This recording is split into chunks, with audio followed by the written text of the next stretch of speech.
You're now listening to Player Talk Radio.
You're now listening to Player Talk Radio with the coolest DJ in the Manosphere. Let's go.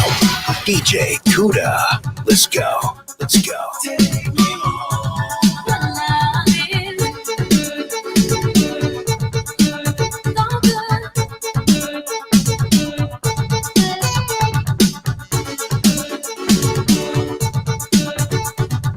Live and high. You're not sure you're in the home. You're now listening to Player No, Talk it's Radio just that I feel you're with the rushing. coolest DJ in the Manosphere. DJ Kuda. Let's go. No, it's not Let's that. go. It's just that I'm afraid of getting hurt. I don't know. I just keep asking myself, should I really take you home? What do you think? Take me home. Take me home. Take me home. Raúl.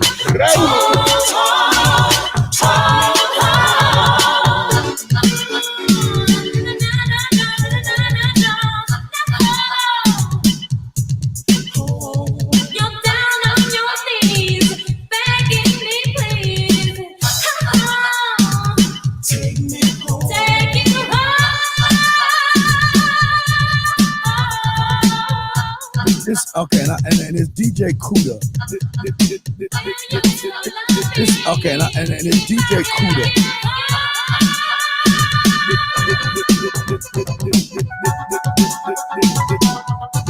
Okay, and it's DJ Kuda. Okay, and it's DJ Kuda.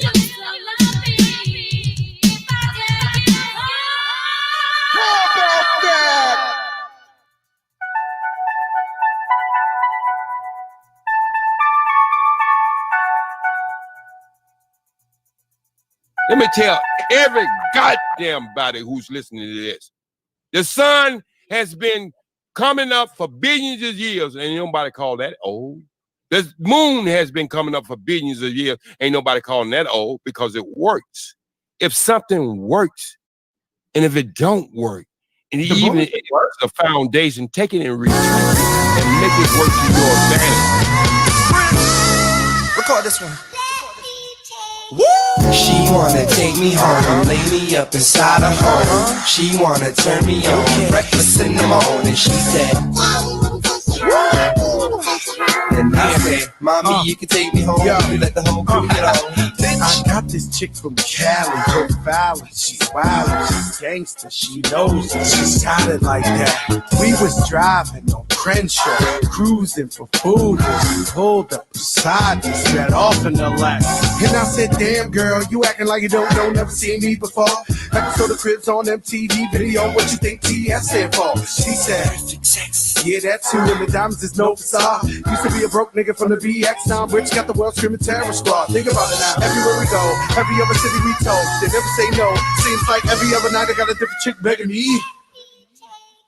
She wanna take me home, lay me up inside her home. She wanna turn me on, breakfast in the morning. She said, then I said, mommy, you can take me home. You let the whole crew get on. That's the club, right? Had some Remy in my cup, right? And that's when I beat her. She's looking so fresh and so clean up. It was fitted that the smoke is not really too mean. I ain't never seen this. There was some people standing in between us. Had to go over there so I could meet him. I had him pent up in the cut, did the speakers. If we got a girl, I know she's heated. Cause right now I'm what he needed. Crush me, then trust me. It's a guarantee that he's not leaving. Told me he heard of me, but don't know me. And I liked him for some reason. Invited him to my place, sat on his face, and ain't got a man, so it ain't changed. Think about it now, I don't gotta stress. I don't never really gotta press. They always say yes. It seems like every other night I got a different nigga begging me. She wanna take me home, lay me up inside her home. She wanna turn me on, breakfast in the morning. She said, and I said, mommy, you can take me home. You let the whole crew get on. Yeah, you're a big girl, eat it up. Now tell your friend to hold your hand while you eating up. A little hot, little drunk, little weeded up. We in the truck, and figured out by the speakers bump. I'm steady speeding up, swerving the bumps. I'm trying to fuck, but I ain't trying to fuck the 23s up. So I ease up, drunk and focused, trying to watch the road until the backseat's heating up. And so I'm keeping them, wish you could see them. I know you hear them breathing like you've been possessed by demons. I know you heeded. Wish you was here, but gotta go now. Have a good evening. Hang up the phone now. Have a good weekend. Shorty just cold you both in front seat, and I think she about to go down. Full season. I know the horn ain't beat for no reason. Me in the morning acting indecent. She's so horny, damn it shit seems like every other night I get a group of chicks begging me. She wanna take me home, lay me up inside her home. She wanna turn me on, breakfast in the morning. She said, she wanna.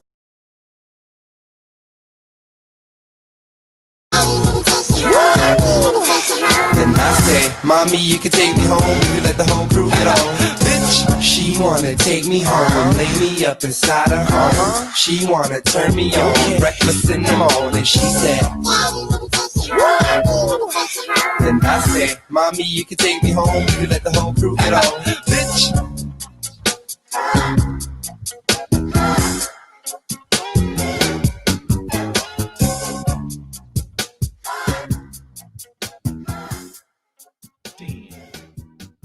Damn, boy. Damn, boy, he's sick. Boy, that's a sick ass boy. Damn.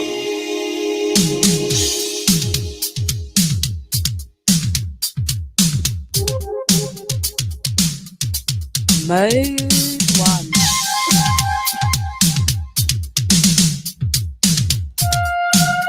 Left me when it started fucking with the other nigga. Now I'm big tab. I don't fuck with none of these bitches no more. Left me when it started fucking with the other nigga. Now I'm big tab. I don't fuck with none of these bitches no more. Left me when it started fucking with the other nigga. Now I'm big tab. I don't fuck with none of these bitches no more.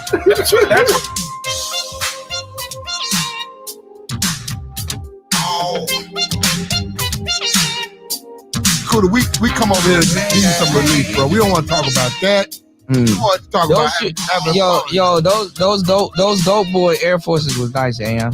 Hey, the way she walks, I like the way she talks, and she turns me on with a special concern. Now I'm a different guy, and I don't compare to many. But next to her, I'm plain ordinary. Not many can see the light blue aura that surrounds the girl wherever in the world. She's a 9, a 10, a 20, 50. She's bittersweet and a taco treat. She's strange, and I like it.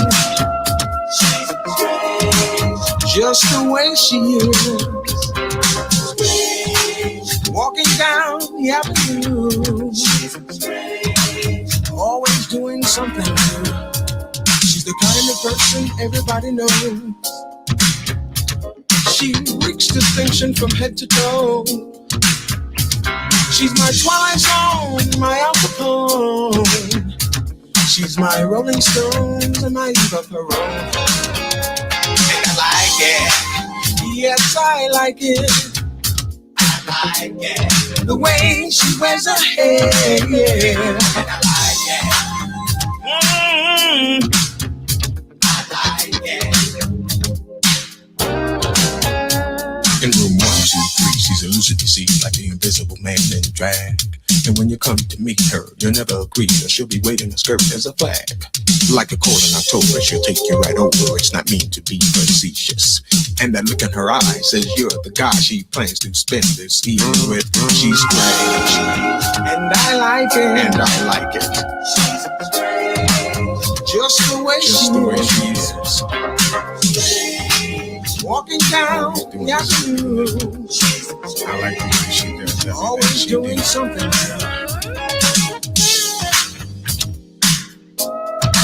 We come over here to need some relief, bro. We don't want to talk about that. We want to talk about those dope boy Air Forces was nice, AM. Hey, no, it wasn't. Not that. Jessica said, "No, you gonna lose. You gonna lose, angry man." Hold on, brother. Look. Good throwback hustle. Fuck out it. Mode 1.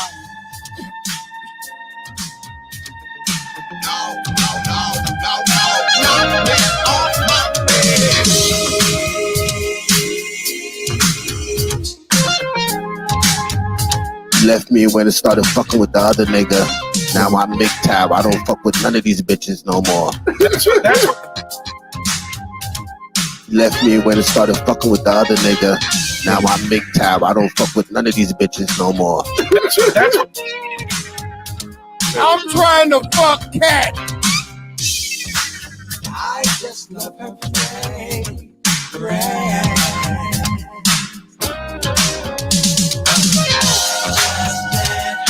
Take my breath away.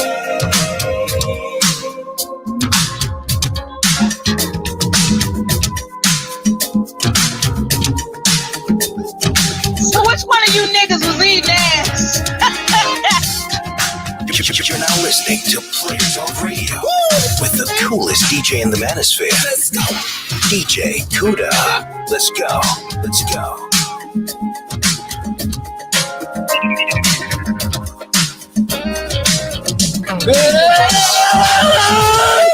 Take my breath away.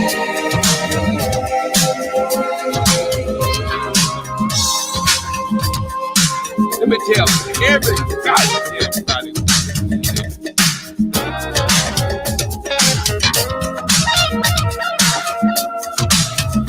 And she told everybody that she had a miscarriage.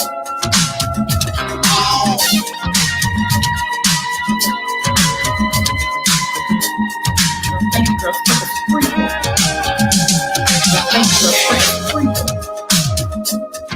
Thank you, girl.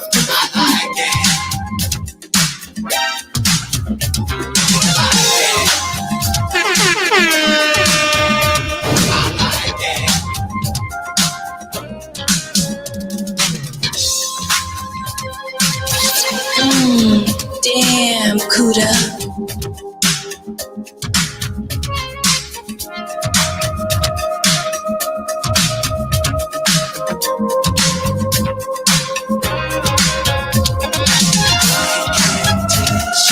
Takes my breath away.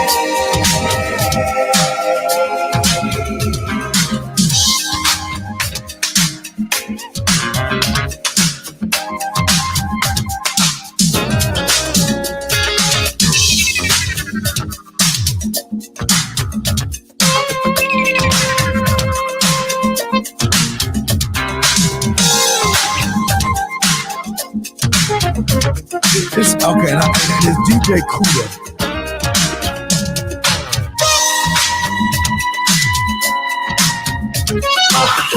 Now you know you gotta break the game down a little bit more.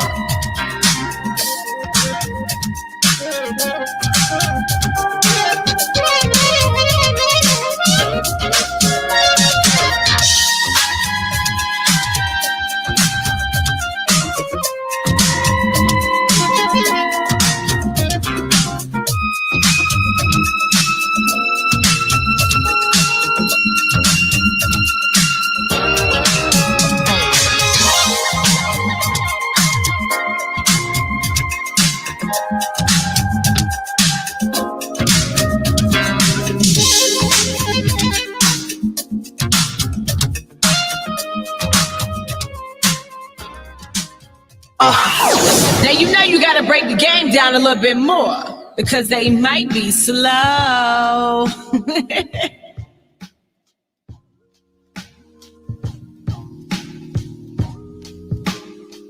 What's going on, y'all? It's Player Talk Radio. I gotta get my voice together. God damn. It's Player Talk Radio's DJ Kuda, right back at the helm of tonight's broadcast. About to have a great broadcast tonight. About to have a really good show. Make sure you guys like, subscribe, and share. Please, if you have over 1,000 subscribers, can you please share tonight's show? I never really asked for a request like that, but what's going on, Presh? Yeah. Cocaine loose in this bitch. Yeah, man. Shout outs to Fresh in the building. Shout outs to Vic. Shout outs to the Bishop. Shout outs to Soul Mind. Shout outs to the General. Shout outs to my boy Check. Shout outs to Tac Man. Shout outs to Lolita. Shout outs to Chosen. Shout outs to Kane. Shout outs to everybody that's in the building tonight. It's in attendance. We're going to get into the game tonight. It's Player Talk Radio.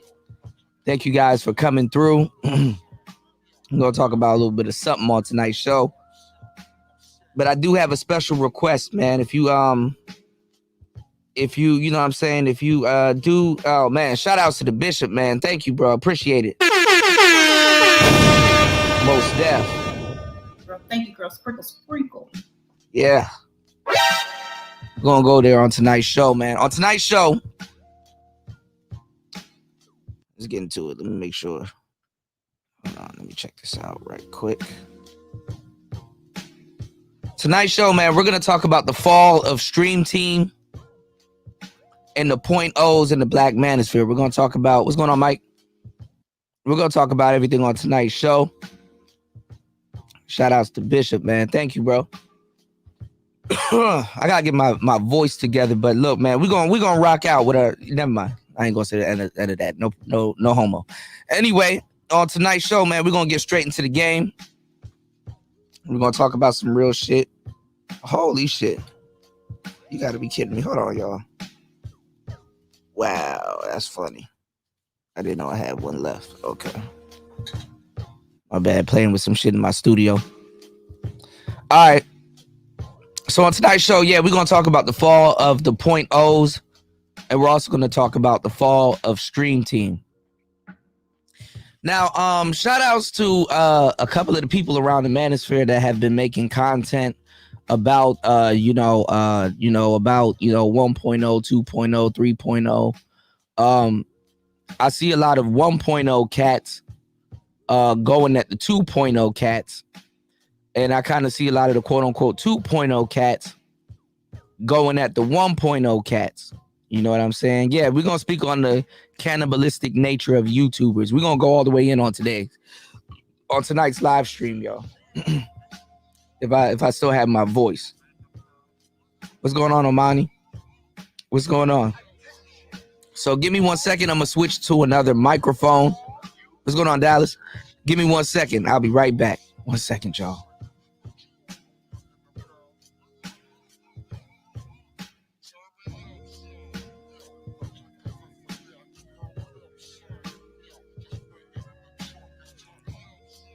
All right, we back. So on tonight's show, we're going to go all the way in. I got about, let's see. I got about 22 to 23 weak points of the Manosphere and all of the .0's, including StreamTeam, as to why the Manosphere is not where it should be today and why we're seeing a lot of discourse going all throughout the Manosphere. Now, tonight's show is not to offend anybody. Yeah, I got a little bit of tea here, but it's not hot. But we're going to be good. It's not to offend anybody. Go on and boil some water. I'm live, check. I can't boil shit. But nah, tonight's show is not to offend anybody. Tonight's show is not to point the fingers. Tonight's show is not to blame any specific group of people for what's going on.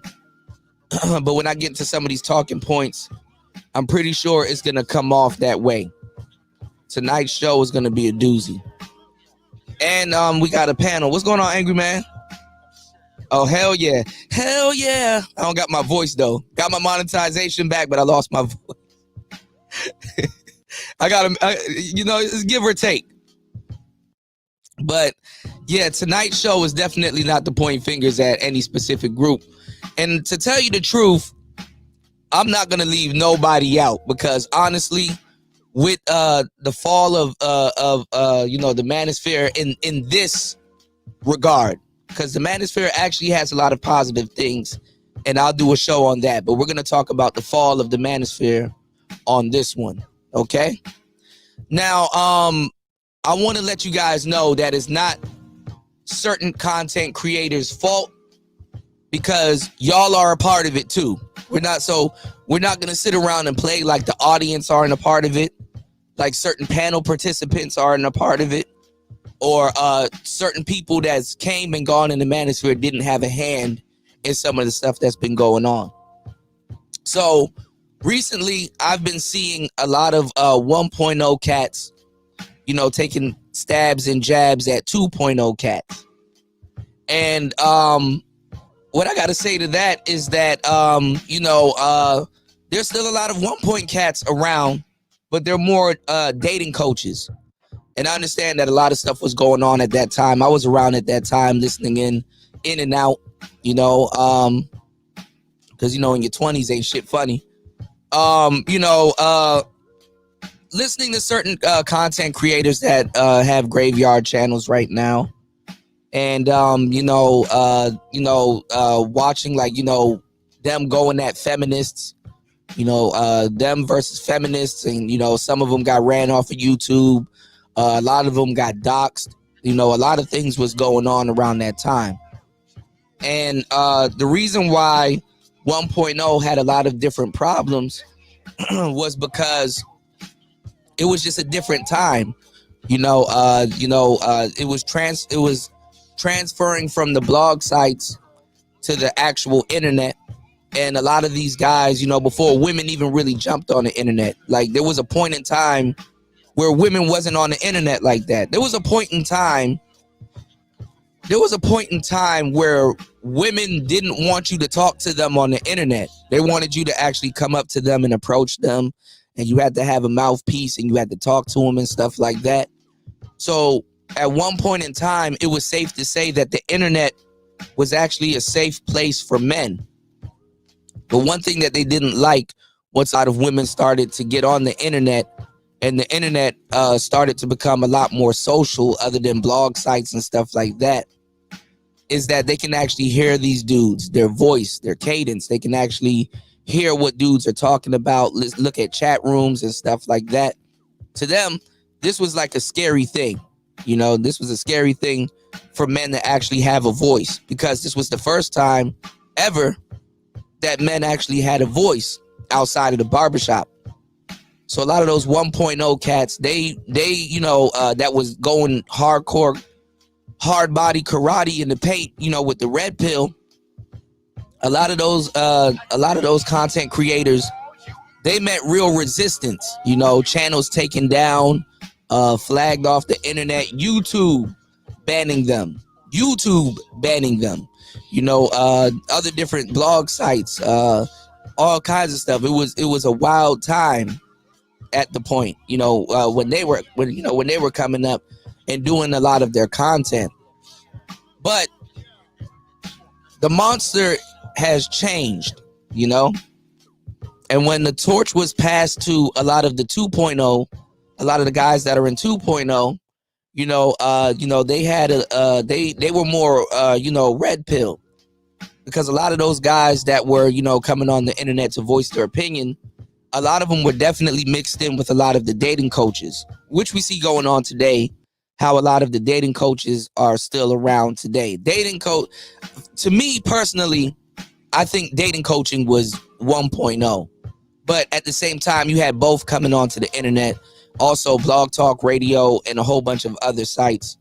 I believe that dating coaches are the original 1.0, but when it comes down to, red pill and stuff like that, those guys in the Manosphere were basically, 1.0 cats. And even I'll lump Barbarossa and Stardust, Willie Pete, Thug Tishin, all those guys. Those were the real 1.0 guys. And some of them were hard body karate more than others.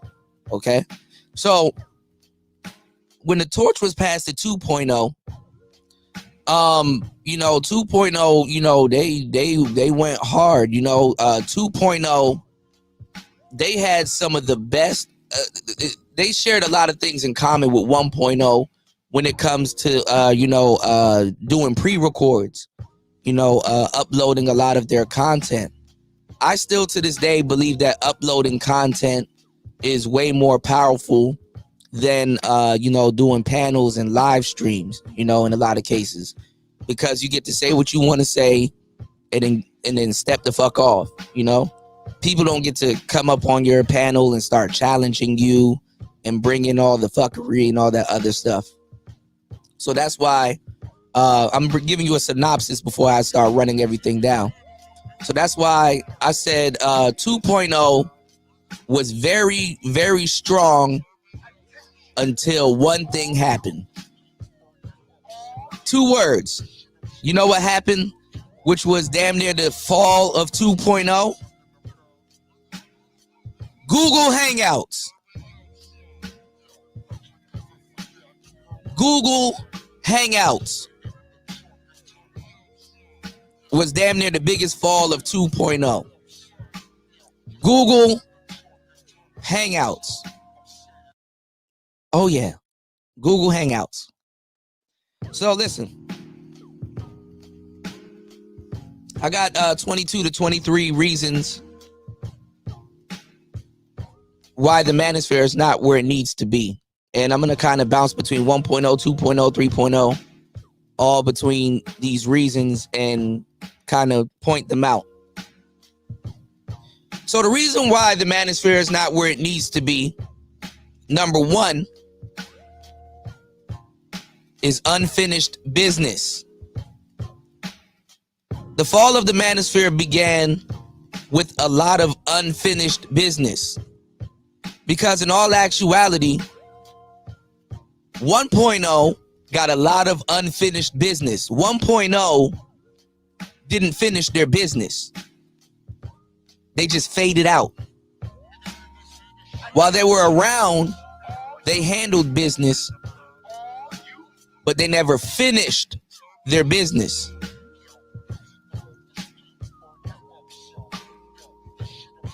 That's where 2.0 came in. But to tell you the truth, 2.0 got a lot of unfinished business.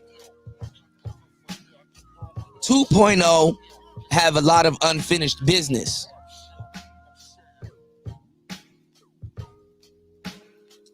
.0 and StreamTeam has a lot of unfinished business.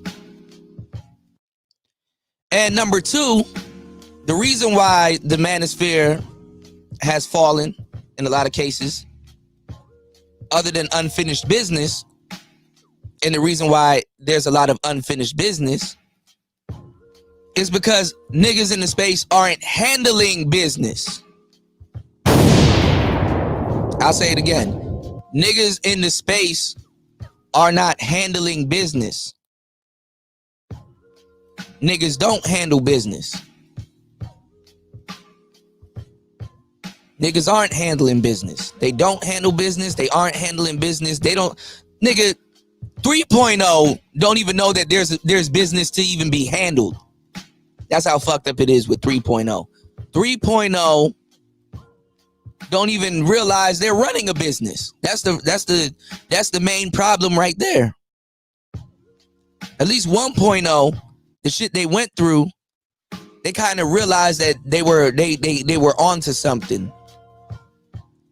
2.0, with the help of the man that I have right here, whose comment is highlighted,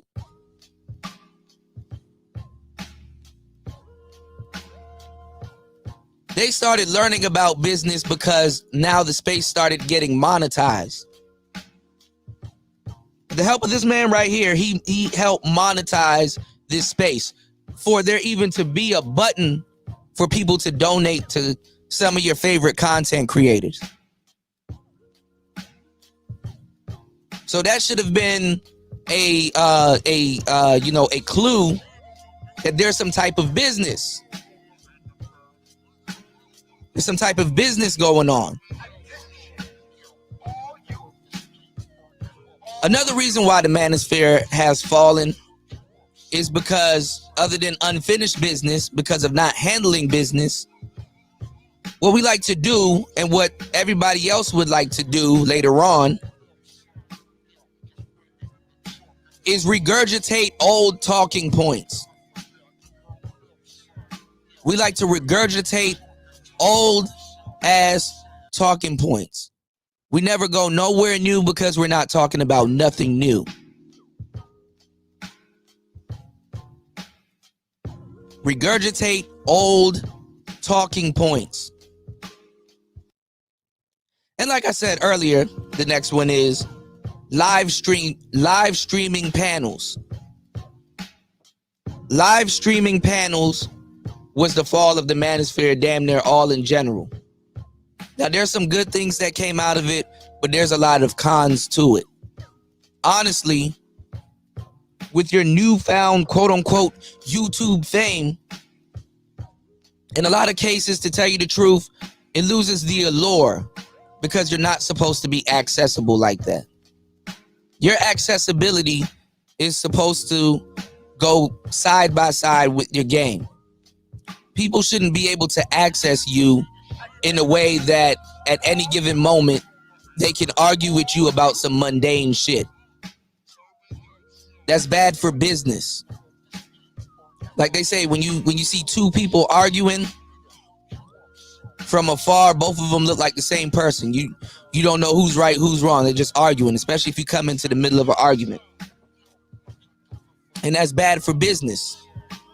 Because let's say you're arguing about something that you're completely wrong about, and that channel holder got new people coming into his channel. And when they come to the channel, they hear him arguing with you and don't even know what the argument is about. Fucking up the paper. So like I said, the beginning of the fall was live streaming panels. And what started those live streaming panels? Google Hangouts. Google Hangouts. Oh, the end of 2.0, you should see how bad a lot of these niggas were abusing the fuck out of Google Hangouts. These niggas could not get enough of, man. And that's what really started panel participants and other, people that shouldn't have had channels with channels. What's going on, Wadner? What's going on, Vic? What's going on, everybody? It made the space more accessible. Some things should be at a distance. Some things shouldn't be in arm reach. Some things should be marveled. And I was around for that Google Hangouts boom. And I told some of y'all that once Google Hangouts go down, a lot of these channels are going to disappear. And I'll be goddamned if they did. A lot of channels that were around back in those times, they disappeared off the face of the planet. Disappeared. Because those weren't real content creators. Those weren't people that took the extra step to go learn how to use OBS. To go learn how to, probably just live stream off their phone. Some of them, that's what they're doing right now. They're just live streaming off their phone. Because they didn't know how to, how to really do a panel. I mean, they didn't know how to use Google Hangouts, or they didn't have Google Hangouts there. And what happened was, when one business goes down, it gives a chance for another business to flourish. So that's where StreamYard comes into play. So it's ingrained in the Manosphere. Panels are a part of the Manosphere at this point. That's why I could talk down about one while actually running one at the same time. But you don't see a duck up there in the corner. There's not a duck up there in the corner. Anybody right now can sign up for StreamYards and get 20 hours free a month. So that means the Manosphere is in arm's reach. Me using this as a tool to start my channel, and note that I said it's a tool, doesn't make me any more special than any of you guys. Because you can go download that shit right before the end of this live stream is over. And you too can be on StreamYards. It did not give the Manosphere no exclusivity. It didn't do nothing better for the Manosphere in a lot of cases. But just make it and the people in it more accessible. Now there's a up to being accessible, and there's a down to being accessible. But when you're around a whole bunch of niggas, we're misusing something that we could have used to be more productive. So another part of the downfall of the Manosphere is that most of the content creators here are streaming. We have no upload strength. See, the Manosphere back in the day actually was very effective because you had a lot of brothers uploading content. All brothers did was upload content. They uploaded content and went on about their business. They thought about something and put a lot of effort into what they thought about, and was a little bit more concise with what they wanted to say. not just getting on panels and talking shit. They got to sit down with their thoughts. They got to kind of lay out what they want to say. They talked about it and they uploaded it. They didn't get challenged right there on the spot. You actually had to get up and go outside and experience what that content creator was talking about, and that made your bond with that content creator a lot more effective, because now you get to go back and go listen to that upload, and you get to, you know what I'm saying, you get to really hear what that content creator had to say and got the gems that way. Whereas now you're listening to a whole bunch of live streams with people over talking each other. StreamYards can't handle a whole bunch of people over talking to each other. StreamYards audio is fucked up. I don't know why they added some 10 people panels. And not to toot my own horn, I was one of the first person to show y'all there was a 10 people panel. But anyway, because it happened on live stream. But that's neither here nor there. Nobody cares. What I'm saying is that even then, when you were doing uploads, you go back and you listen to your uploads and you knew you had fucked up audio. You knew you had fucked up audio. You actually had to, and I wanted to do this for the month of October, but I might push it to November. I wanted to have a Manosphere blackout month where we do no live streaming and we do no panels. And all we do is just straight uploads. But I guess that might not happen. Just out of respect for the Manosphere. But that's another problem with the Manosphere. We don't have no upload strength. We're not hitting the algorithm. We're not making no noise. We're just doing live stream. So we got no upload strength. Also, a downfall that played in the downfall of the Manosphere was women. Women. Women played a big fall in the downfall of the Manosphere. I said a big fall, a big role in the downfall of the Manosphere. Women played a huge role in the downfall of the Manosphere, and as a matter of fact, to this day, on certain occasions, a lot of them play in the downfall of the Manosphere of today. That's why you have a lot of people talking about getting rid of women from the space. But if you pay close attention, they're the guys that welcomed women into the space wholeheartedly. Wholeheartedly. H-O-E, heartedly. So one can say that in a lot of cases, and one will be right if he says this, that it was men that are the downfall in the Manosphere. Because when you look at it, if you're a content creator here in the Manosphere, who's hating on you the most? Men. A lot of those guys that wanted women on their panels, once they realized that women are going to be in the space, but they don't want to get on their panels. Women practice virtual hypergamy here in the Manosphere. Yeah, we want women in these spaces. Then when they realize that those same women aren't going to get on their panels because they're weird. Hey, yeah, thank you for introducing me to the space. Yeah, see you around. Them niggas got mad as shit. You mean you're not gonna be on my panel? Nah, I'm good. I'm gonna start my own channel. Well, okay. See you around like a donut. So it was a lot of, when you see dudes hating on you and all this other shit, a lot of it's motivated by women. Even though the dudes are playing the biggest role in it, a lot of it's motivated by women. So women are the downfall. But to a certain degree, you got women here that are the biggest contributors. They're the biggest donators. They will push your link. They will share your channel. So you do got some women around here and some really good women here in the Manosphere.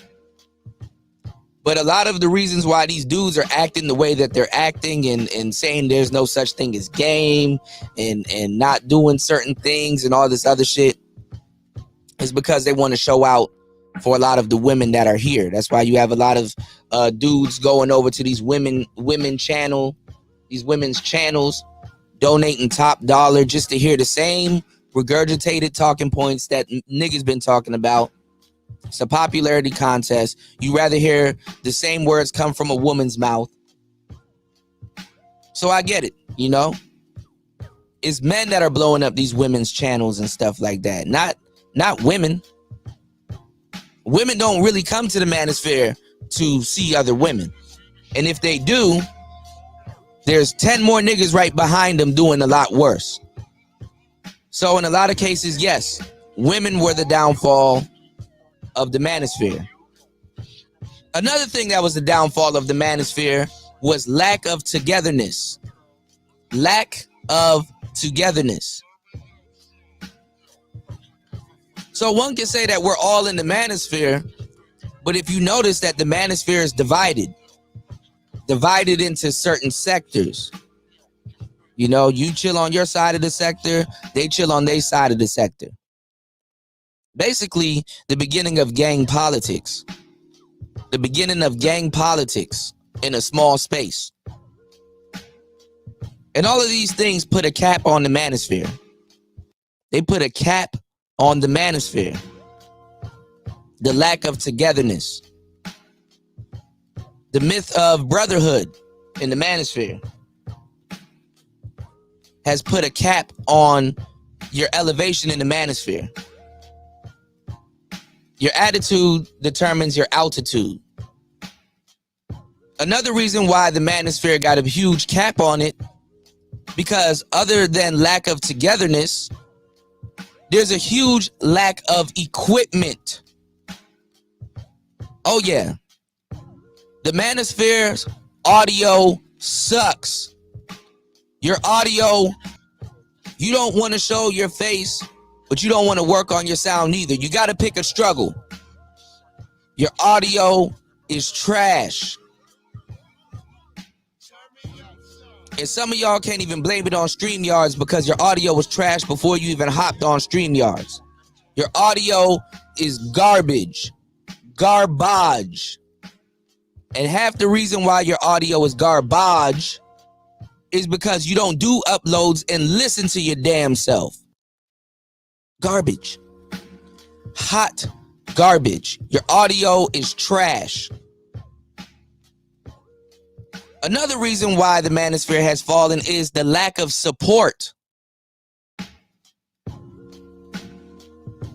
Until this day, there is a lack of support, but I wouldn't fully say that there is a lack of support because you do have a lot of brothers here that are supporting. And a lot of content creators today are taking advantage of the lack of support that a lot of people build in this space because they don't take that money and at least invest back into what they're doing because they're unaware that they're running a business. You would rather run a panel than run a business. I'm gonna say that again. You would rather run a panel than run a business. And half of y'all can't even run a panel. Okay?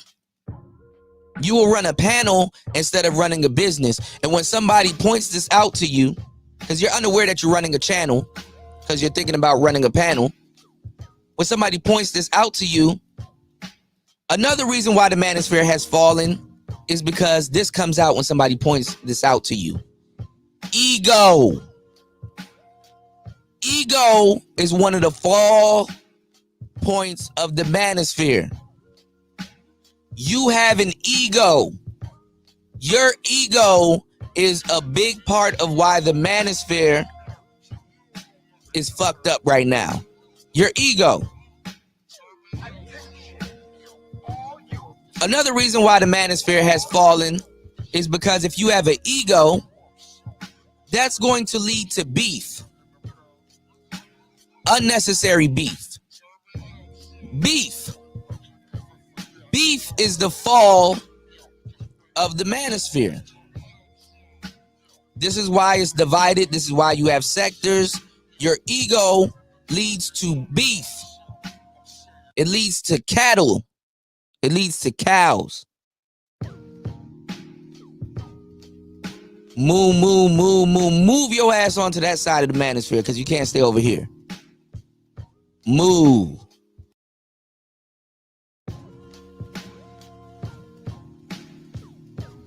And when you have ego and when you have beef, another fall point of the manosphere is lack of respect for content creators and the space.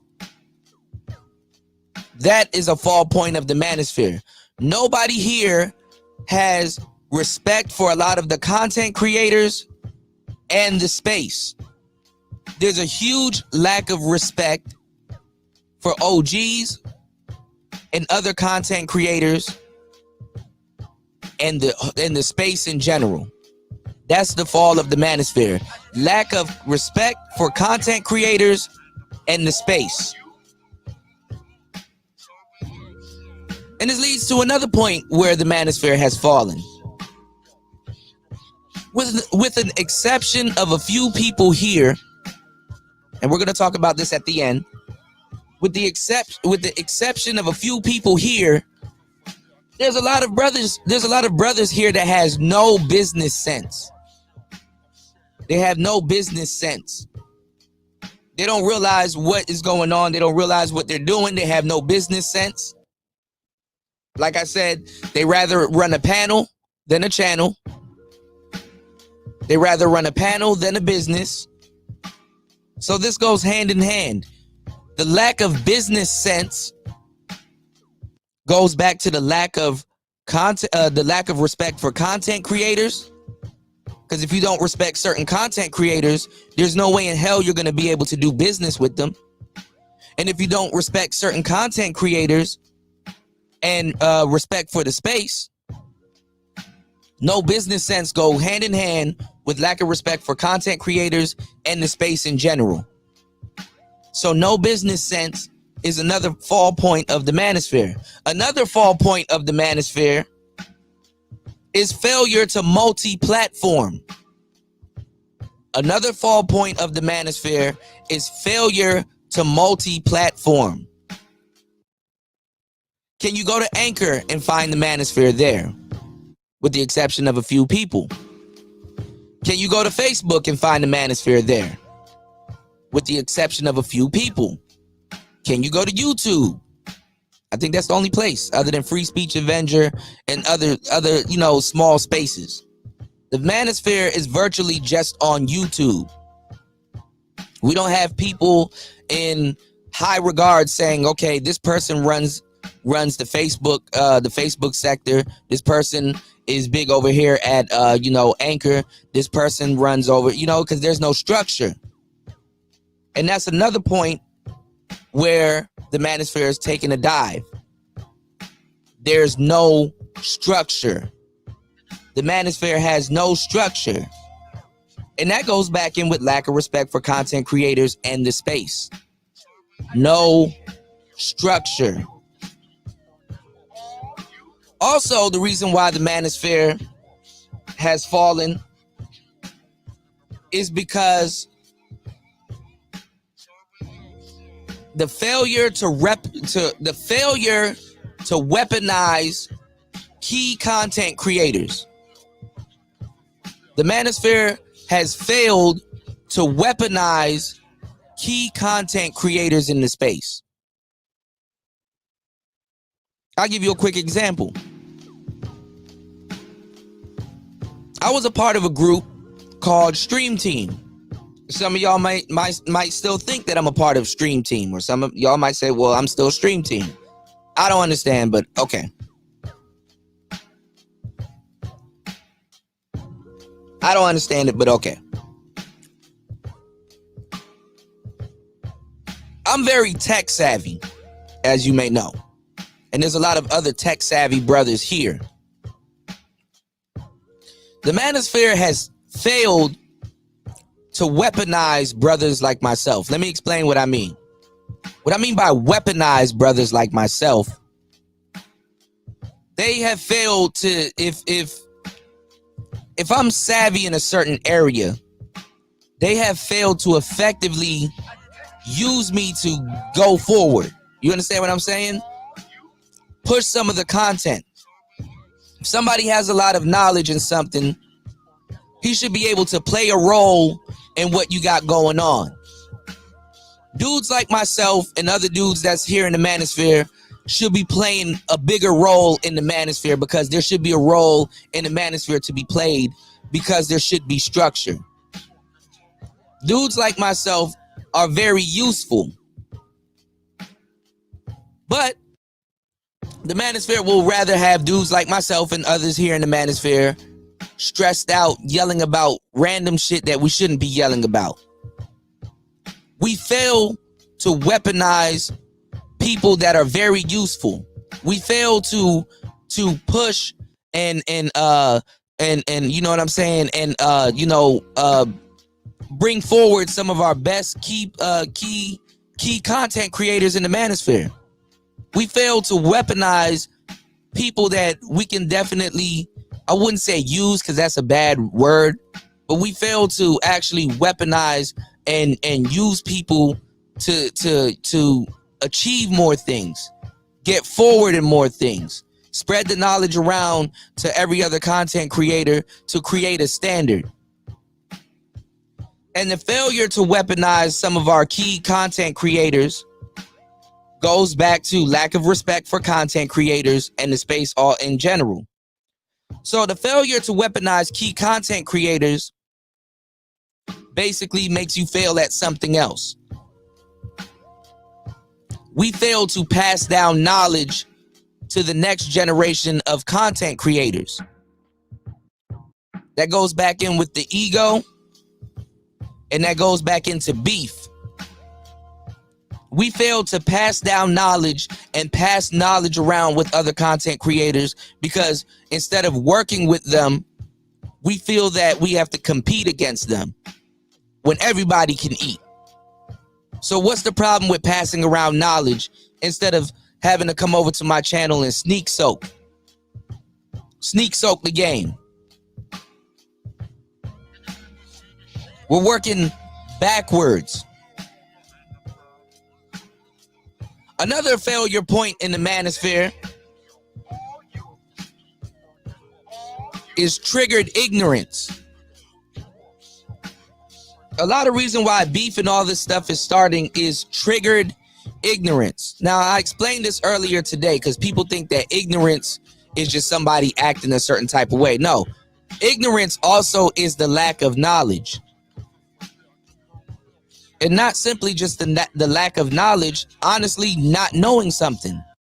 If I don't know something, I'm ignorant to that thing. So when you have the lack of knowledge and you choose to speak on something because you aren't educated about it, that's the birth of ignorance, because you're speaking on something that you have a lack of knowledge on. But ignorance and the lack of knowledge is just simply not knowing about something. If somebody knows a little bit more about something, you don't have to shun them. You don't have to, talk shit about them. Whether it's women, whether it's something that they've been through or experienced. And what I see in the Manosphere is that you have a lot of people getting triggered about stuff they don't even know. They will come to you for advice because they don't know about something, and then when you tell them about that something that they didn't know about, they will get triggered when they hear certain things. Like, for example, I explained to y'all earlier today, or earlier in this live stream, that this isn't directed at anybody in particular. But do you think that's going to stop somebody from in the Manosphere from hearing this and being triggered? Of course not. That right there is what I like to call triggered ignorance. So you have a lot of triggered ignorance going around in the Manosphere.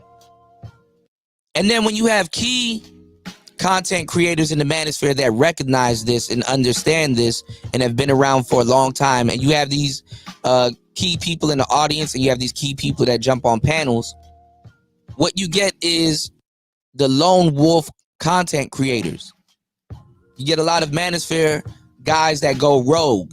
You get a lot of guys that say, you know what, I'm not about to indulge in this bullshit. I'm about to go start my own thing. I'm about to go do my own thing. I'm about to go create my own sector.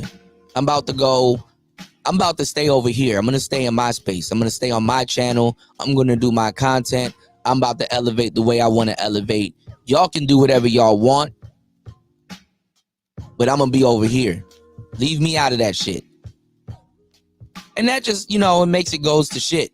You know, it's just a lot of good people that could have definitely covered leaps and bounds. But now they have to do it all by themselves. And to tell you the truth, sometimes it's better to do things a lot by yourself because you cover more ground that way in a lot of people's cases. And a lot of people have found success, and a lot of people, they fell off. But if the Manosphere was to go mainstream, which we were talking about earlier, the majority of the Manosphere, aside from a lot of these lone wolf content creators that know what they're doing and can hold on to their channels, those are the guys that are going to blow up, and the rest of the Manosphere will become an audience to something that they once was a part of, and they don't understand that.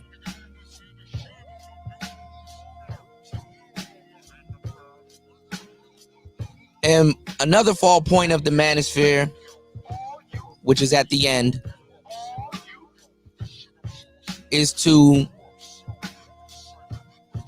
learn how to forgive and rebuild. That's a big part of the Manosphere. We don't know how to forgive and rebuild. Because when we beef with each other, we say a lot of things that cut deep. Then a lot of stuff start happening, like doxing and all kinds of, crazy shit. It makes it hard for a lot of people to forgive each other and rebuild. Hell, we don't even know how to handle business with each other. You don't have to be that person's best friend, but you can still handle business for the sake of the space.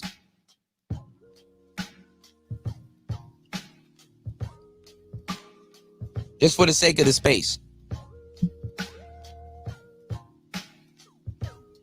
So yes, 1.0 got a lot of unfinished business. I wouldn't point the finger just yet, 1.0. Yes, 2.0 got a lot of unfinished business. I wouldn't point the finger just yet, 2.0. Yes, 3.0 and StreamTeam have a lot of unfinished business. I wouldn't point the finger just yet, 2.0. I said 2.0, 3.0 and StreamTeam. And the reason why the Manosphere has a lot of unfinished business is because we're not handling business.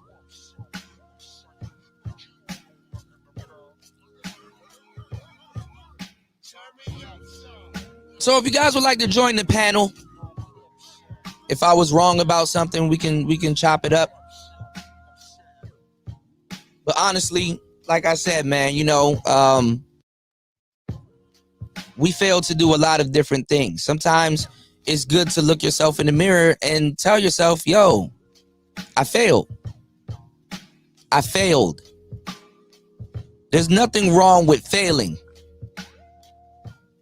The good part about failing is that you can fail forward.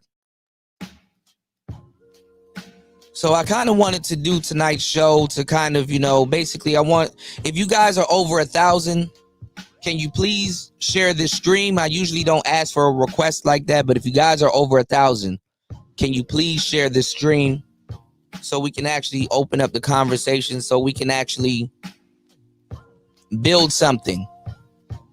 I would hate to see this space go to shit the way it's been going to, and in the direction that it's going in, when you have a lot of good brothers here that are willing to at least, build the space. Thank you, Jay Will. I appreciate it, man. I would hate to see the space go to shit when you have a lot of people that put their hard work and their content and spend endless amount of money, whether you're a panel participant, a content creator, or an audience member. I would hate to see the space go to shit the way it's been going.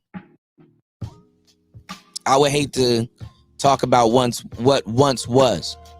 So at least we can talk about something, kind of patch it up. I don't like to see 1.0 going at 2.0, 2.0 going at 3.0, and 1.0, and then 3.0 going at 1.0, and then 2.0, and then all everybody going at each other.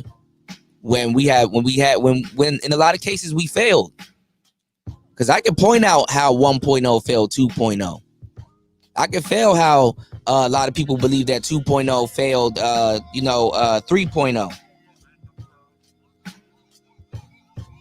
I can point out how StreamTeam has definitely failed the next generation of Manosphere content creators that's coming up, no matter how sharp we think they are. I can tell you exactly how we've all failed each other. But it's not about the failures, you don't cry over spilled milk, man. You just try to fail forward. So if you guys would like to come up and jump on the panel, most definitely we can do that. Or you can just listen to me rant some more, because I can go in the whole night. I don't give a fuck.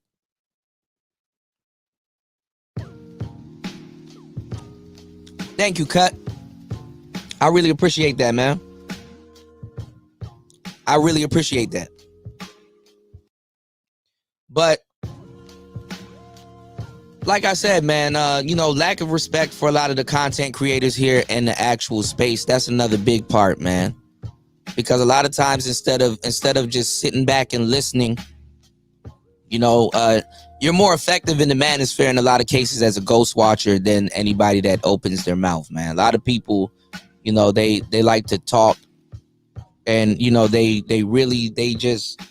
don't sit back and listen. The good thing about the pre-records is that you had no choice but to sit back and listen. And you really messed with that content creators, because you will sit and listen to that content creator and binge watch a lot of their episodes. Another thing that's I got you, Jay Will. Thank you again, man. Another thing that's a problem in the Manosphere is that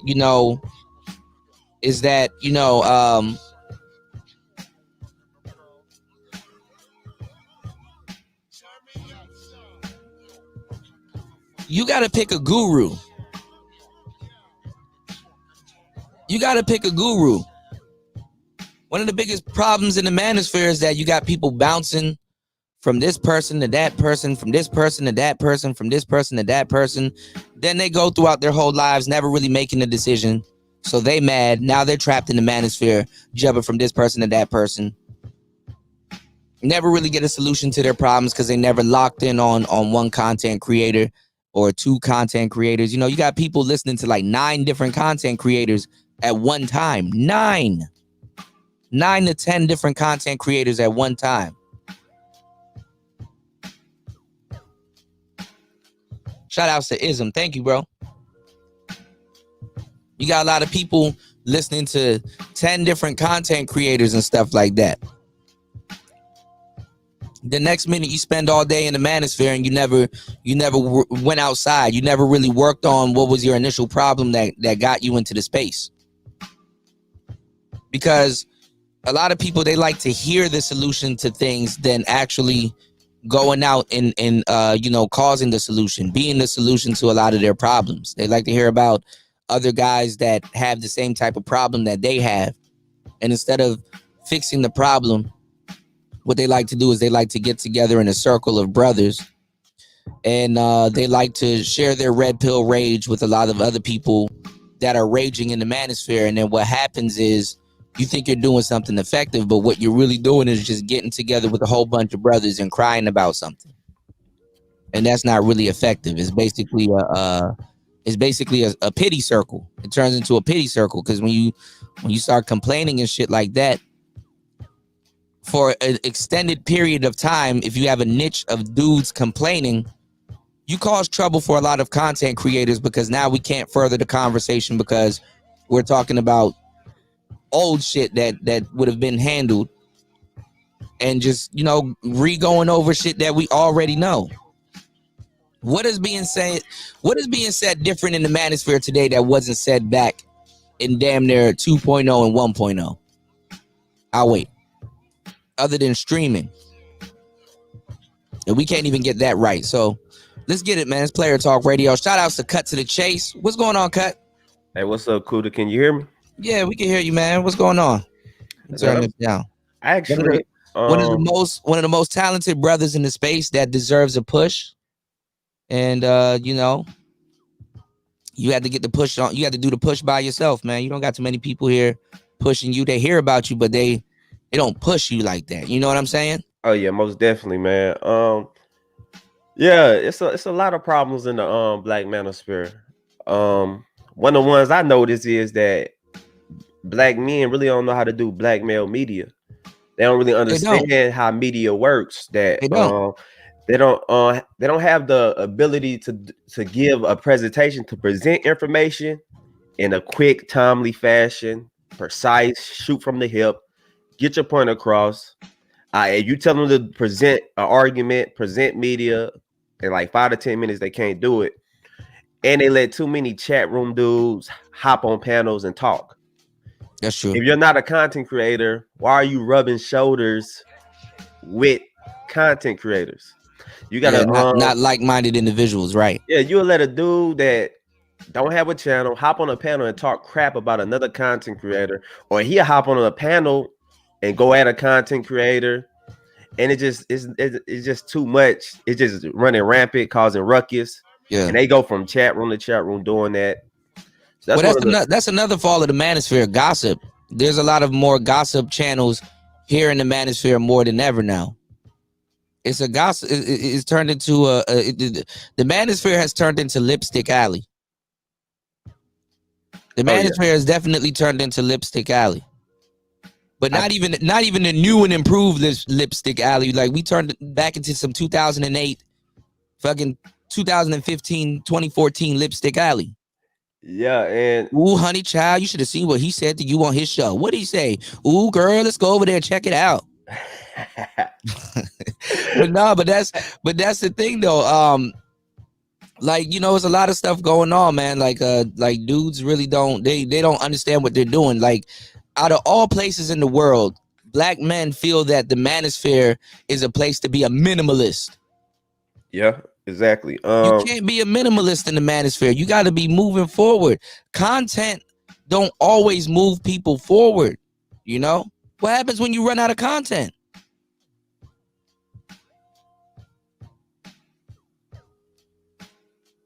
Exactly. Yeah, you can't. Yeah, exactly. It's like, man, I agree with you on equipment, man. I'm a guy that just basically came straight off the streets with equipment. When they got the equipment, I don't claim to be a tech guru.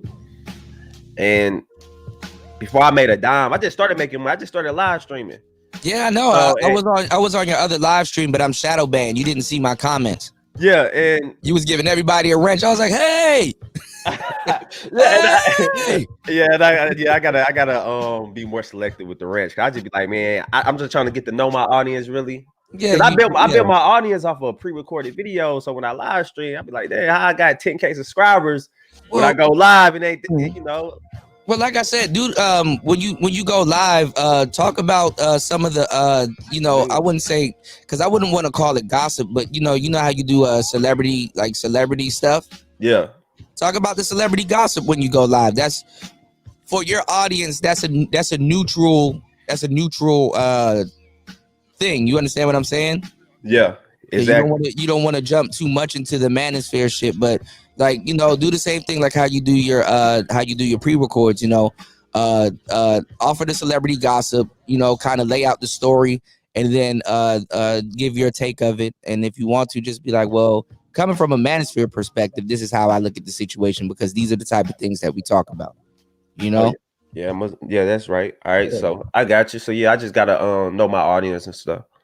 And also, you might not even want to put Manosphere with it.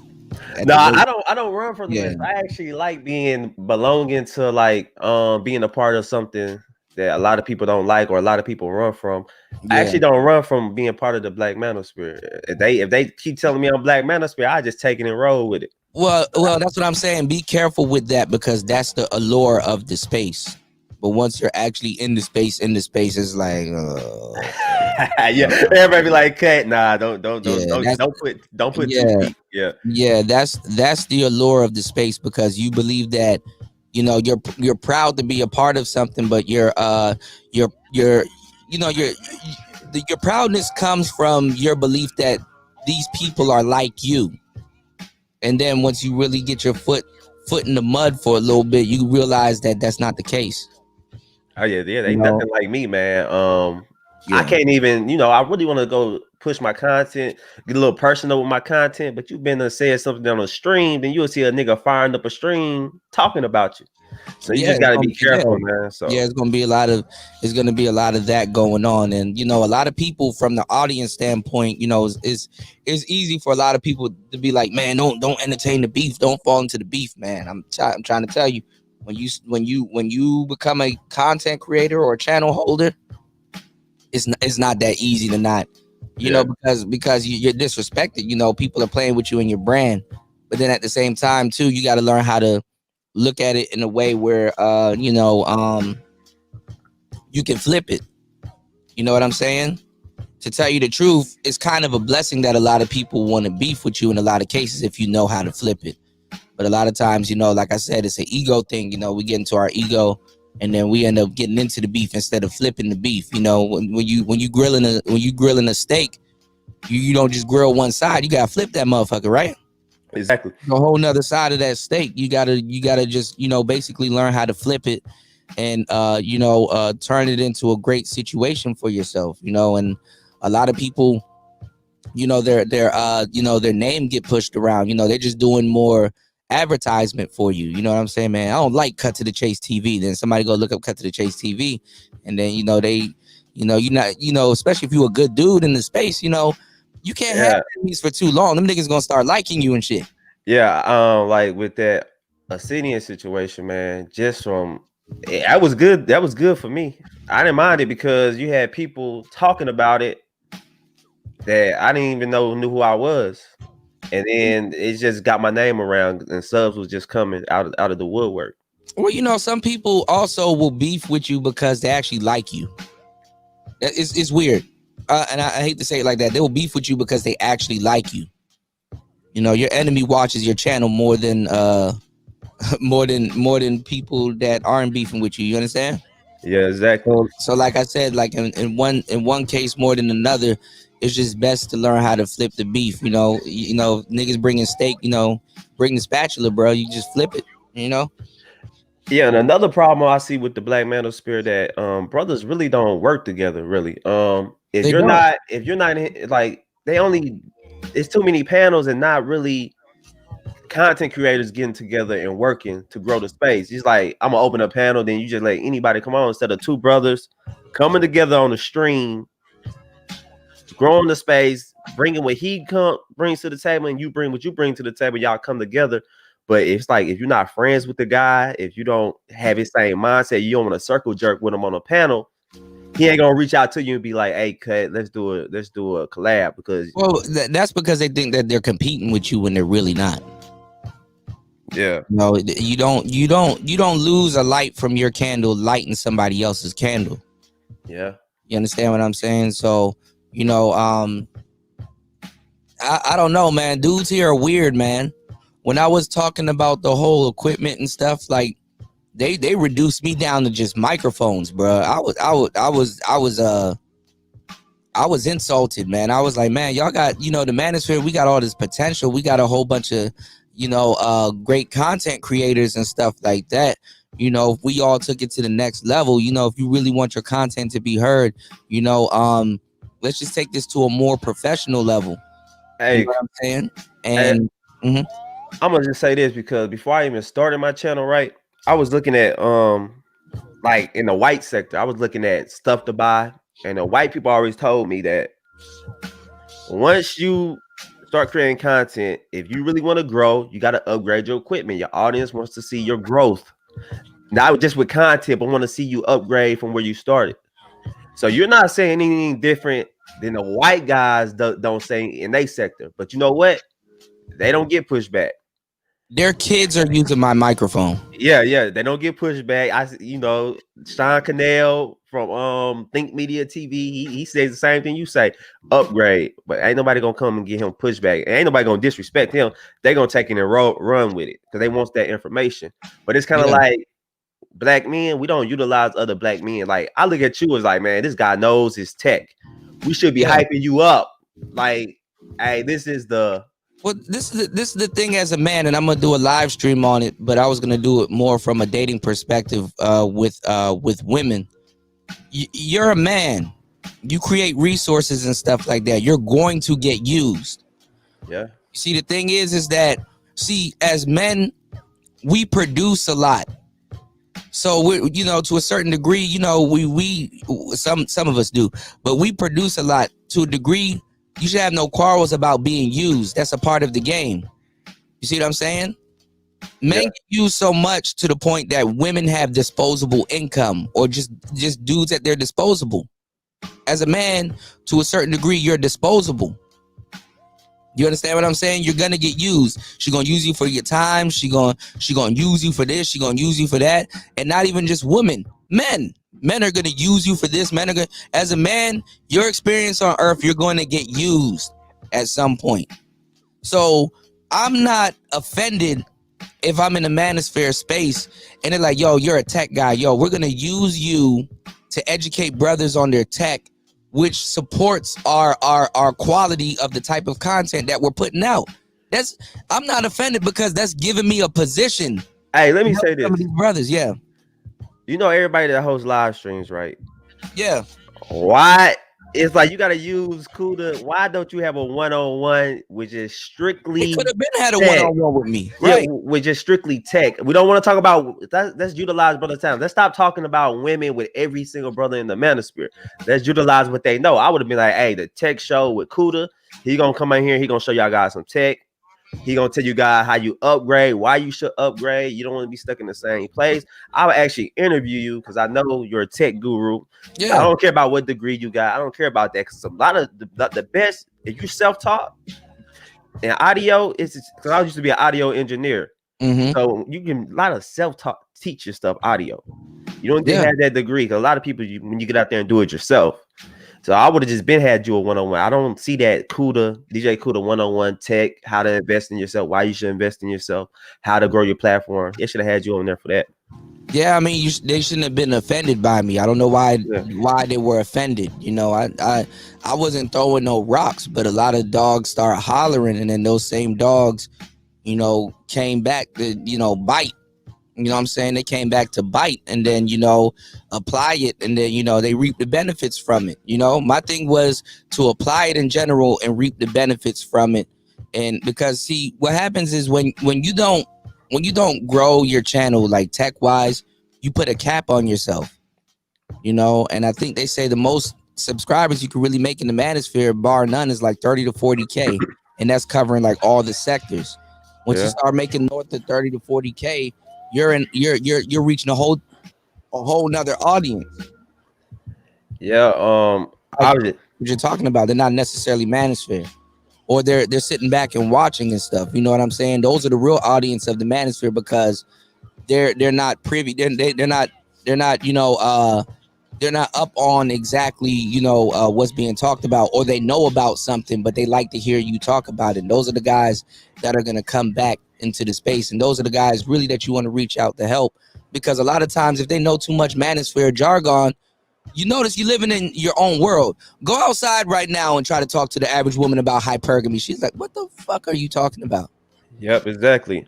You know something about her nature that she has to live out. You understand? Exactly. So hello fellas. What's going on, Bishop? What's going on, Angry Man? Sheridan says, from my perspective, which doesn't mean much, I'm sure. The manosphere comes across as very emotional and not logical or solution based. So many content creators respond emotionally and not logically. And Sheridan, what I would say to you is that you're true. What you're saying is absolutely true. And that's because Sheridan is watching the wrong content creator. Facts. Yeah, it's like you now more than ever, you definitely have to pick a guru. And honestly, you got to stick to that guru, and I say guru. This comes from like the pickup side, you know, when they talk about gurus and shit. I'm gonna tell you what the problem is with the Manosphere. Mm-hmm. This is the problem with the Manosphere, and it's the same problem that it's been since 2.0 really kicked off. Yeah, everybody sits back and they look to see who has the most subscribers. Yeah, it's a popularity contest. And they don't realize that back when 2.0 first started, there were a lot of people who bought subscribers. Yeah, of course. Now they might be getting more subscribers now because of social proof. And those of you that don't know what social proof is, in social media, the reason why you buy subscribers is because when people see that you have more subscribers, they're more prone to subscribe to you. Yeah. So they start out with bought subscribers, which is why their live stream numbers don't really match their subscriber count. Yeah. Or their chat, like their episode views don't really match it. Yeah. The live stream actually exposes that. Because the thing is that like if let's say if you talk about Manosphere shit and people don't like what you're talking about, they unsubscribe. So if their numbers were like that and people didn't like what they're talking about, they wouldn't have those subscribers. A lot of those channels that subscribe to those people are dead channels. Yeah. And so what happens is you got a lot of people in this space. And I'm not going to say no names. You guys can put it together who it is. A lot of you people in this space, you've dedicated yourself to watching a bunch of goofy motherfuckers. Yep. Yeah. They love them. Let me tell you how also you know that they have a lot of dead subscribers, and a lot of them were mad at this time too, because a lot of people don't remember this. Remember when YouTube was sweeping channels that were inactive for a certain amount of time? Yeah. Yep. You gonna watch a lot of if YouTube decides, yo, okay, look, we're gonna do a channel sweep. If you haven't used your channel within the past 2 years, we're gonna we're gonna we're gonna unsubscribe you from a lot of people or just get rid of your channel altogether. Nigga, your favorite content creator, you gonna see all of that shit drop. Yeah. You bald like an eagle, man. Yeah. And see, just like I said, there's a bunch of people, they run around here, they watch the wrong content creators, and then they base their whole opinion off of that. And it annoys the hell out of me because I hear so many people in the audience talking about some problem with the Manosphere is ain't no problem with the Manosphere. The problem is with you motherfuckers. Yeah, the audience have a part in it too. Yeah. The problem is with you niggas watching the wrong content creators and then getting mad when they live up to their goofy reputations. And you know what else, like, to add on to what you're saying, people don't think for themselves. You know what I mean? I'm a whole grown man, and if something don't make sense to me, I'm be like, you know what, I can't really rock with this. It's just stupid. It don't make any sense. But we have a lot of people that don't think for themselves. They're afraid to think for themselves because they're afraid of, being ostracized by the main group. Look, I don't care about no YouTube politics. YouTube politics, it can kiss my behind. I don't care. If your favorite content creator do something goofy, he's stupid and goofy. And it is what it is. And if you ask me, I'll tell you. But the thing is, people getting their feelings. They're like, you talking about the wrong person. Your numbers ain't good as theirs. I'm like, who cares? They stupid.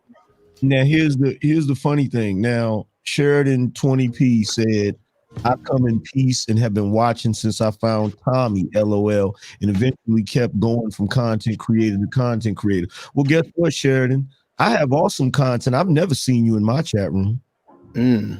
Ever. Yeah, make sure you like and subscribe, man. So it depends on who you've been watching. And in fact, if your introduction to this space is Tommy, already know the type of stuff you like to watch. Right. And what you like to watch, if that's your introduction, is a bunch of ghetto ratchet ignorance. So for you to come in here talking about the problem with the Manosphere, no, the problem is you watch goofy people. Because there's no substance over there at all. I can tell you that right now. Yeah, it turned into something else. But this is what I would say though. The key part to the manosphere for everybody, man, is to have a regular life. Some of y'all are in here for too long, man. You gotta unplug from the manosphere, man. The manosphere has become the matrix. You understand what I'm saying? You gotta unplug from the manosphere. You gotta have your regular life intact and in order and stuff like that, man. And, bruh, I paid for it dearly last month. I was gone for like 2 months. Everybody like, what happened to VJ? Where he at? Yeah, but it's a breath of fresh air, and you see, you come back and shit still hasn't changed. Facts. And I paid for it a little dearly with my algorithm, but I enjoyed it because of course you need that time off. Yeah, because I was getting tired of I had to clear my mind to revamp. I had a whole bunch of things on the table because I write all the time. So I always pre-write everything I do, but just to get it out, if my mind ain't right, it ain't gonna come out right. Yeah, it's gonna be a flop. Well, this is what I would say also. That you gotta take a break from the shit, man. Like, you gotta, when you left, they probably was talking about high value men, and then you come back, now they're talking about getting rid of women from the space, and it's like, bro, what the they say that every 6 months. Yeah, so but we do have a young lady here. Sherazin actually came up. How you doing? Welcome to the third shift. You can unmute so we can see if we can hear you clear. Hello? Yes. How you doing? I'm fine. How are you? I'm good. Oh, well, good. Well, good morning at this point, but good morning. How you doing today? Well, this is the first time I've come up in quite a while because anytime I've come into any of these environments, I've been told, because I am white and I am older. I have a mixed grandson. Okay. And my initial thought was I wanted to understand both cultures. Okay. Okay. And I've actually been told, raise them white, all these sarcastic comments anytime I try to participate. And Angry Man, I know you said you've never seen me in there because I'm always in the clouds, and I've been, or whatever you guys call it. Yeah, I understand. And I guess, I'm impressed with many of you and many of your contact and how much knowledge you have. But what I do see is there's so much drama between the men, and that bothers me just because I'm trying to, help my grandson navigate here, and I want to I'm not raising him per se on my own, but he doesn't have a strong man in his life right now. And I've come out here because I'm kind of at a loss. And I come very honestly, I have no ulterior motive or anything like that. And I'm not judgmental towards anyone, but just my perception. It's been a couple years and I've been quiet, obviously. Sometimes I'll comment here and there, but overall I've been intimidated to come on one of the panels because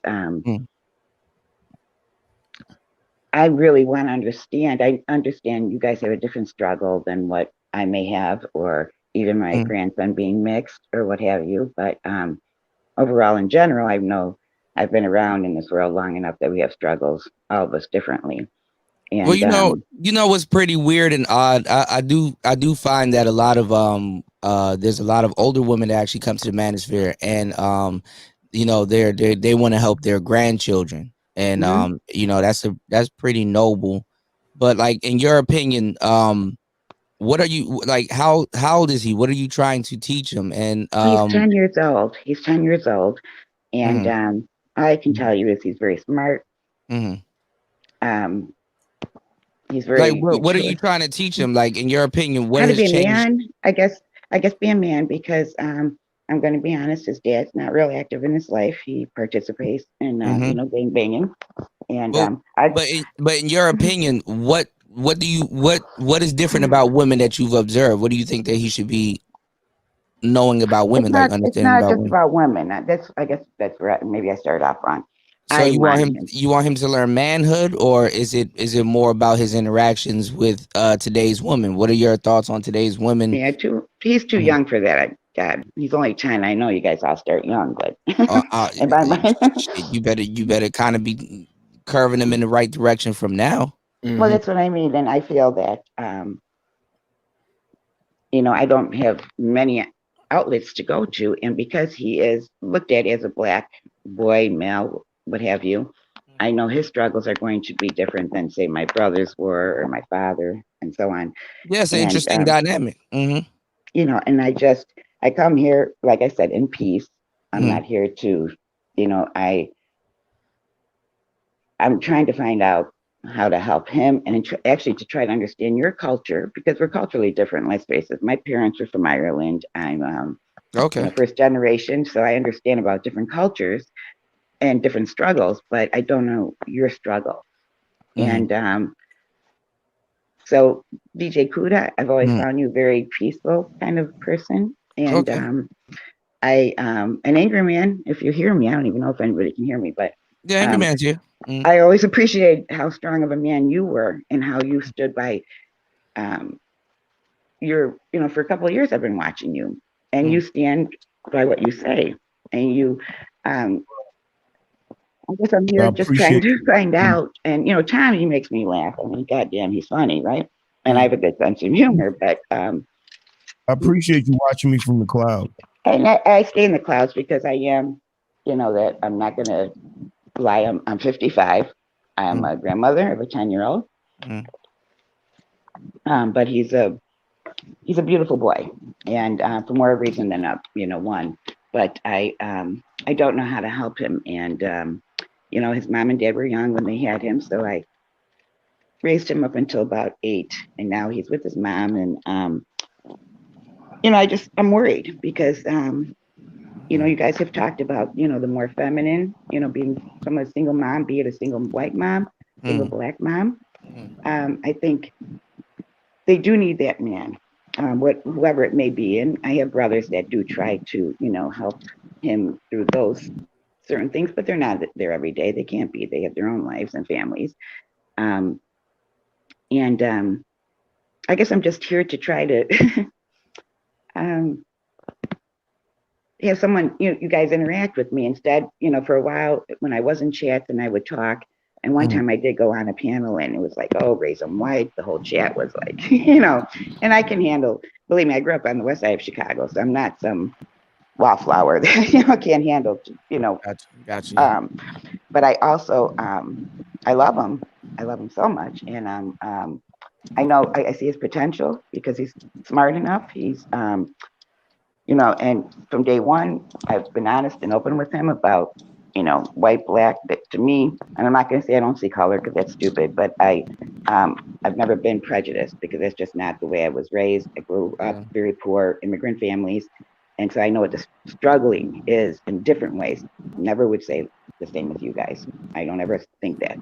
But I do know that it is, I want him to understand both sides because he is half white and half black. He does come back with, just a little bit of knowledge. You're a black guy, you shoot, you're dead by the police or what have you. And then if you're a white guy, and I go, well, we have to break it down. That's not always true.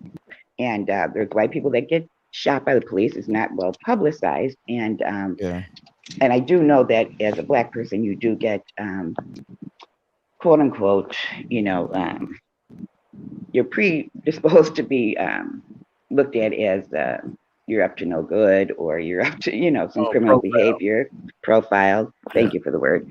Well, one thing I would say is that since he's very young, don't throw him into this space, but any wisdom. Oh, I wouldn't throw him here yet. Yeah, that's what I'm saying. Any wisdom that you can give him that that we've talked about, or any type of knowledge you can bestow upon him, that's a good thing. But as a young boy, you got to allow him to make certain mistakes, and then but just let him know that he can come to you even if he makes certain mistakes and talk to you about it, and you can bestow some wisdom upon him. But like this space at the moment is just like you know. It's a mess because I've been watching for years, and that's kind of sad that it took me this.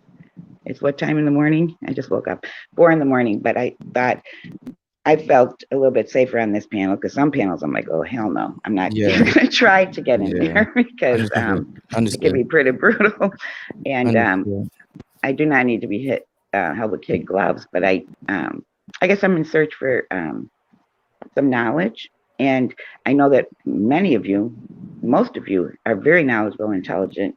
Yeah. But unfortunately, I find that because of the drama, and then it takes over a lot of what you guys are trying to get across to your culture, your men, and how you want to build your men. Because I've noticed, even just men in general have been feminized. From my, like, say, my father's generation, my brothers, and so on, and that's white, Black, Hispanic. Yeah. They have taken away the male role, and that's something I know that's needed throughout the world, not only in your community, but in everyone's, because without the male role model and the male strength, I believe, the world is kind of screwed, because women, we can't fight that. That's not our role.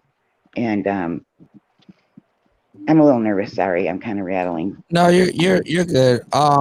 Anybody here? Would you guys like to take a crack at it? Give us some knowledge. I know you're probably like, holy shit, 4 a.m. I can't help you. I mean, we hearing you out. I mean, I every once in a while I do get a grandmother that comes here because a lot of the younger generation, what they like to do, they like to leave the kids with the grandma and shit. Mm-hmm. and pretend like like they're raising their child on social media. I'm raising my kid. No, they're at home with grandma. So I do understand your concern, but and I am a young grandma, by the way.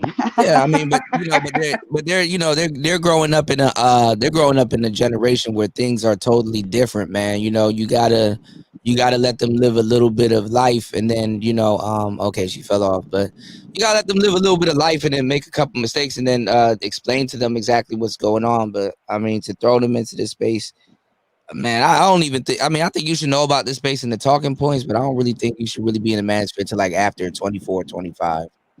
Or if you're gonna be in a Manosphere, be a ghost watcher. You gotta be a student at some point. But there's no type of structure, man. Like, you got 18-year-olds on here trying to be content creators, and it's like, bro, you don't even have no wind under your nuts yet, man. What are you talking about? You need a jawline to get women. Yeah, you keep on believing that. Well, I only have what's up. Shout out, cool. Shout out. What's going on? Shout out AM. Shout out to the lady on the panel. Yeah. I just have a couple. Hopefully she comes back. I thought she was here, but I just have a couple of questions, right? And a couple of questions I have is, where is the boy's father? Number one, because I didn't hear that part of it. Number two, are there any viable men in the family that can tutor it? They can give the young man, the young boy, some tutelage? Yeah. Right. Yeah, so a lot of times put him in some sports or something. Well, now how old is this young man? This boy? Well, she said he was 10, but okay. It's good to have male figures around him, like a coach. Guys. 10, yeah. Coaches used to be good too, but yeah, now coaches are they some of these coaches are just as fucked up as some of these other niggas are. Yeah. So when you're looking at it, you gotta ask certain questions. Okay, where's the grandfather? Where is the uncle?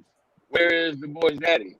You gotta ask the hard questions to get the hard answers. Yeah.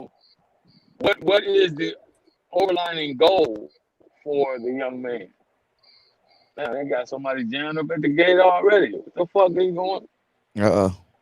Well, she's back here. Yeah, one of the things I would have told you, Sherazin, is put him into some sports. Feel out the coach. Get him around some manly guys. There's a couple things you can do. Put him around his uncles. Get him into fishing. You know what I'm saying? Go fishing, or I know a lot of mothers don't do this. You would never see a mother do this, but if you're active, take them with you to to Target or Kmart. Go buy a football and go find an open field and throw the football with them and just talk to them while you're throwing the football. Stuff like that. Women don't even think about little stuff like that will make a difference. Okay, she fell off again. You never see a single mother throwing a football with her son. Unfortunately, Kuda, we live in a day and time where that's not necessarily the mainstream activity for young men today because we live in a digital space. So Yeah. that 25 years ago, excellent idea. Today's time, these kids are smarter. They're more they're quick witted. They pick up on a lot of shit that you don't even think that they're picking up on. So it's kind of hard because I say go down that particular, in my opinion, you have to go down that particular threshold. Where are the male role models in the boys' life? Well, am I on again? I don't even know. Hey, how you doing? Yeah, we hear you. Okay, I said. Yeah. It's a little windy where you at though. Oh yeah, I'm in Chicago. All right. Yeah. Let me know if you can hear me. I went outside because Okay. Try to get out of the window because we can hear it. Okay, hold on. Yeah.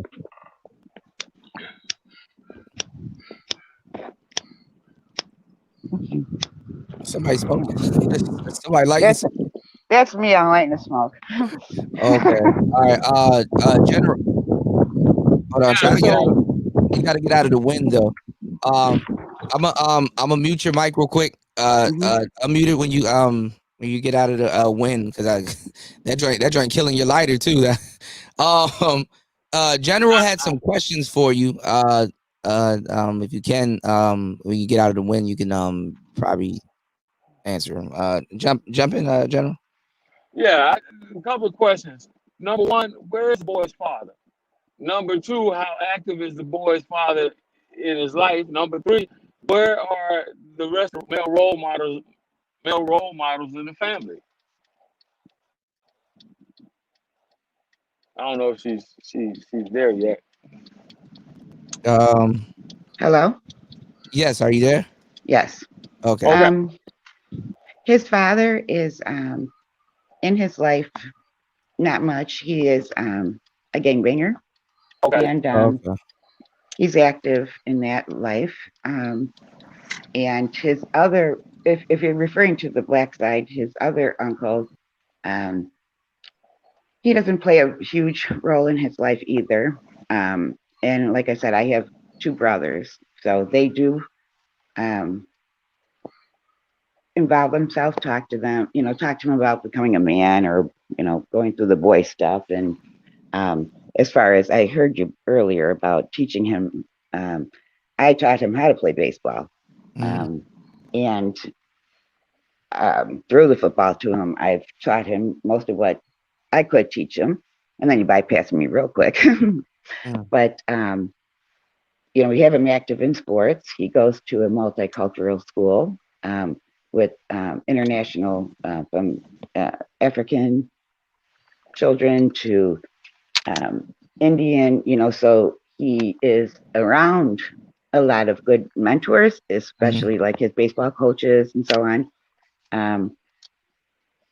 I guess initially when I came here, I wanted to understand a little bit more about your culture so I could discuss with him and kind of understand. And because, and I'm not saying anything derogatory here, but I noticed with his father, there were things that he just didn't know, even down to, he had concerns when he couldn't see his son. And I went above and beyond to make sure he was in his life. My daughter and him had, they were young and kind of, toxic together. So I was a liaison with taking him to and from. But his dad wouldn't take the L in Chicago. He had to take it, but he didn't even know how to take a train. And I don't know how to put this correctly.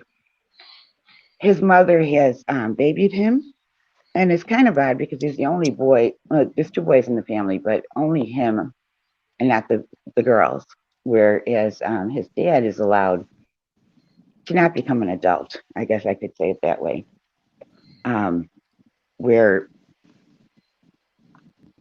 oh gosh, I don't want to come across derogatory, but Just she hasn't go done ahead and him. say it. Okay, sorry. Yeah. Just talk plain. They can't hurt you.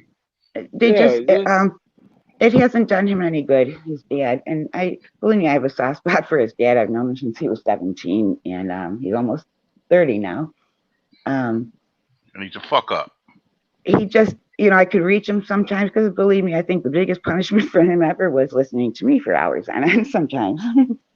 But I know he loves his son. He just he's caught up in a life that does he help? Does he help financially with the son? No, not like once in a blue moon. I overtook the financial aspect because even my daughter, and I'll be the first to admit, she was not. They were both messed up at the time, and messed up like how? They're doing drugs. Well, they were young, drugs. He was in the gang life. My daughter was becoming that quote unquote hood, kind of girl. What type? If you mind me asking, what type of drugs? Well, it was pot, and then it was what is that stuff called? His dad was drinking lean, I think it's called. Yeah. Codeine. And that's where his money going to. Well, all that, but the thing about it is with him, because I grew up, like I said, I was raised on the west side of Chicago, and then my parents moved to the northwest side, so I'm not unfamiliar. He's sipping walk hard. He's sipping red. That's where his money's going. He's sipping knockoff. That's where his money's going to. Well, that I know, but he's not working. He hasn't been able to work a full time. Of course, he gang banging. He's not gonna have no money. He's not gonna have no money, especially that's an expensive addiction. I understand. I do understand about addiction. $30-$40 for an ounce. And I do understand addiction. Like 120, 150. Oh, I don't know. I'm sorry. No, you're good. We're just letting you know that don't look to him to be shit. I mean, I don't. But I do. Like I said, I've known him since he was 17, so I look at that as a boy, and I do know in his heart of heart, he's not made for that life. There is a difference between a banger that has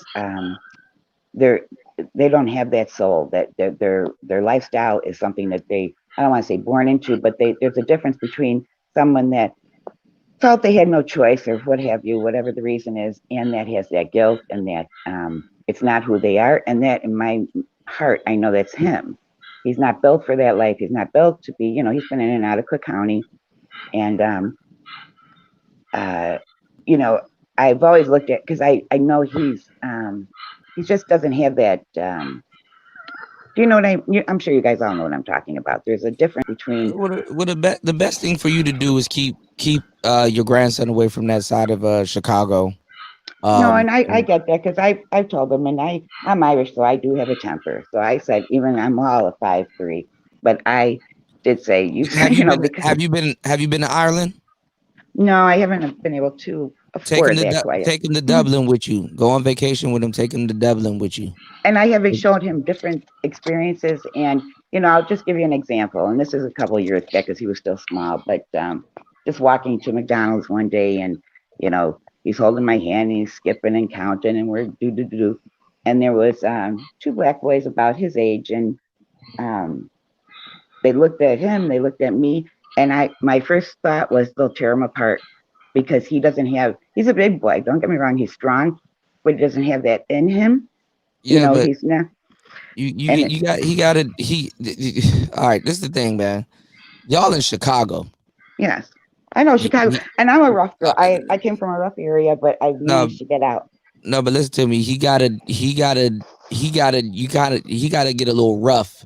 Oh no, I know that, and I've told him. If you're gonna raise him in Chicago, he gotta get a little bit of rough. Now, I'm not telling you that he gotta hang around dudes like that, but that little bit of roughness will save his ass. He gotta learn how to use that to save his own ass, so people don't, mess with him. No, and I get that, because I'll give you just a brief synopsis. They were living on the southwest side for a while, and he was at school. Now this is, I'm saying first grade kindergarten, right? And two of these little boys, and they were Hispanic. It was more Hispanic, gang kind of community over there. And in school, he got hurt kind of because they were two boys and they were all quote unquote friends, but they said because of their older siblings, he had to be jumped into a gang. And now he was 7 at this time. And I'm not naive to any of this, because they emulated what they saw at home or whatever, and I know he knows about his dad as he's gotten older, but I thought, oh dear Lord. And I know he has to have that. And I've told him before because it was two boys and he let them and he got, a little hurt and it broke my heart. But I also told him that you don't ever, first of all, let anyone touch you without, fighting for yourself. Fight back. And I don't care. You'll never be in trouble to protect yourself. And he has that strength in him to protect himself, but his heart is not. Look, he's only 10. Like there's I nothing know, really. but you know There's what? It goes nothing. very quickly. It goes quickly. That's what I'm trying to tell you. There's nothing really I can say to you right now. You got to let him experience being a boy, but like tell him to stay away from the dudes and gangs. If you can, try to put him in a more upscale school. Well, we did move him. So That's why he's excuse me, I'm sorry, Kuda. So Yeah. he's biracial from Chicago, and you're his grandmother raised him. He sounds a little bit like Barack Obama. No, she raised him till he was. And that's the thing. He is very beautiful too. She raised him. She raised him till he was about 8. This boy, look, this boy still got to turn. This boy still got to turn 14 at some point. Okay, Right. He's gonna get out of your hands. He's gonna get out of his mom's hands. You're not gonna be able to control that. So what I'm trying to tell you is, you got to instill some stuff in him from right now. If you can get him in a more upscale school, that could probably help. But get on your travel shit. Take him with you to Ireland. Take him with you certain places. Show him there's way more than Chicago. You take him to Indonesia, then you take him to Hawaii. Yeah, take him certain places, man. Indonesia, then you take him to Hawaii. And then hold the on. grandmother stays Hold on, with him.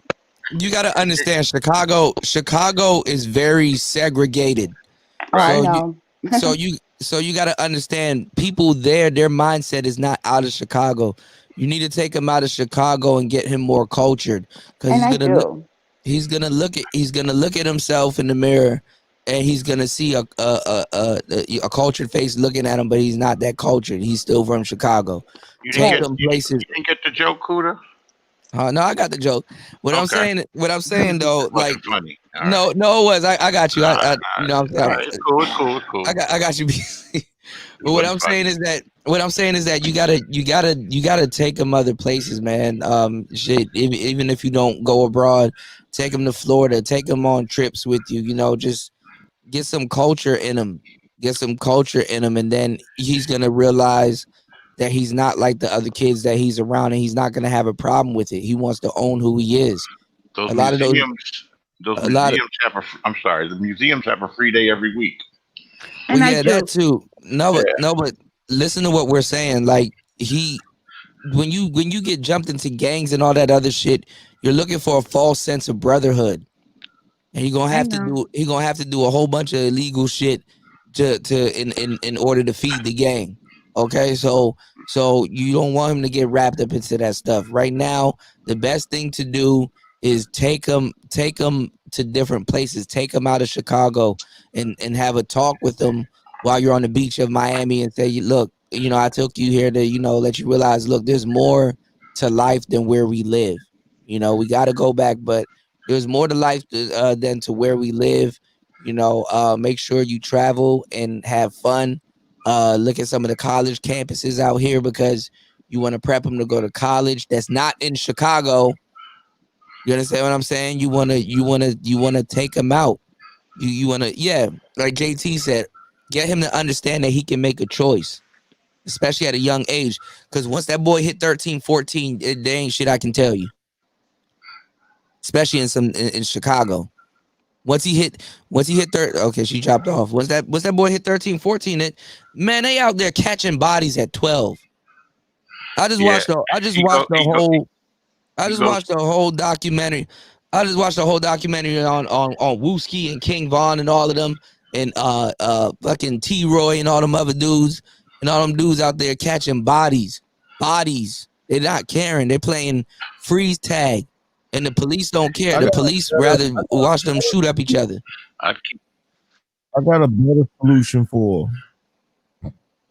If she got some money, you get out of fuck Chicago. out of Chicago. That's problem. That's problem number one. You in Chicago. Get the fuck out of Chicago. That's the easiest solution. Because that shit ain't nothing good gonna come out of that. Once he hit 13, 14, you better make sure he rely on them survival skills that you taught him. You know, because give better. He goes to international school. He doesn't go into the regular public school. Yeah, but still, once he get off of school and stuff, you know what I'm saying? You know. Yeah, don't think just because you go to international school, them vice lords won't get to you, or them goddamn GDs or BDs won't get to you, or them Bloods. Especially if you got a uniform. Yeah, like come on now.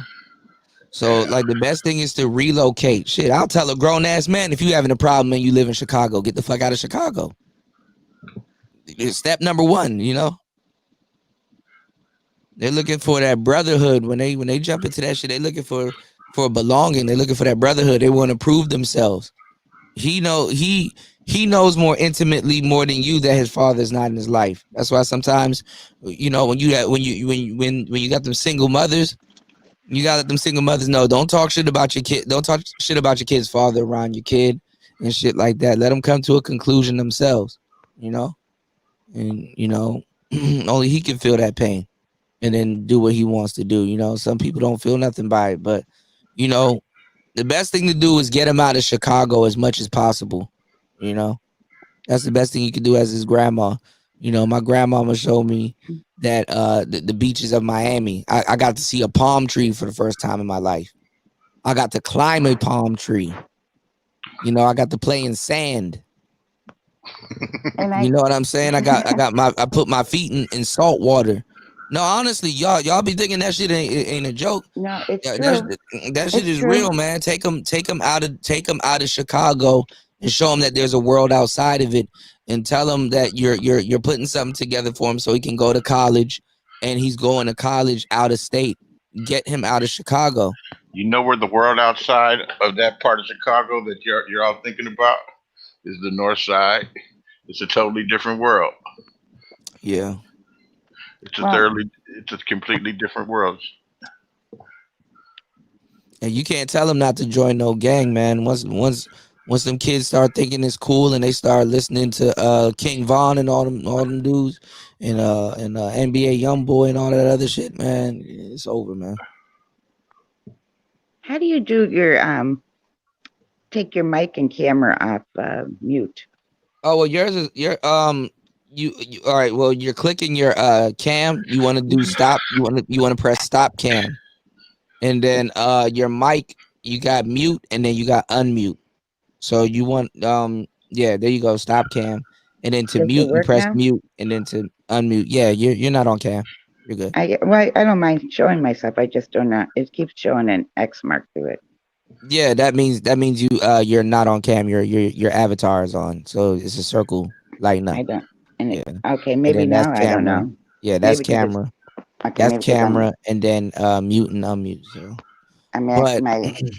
but yeah, that's your number one. That should be your number one priority. Get him out of Chicago.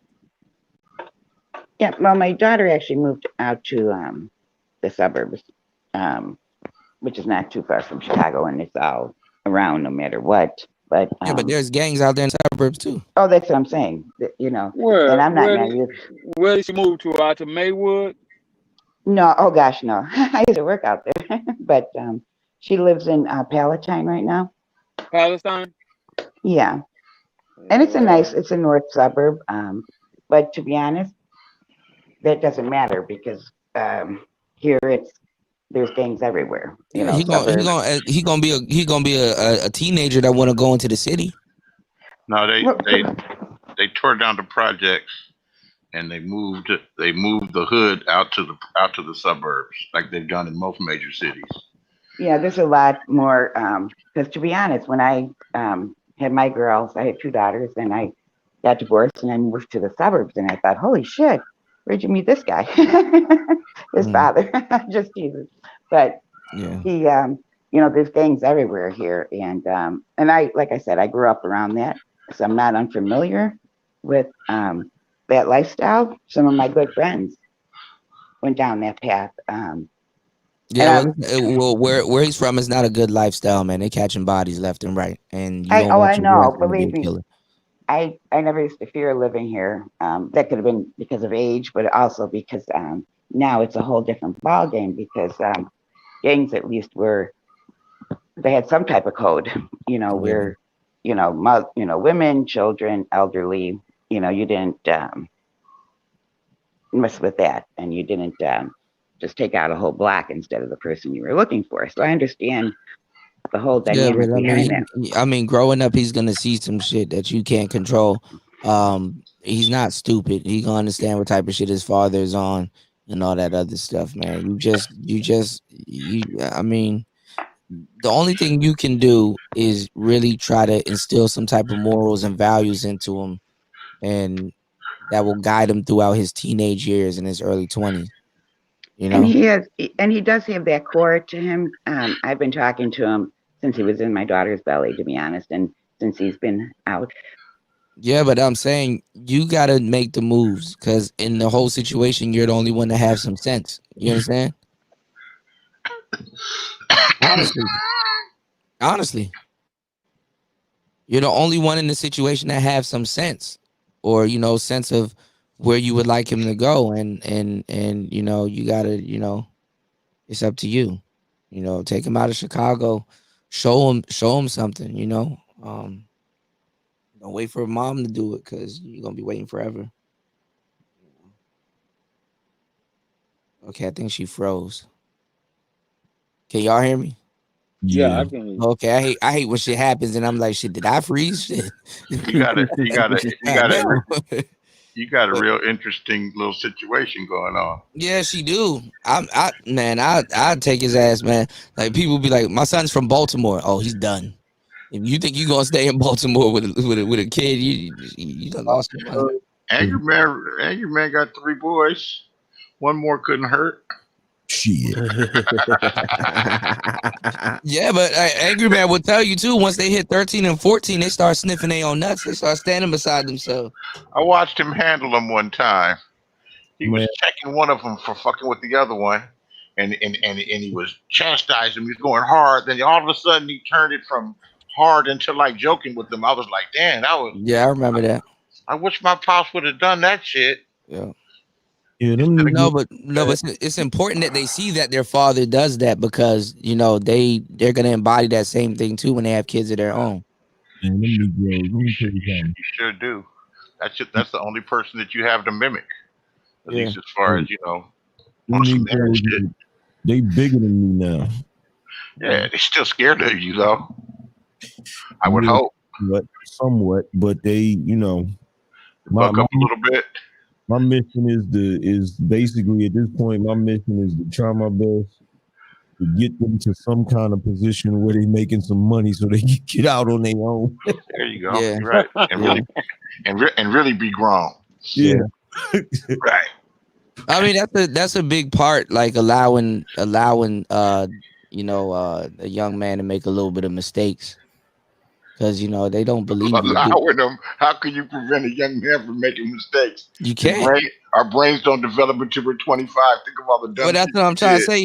Even the girls, you can only do but so much, man. You can't be wrecking your brains over your kids, man. They're gonna make mistakes, man. You just pray that you instilled enough in them that they don't make certain like dire mistakes. Yeah. Hey, good. I use myself as an example. I'll just use the church, right? We had many parents in the church, quote unquote, learning about God and all that stuff. But most of the kids, they didn't live up what their parents taught them. So at the end of the day, it's about choice. Like I know we live in a culture where they say, "Oh, you're an adult, where you're quote unquote 18 and stuff like that. You're responsible." But according to scripture, if you develop a conscience, you already know what's wrong, right or wrong. That's why nobody has an excuse.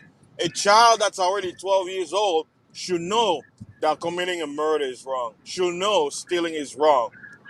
But like I say, if you live in a society that allows, excuses, then it won't matter anyway. And like you were saying earlier about environment is very important. If you have children around toxic environment, it will rub off, right? What would they say? One bad apple will spoil many. That's not even the biggest problem when it comes to children, especially boys. The biggest problem is deprogramming them from the bullshit they mama taught them. Yeah, that too. Yeah, that too. Yeah. And that's the irony. That's why going back to what Kuda was saying, culture. Because in my mind, I'm thinking, coming from Africa, we have a culture. You got like extended family, right? Most of the time, people live in a house. You have uncles, grandmas, and all that. So even if, let's say, you have one parent, they got the family right there to bring the education. Hey, But Fast, let me ask you a question about African culture, because I heard this and I don't know if it's true.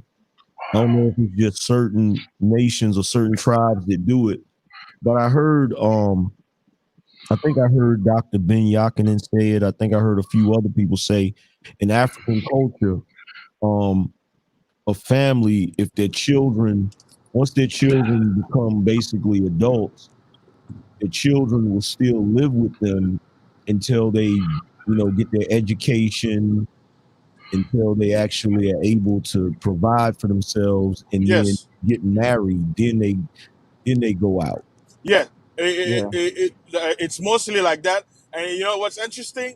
I was talking to my Puerto Rican friend. He told me it's the same thing. So I was like, that's interesting because a lot of Africans were brought there too. So what usually happens, and especially for women, if as a man, even if you're able to work, most of the people they will stay within the family. Why? To help each other out, Yeah. right? And then the only time you quote unquote move on your own is when you get married. And Yeah, but that's when like the parents used to pay for the marriage and stuff, and your families would have to meet. yeah, like the dowry. Most of the time, like because you have to understand, not everybody is rich. So usually, like low income families, when it comes to dowry, even you as a man, if you want to get married, if you can't make it, then everybody will pitch in. You know. But like, as the world is becoming modernized, and you have war and civil war and stuff like that, certain stuff like a lot of people are starting to walk away from old tradition. You see what I'm saying? Like even when I went back home, and African culture, hospitality was a major thing, but because of war and hunger and all that stuff, a lot of people are not as hospitable as I remember it. And I was, and when I went back home, me showing hospitality to the people out there, they were actually shocked because it's no longer like it's fading away. Well, That's yeah. that's I actually decided to adopt that tradition myself. And the reason why is because I looked at it like when I was younger, how I kind of got pushed out there and had to fend for myself. Yeah. And I remember how angry I was because of it. And like with my kids, like my oldest son is 18 now. But I already told him, I was like, yo, I'm not gonna push you out there to like get a place and do stuff like that until like you finish, because he wants to go to art school. Like until you finish art school, you got a decent credit rating and you're actually starting your career. Then you can go out there and do whatever. And then my other son, he wants to get into music, but I'm trying to push him to get get a barber license or something. Yeah. Like, okay, music is cool, but you still want to have some sort of trade that you can fall back on. Yeah, on the side. Hey, Angry Man, he can pay for his studio time and stuff like that. Hey, Angry Man, you're talking to somebody who went to art school. Here's my advice to him if he wants to go to art school. If he wants to go to art school, he shouldn't look at it as a career. He should look at it as okay, I want to learn a skill. But if he's thinking about going to art school to make money, I have some bad news to tell him. Yeah. Unless he leans towards was it graphic design Graphic and arts, graphic design. anything related to gaming. Well, that's Anything what he related to does. gaming, I he should went. do it. Here's the thing. I was His son going. actually does graphic design, though, right? Don't he create graphics? Yeah, he already does like a lot of the stuff. For you? Nah, he not for me. He does. I do my own graphics, but he does like he's made like these sort of anime style comic books Okay, and okay. stuff like that. So, But he's like I went to school for art. I was pursuing my bachelor's. But I told him basically if he want to, cause trust me, I know the thing about the starving artist stuff. So what I told him, I said, look, if you're gonna go into art school, I would suggest you go for like animation or Yes. graphic or like computer. What's going on, Ray? What's going on, Sheila? Because I know that's some money in that. Like my sister right now, like she's a graphic designer for Nike. Oh, okay, that's what's up. If you and I told him, I said, if you want to go into art, you're gonna have to go into something that's actually gonna make money because not all art disciplines really make money like, you know. Yeah. Well, I mean, I would tell you the truth. Both of your sons will learn a great deal by just hanging around you in your studio and asking you certain questions like, okay, when you're creating your graphics, what do you do with that? Like, why do you do this? How do you do that? Yeah, they've already done that. My oldest son does he does his comic books and stuff. He's done some commissions for people and made money off of that. He has a big, this dude, I didn't even realize it, didn't even know it. He has a bigger freaking Discord server than I do. Wow. Yeah, these kids are advanced school that like yeah, like But see, that's what I'm saying. Like I know if I had a child and he does like art and stuff, I would tell him, okay, well, I know you can't, pay for somebody to really do your comic book at this point. But what you can do is that, you get you a little microphone, get you a little corner in your room, go on a computer or how to draw up some of these characters and do a little voiceover for them and just produce little episodes like that. That's the new comic book right there. And then, then again, somebody would like what he does, with his drawings and his voiceover behind it and stuff. And Hey. yeah. Hey, Anger Man, on what you were talking about, about not pushing your kid away. I think, like, from my perspective, being a foreigner in this country, I think America does it. Why? Because they need to create. It's the debt system. Like you can't have people. Even in some of the books already say you can't have people in debt if they're in family because they're gonna help each other out. Like, and think about it. Like, if you have like in my family, we're a family of 8. My dad, my mom, and 6 kids. Right? Imagine at a time where when I was doing trucking, I didn't want to live on my own because I was like, what's the point of me being out of the, going from state to state? I'm never home. Why have an apartment back then, right? So I was like, okay, I'll stay with them. So the money that will go on my rent, I was giving it to my dad, for the house. And the money for food, it was going to the house. So now imagine me at that time when I used to live in Dallas, my apartment was like it went up to like 500 or 550. But then I was giving my dad like $800, right? Every month. Now imagine you have 6 people giving 800. That's a lot of money, right? For a big house. So the whole thing is it's about helping each other out. And here's another thing, Angerman, maybe you didn't know. You want to know the people that I know that practice this?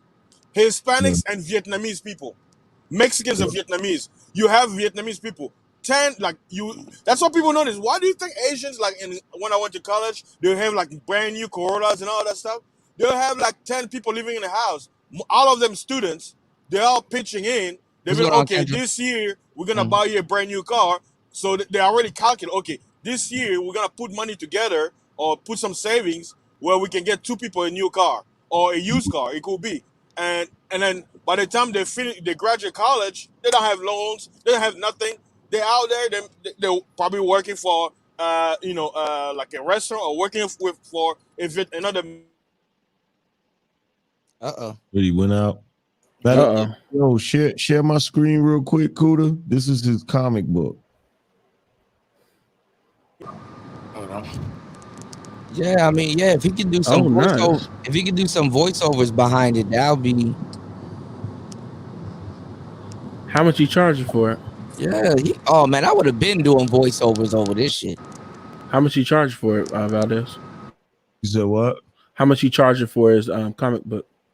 I don't know. I don't think he started trying to sell it yet. He's trying to make. He got a bunch of short stories. I told him he need to put them all together in a graphic novel. Yeah, tell him to pitch the idea to him that he can do slight voiceovers on his channel. End up selling his comics, you know. Somebody call me. Hey, that's why I got selling episodes out. You know, that's how people do it. Like you can do voiceovers on still pictures and stuff, and it's still got the same effect. Yeah, he's good. Like to try to get him to do voiceovers over that shit, honestly. Because Hey, I mean, these kids are advanced. Like me, my computer that wanna build Kuda, I'm not building it. I'm making my younger brother. He's gonna turn 24 in December, and here's another thing. That's why, it's just a word of wisdom. I'm not a father, but I'm a big brother, right? Sometimes even if I know something, you know what I do? I pass the torch, because talking about confidence, sometimes the youngins, you have to allow them to grow. yeah, you Even gotta if they allow don't them to know create. something, put Yeah. something in their mind like, hey, big brother, you out there doing big things, you're knowledgeable, I look up to you. You want me to help you with your comics? You want me to help you with video shooting? Psychologically, you putting them in a position of power, because you're saying that, hey, help me with this, and this person is looking up to you. Like me, when I started doing, like when I was doing art, like painting and all that stuff, guess what happened? My two youngest, they began to follow me. When I started doing music, guess what they started to do? They started copying me. I was in soccer in high school, but I quit. Guess what? My brother now, he's a soccer player for university. He got jerseys and all that stuff. He has a YouTube channel. So it's like, we don't know, I forgot, somebody said, they say, when you're looking forward, you don't know how many people are looking at your back. So whatever you do, the people behind you will follow you. So you have to be aware of your surrounding. Why? All of your actions, especially if you're a father or you're an elder or something, the youngins are gonna follow you. So if you're living a bad lifestyle, you can't turn around and tell the youngins, hey man, don't do what I do. Guess what? They're not gonna listen to you. Your action speaks against what you're telling them. Be the example in a sense. And I think, talking about here, you talk about, the young men as elders, especially if you're a big brother to youngins, your actions and passing the torch is what I've experienced, is another way to tell them that, hey, you're valuable. And I think a lot of men, they're not allowed to, when people talk about you need to grow up, well, how you gonna grow up when you don't pass the torch? Sherazin, have you been following the conversation? Okay, she went down and she's right back. Sherazin, have you been following the conversation? I know you kind of in and out. Can you hear us? Metro PCS sucks, by the way. I understand. Have you been following the conversation? I've been in and out trying to get connection. Yeah, I'm at my cousin's house, so I'm not sure what's going on here. But you have an overall understanding of what we're talking about, right? How what's going on with raising these young men and stuff like that?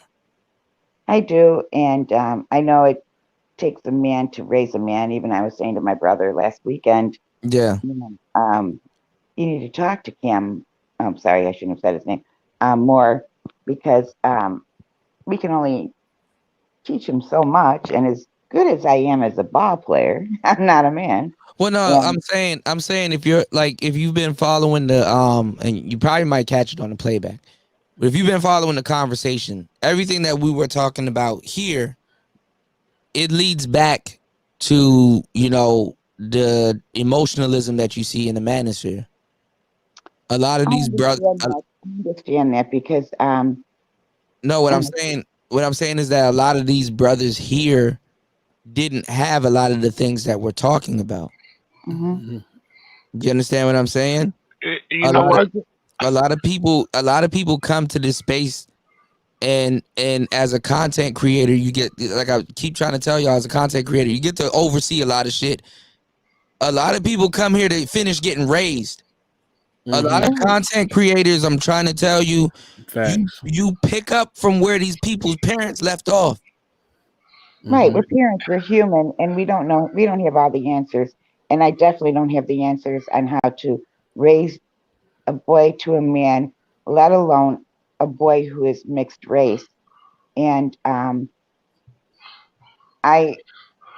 been searching, and all I can say is I have reached out, and then I pulled back because I kept being told in the chat or by other content creators, raise them like grandma. You know, they took it very lightly. And because across the board, I want what's best for my grandson. I want what's best for people in general. And I'm not polyamorous, you know, like, oh, everybody should be happy and everything's equal, because that's just not life. I'm not naive enough to think that way. But I also knew when he was conceived that life would be a little bit more difficult in a different way, because he would be torn, because he was both races, right?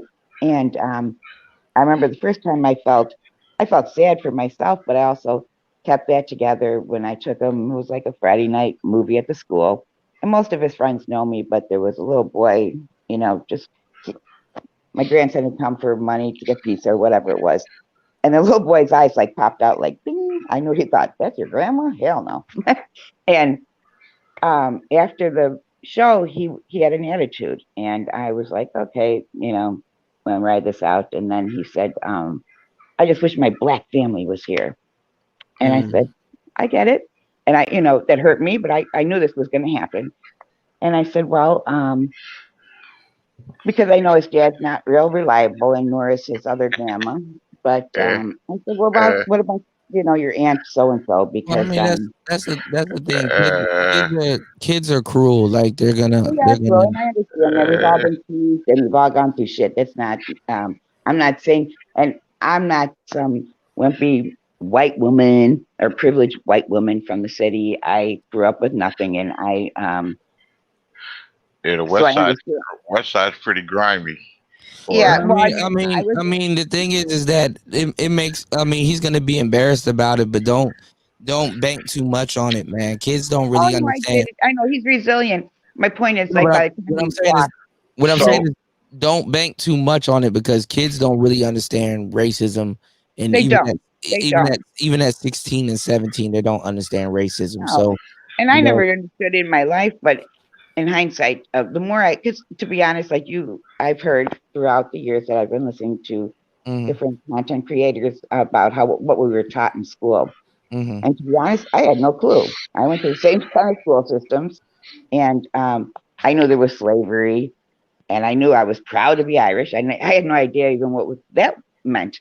You know what? Looking back, once I had my God, I keep saying his name, not the older, you know, but once I had him come into my life, I started to understand and look more into history to understand what came through, and even from my own heritage. And what proud to be Irish meant was we said that so we would act proud. It was something like brainwashing ourselves. It had nothing to do with us being grandiose. And here I go all through, you know, my teenage years. I'm like, proud to be Irish. Little did I know was they was just trying to tell ourselves we were proud, because and it's nothing to do to what you guys are doing. The Irish were it's a large step because they were white, but the Irish caught hell when they came here, and the Italians, they were Catholic. Oh, sure. And white at the bottom. You know, this is a stretch, but you know what you should do, and I actually really enjoyed this as a kid. When he comes of age, put him in MMA classes. That's And when he I want to teach him like what's Tai Chi, you know, some type of. I think you were speaking about it, DJ Frida, about, you know, martial arts or something, because Muay Thai and Brazilian Jiu-Jitsu. Right. I thought that's something I would prefer to invest in. You know, he's very, and I'm not going to lie, you guys got a jump in you that us white people do not have. Because the first time he was 4, I thought, shit. And he's very coordinated. He's very good at whatever sport. But shoot, you go into them martial arts classes, a whole bunch of white people in there learning how to whip people's ass. So, right. you know, hey, now we can whip some ass, even the hood guys. I know. But that's what I'm saying. Like the best thing to do with them, take them. I want him to have the control to know that he. No, but I'm saying put him in some Brazilian jiu-jitsu and Muay Thai class. Make sure you make it a fact that you pick him up and take him there. Oh yeah. Grandma took me there, not mom. Grandma took me to Muay Thai and Brazilian jiu-jitsu class. And when he comes over to your house, if you got Showtime or whatever, y'all I know it's brutal, but I mean later on you'll see where what I'm saying comes into play. Watch some fights with him and tell him like your favorite fighter is Conor McGregor. He's Irish. I love Conor McGregor. I know about fighting. I grew up between my 2 brothers. I came from 7 kids. Okay. So that's what I'm saying. Pick him up. You know, hang out with them. Watch some Conor McGregor. Drink some hot chocolate this winter. Get some hand pads so you can say, let's see how hard you can punch, right? And hold it. Those like the butterfly stings like a bee. I'm a Muhammad Ali fan too. And that's what I'm saying. Hold the hand pads for him and stuff like that, and talk to him while you're doing something. That'll make sure he's tough. That'll make sure he's a little masculine, and that'll keep him disciplined, because that karate class that Muay Thai class will give him structure. He knows that's what I want to see in him. Hold on. I'm sorry. No, you gotta listen. He knows he can't go around just whipping everyone's ass. That's number 1. Number 2, he'll have some type of structure. While these dudes are like, well, I just want to fight to jump you in. And those Muay Thai class, if he comes a part of an academy, because when I went to fighting school, I went to an academy. There's brotherhood there. He can start competing in championships and stuff there, and keep him out of the streets. And he'll thank you for that. He'll allude that back to you. My grandmother taught me structure. I know the little $30, $40 a week. I know that's a lot, but trust me, it'll keep him out of a lot of bullshit. That's what I'm gonna tell you. Like, that's what I'll tell you. Just look. Don't get him into sports. Don't do nothing like that. Have him come over your house this winter. Y'all watch some MMA. Y'all drink some hot chocolate and talk about some stuff and talk about fighting. Who do you like? Do you like Anderson Silva? Do you like, y'all look at all the old school fights? You can pull up YouTube. A lot of those fights are online for free, and you guys can watch that stuff. And that's his little relationship that he has with you, especially going into his teenage years. And then you say, hey, you know what? I'm gonna surprise him one day and say, hey, there's a Brazilian jiu-jitsu and a Muay Thai class here. I signed you up. I got you some gloves. Make me proud. Drop them off, and let that martial arts instructor teach him. That martial arts instructor can teach him way more than you can ever think of teaching him. Oh, I agree. How to be a man, not to man. Once you start learning how to do some deadly shit, you do not want to do some deadly shit. Right, and that's why I want him to have the confidence, because when this happened at that school, I took, I don't know if anyone's familiar with Chicago, but I took the Brown Line to the Red Line, some of the worst areas to get to his school, and because I wanted to hurt somebody because he was hurt, but at the same time, I also wanted him to know, you don't ever let anybody get you into a corner, and you always fight back. And, I mean, you're just teaching them how to defend themselves. Like, like I can only give you but so much information, because like he's 10. I know. You gotta understand. Listen to me. You gotta understand. He still got to turn 14. Oh, I know. I dread it. Chicago. I know, believe me. So listen, look, we could talk to the sun come up. There's nothing I can tell you right now that's gonna stop him from turning 14. And I don't know why I'm choosing that age, but listen, he's in Chicago. There's nothing I can do that can stop him from turning 14 and seeing certain shit. There's nothing I can tell you. There's nothing you can do. So what I'm saying is the best thing to do is get him into martial arts, get him into something that that can help him get in shape, defend himself, and fix his mind state. That's all you can do. You're his grandma. I know. I guess I was because he is. I know probably every grandma says this, but he's highly intelligent. Yes, He's very strong. You gotta protect that by taking heed to what I'm telling you. There's nothing you can do. I know. You can understand our culture as much as you want. He's still got to go through his own set of problems that ain't got nothing to do with me, you, or anybody else. He's still gonna have to learn how to navigate and do a whole bunch of stuff in life that ain't got nothing to do with anybody here on this panel. The best thing you can do is steer him in the right direction and just put him in certain things that's gonna keep his mind in the right place. That's the only advice I can really give you in this situation. I can't stop him from gangbanging. I can't stop him from doing certain things. He's gonna do what he want to do. He's gonna be a young man, and it ain't gonna have nothing to do with you. The best thing you can do is show him structure. If you can't show him structure, his martial arts teacher and people that he look up to is gonna show him structure. You get him in that little get him to join a brotherhood in martial arts, so that he doesn't go look for a brotherhood in the street.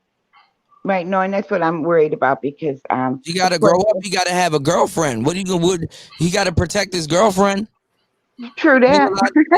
This is what I'm trying to say. There's a lot of things that he's gonna go through that ain't got shit to do with you. So you gotta, you just gotta make sure you instill the right things in him and make sure he's respectful and abides by what you're talking about, and just take it from there. Like there's nothing I can tell you from stopping him from turning young and being out there with savages and stuff like that. He gotta keep him away from the savages. Yeah. Well, you know what? I think on this. I'm sorry. Go ahead. No, I was just gonna add to what Quid is saying. Basically, what Quid is saying is, don't teach him like I want you to do what I did. Say, just give him the tools because his experience is never gonna be yours anyway. His life is his life, basically. Yeah, I mean, what you're doing is noble. I really commend you for that. But like the thing is that like he gotta live it out. You already know she loves her grandson and she wants. She loves her grandson. She has no choice, and she wants the best for him. So but sometimes the best for people is to understand that you can't. You can only do but so much. Yeah. That's the best thing. There's nothing wrong. There's nothing wrong with loving your grandson or your even your blood child. But sometimes you got to realize you can only do what you can do and wash your hands from that situation. Kids, children, adults, they're gonna do what they want to do. Hey, So Kuda, love is taking your child. He's a toddler. You ask him, "Do you know how to swim?" No. Okay. Throw him into the water. Okay, swim. That's love. Yeah. Well, that's what they're doing back home. That's what I'm saying. Experience is gonna be the best teacher, and he's gonna do stuff. He's gonna hide stuff from you. He might start smoking. He might start doing whatever. All I'm saying is that he hasn't even reached that age yet, but they starting young in Chicago.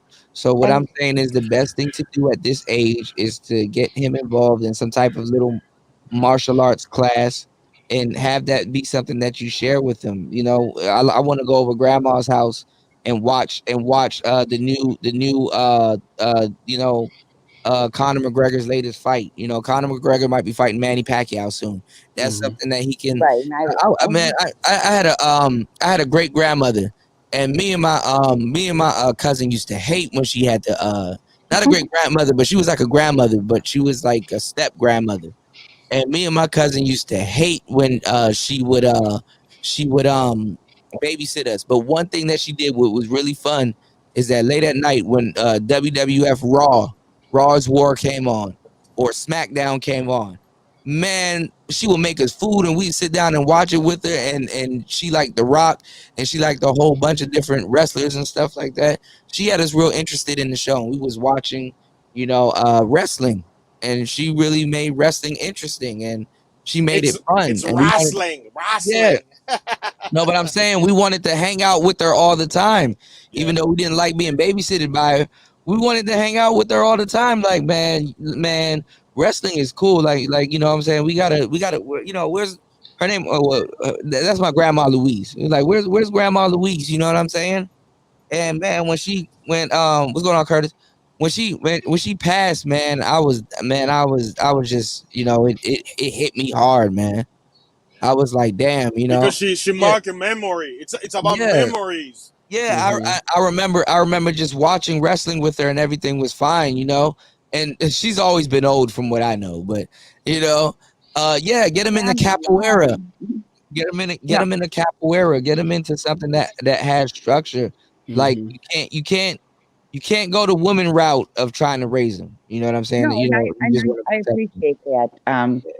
I was, raised my mother and father, and even my brothers, and I grew up with a big group of guys I hung out with, and some of them went that real bad banging route. All of them were we all hung out at a park, but some of them were just good guys, and they could defend themselves. So I get that, and I also was raised with sports because, like I said, I grew up with my brothers, and then I had a lot of just people that I went to school with.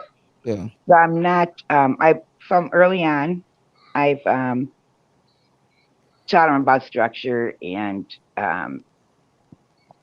doing the right thing. And I've even, talked about, when he talked about his dad and asked questions. And for early on, I hid the fact when his dad would be incarcerated for a short amount of time. And, I tried speaking with his dad because I know his dad loves him and I know he doesn't want him, to go down that same path or anything like that. And this child was born because it wasn't because of my daughter, his father, or even myself. He was born with an intellect that was beyond his years, and that also can become a stigma at school. He came home, grandmother called me Einstein. I go, good, that's a compliment. He and be who you are. I said, I try to teach him to be a leader, not a follower. It doesn't matter what the rest are doing. I go deep down because I know now that, notice that how he's trying to talk more like stupid in my mind, but no. Correct him. Don't Well, let him. And I am. Don't let him. Don't tell him that's street talk, and that's not to go on in your house. Correct him. Make him No, and speak that's what I said. proper I go, English. that doesn't go. I go, I'm your mom. I mean, your grandma. And I said, that's not like how a little man or a little boy speaks, not around their grandma or their mom or any female. Well, What about his other grandmother and she's grandparents? not real active. I did. That's probably the side of the family he need to stay away from. Well, I mean, I have no judgment. She's had a struggle life. She's got a couple. I yeah, think that's probably that's all right. That's probably the side of the family he need to stay away from. and This he is the doesn't thing. have much interaction. It breaks my heart because he does love his dad, but he also, the little time he does go to his, he wants to emulate him. She's in a conundrum. all right. She wants the boy to be able to tap into his black identity. Exactly. So she's over here. Listen, all right. Look, society's gonna do that to him anyway. This is what I'm saying. All right. Cause you're living in a city where there is no like pondering what you need to do. Okay. We what's going on, Sister George? We've given you a game plan. I need you to take the game plan that we've given you. Can you guys come and walk it with me? No, I'm just kidding. No, that's cool. I mean, even if you want him to sit on the panel and we talk to him for a little bit, we won't. I mean, we'll with kid gloves, but you guys went. I'll ask him about fucking MMA and shit. This and is what believe we me, need. I have a bad mouth sometimes. No, but this is what we need you to do. We need you to invite him over your crib. Not crib. I mean, stop using slang. Invite him over your house. I could still do some rapping, and I said, "Oh, your white grandma's coming back." No, but this is the thing. Invite him over the house. Drink some hot chocolate with him. Order the new fight you know, kind of have a newfound interest in boxing and stuff, and you know, like really masculine sports and stuff. Uh, uh, you know, watch some MMA with him, and at some point, if you can, save up a little bit of money and just, you know, put him in, you know, go against his mom and everybody, put him in some type of martial arts class. Right, because initially they gave me more, you know, because I was the primary caretaker. So I started him off early. You know, I got him into, you know, baseball because that was something I knew. I played it my whole life. Yeah, but put him in some. I wanted to. Go Mm. ahead. No, I'm saying just put him in some martial arts. Put him in Muay Thai, Brazilian Jiu Jitsu, or like somebody here said, capoeira. Something that I wanted. Shout outs to introvert. Thank you, bro. You know, because sporting, you know, he's very athletic and athletically inclined. That's what I'm saying. Put him in a martial arts class. Right. And just take it from there. You don't have to overthink about the situation. Don't wreck your brains over the situation. I do though. That's my problem. Why do you think I'm here? You gotta keep him busy. Yeah, put him in a you gotta keep him busy. And if he's smart, push him academically. That could set him free. Yeah, that could be his ticket. I think that's a struggle though when you're that okay, now I'll bring up one other topic which I know is a listen, all right, listen. Look, because I don't want to go over like the shortcomings. You know, Dad ain't shit. Not about shortcomings. I know, but this is the thing. He doesn't understand this. I know. I'm talking to you. He doesn't. All right, listen. Everything we're saying right now, he's gonna turn 14 at some point. No, I don't want him to. Can we just bypass? He's going to. Okay, I'm just worried. No, I know you're worried, but that's what I'm trying to say. Listen to me. Listen to what I'm telling you. You put him in martial arts class from now. At least if he goes from, at least take 4 years of martial arts class from now, he has some type of mental idea of structure. And being a man. And just being the strong. And being around brotherhood. He's going to make some friends in there that he has to spar with. You're in a class. You get to spar with other people. You get to be around other guys. You know, it's not the fighting aspect. You learn discipline. You learn, listen, man, you know, don't fight people. Don't provoke people. These techniques are very deadly. You know, you don't want to use this. You know, be structured. Have people people solving skills. You want to know why relationships are fucked up? People don't have problem solving skills. That martial arts will teach you how to defuse a problem before you resort to throwing hands. Best battle. It will teach them. It will teach him more than what he'll be comfortable around violence. And that's why I not use it. Thought you out individually because I know he spoke about that. And like I said, I started with Tommy and it was kind of humor to, I did call in his station one night and it was like, Grandma just raised him white, the whole chat. And it's like, okay. And then I went from place to place and I would make comments here and there. But when you had mentioned, because I had thought about this a while back about putting him into some type of martial art, because I know about the discipline and how you can learn to defend, but not, you know, provoke. You know, I don't never want him. He's not a provoker, not yet.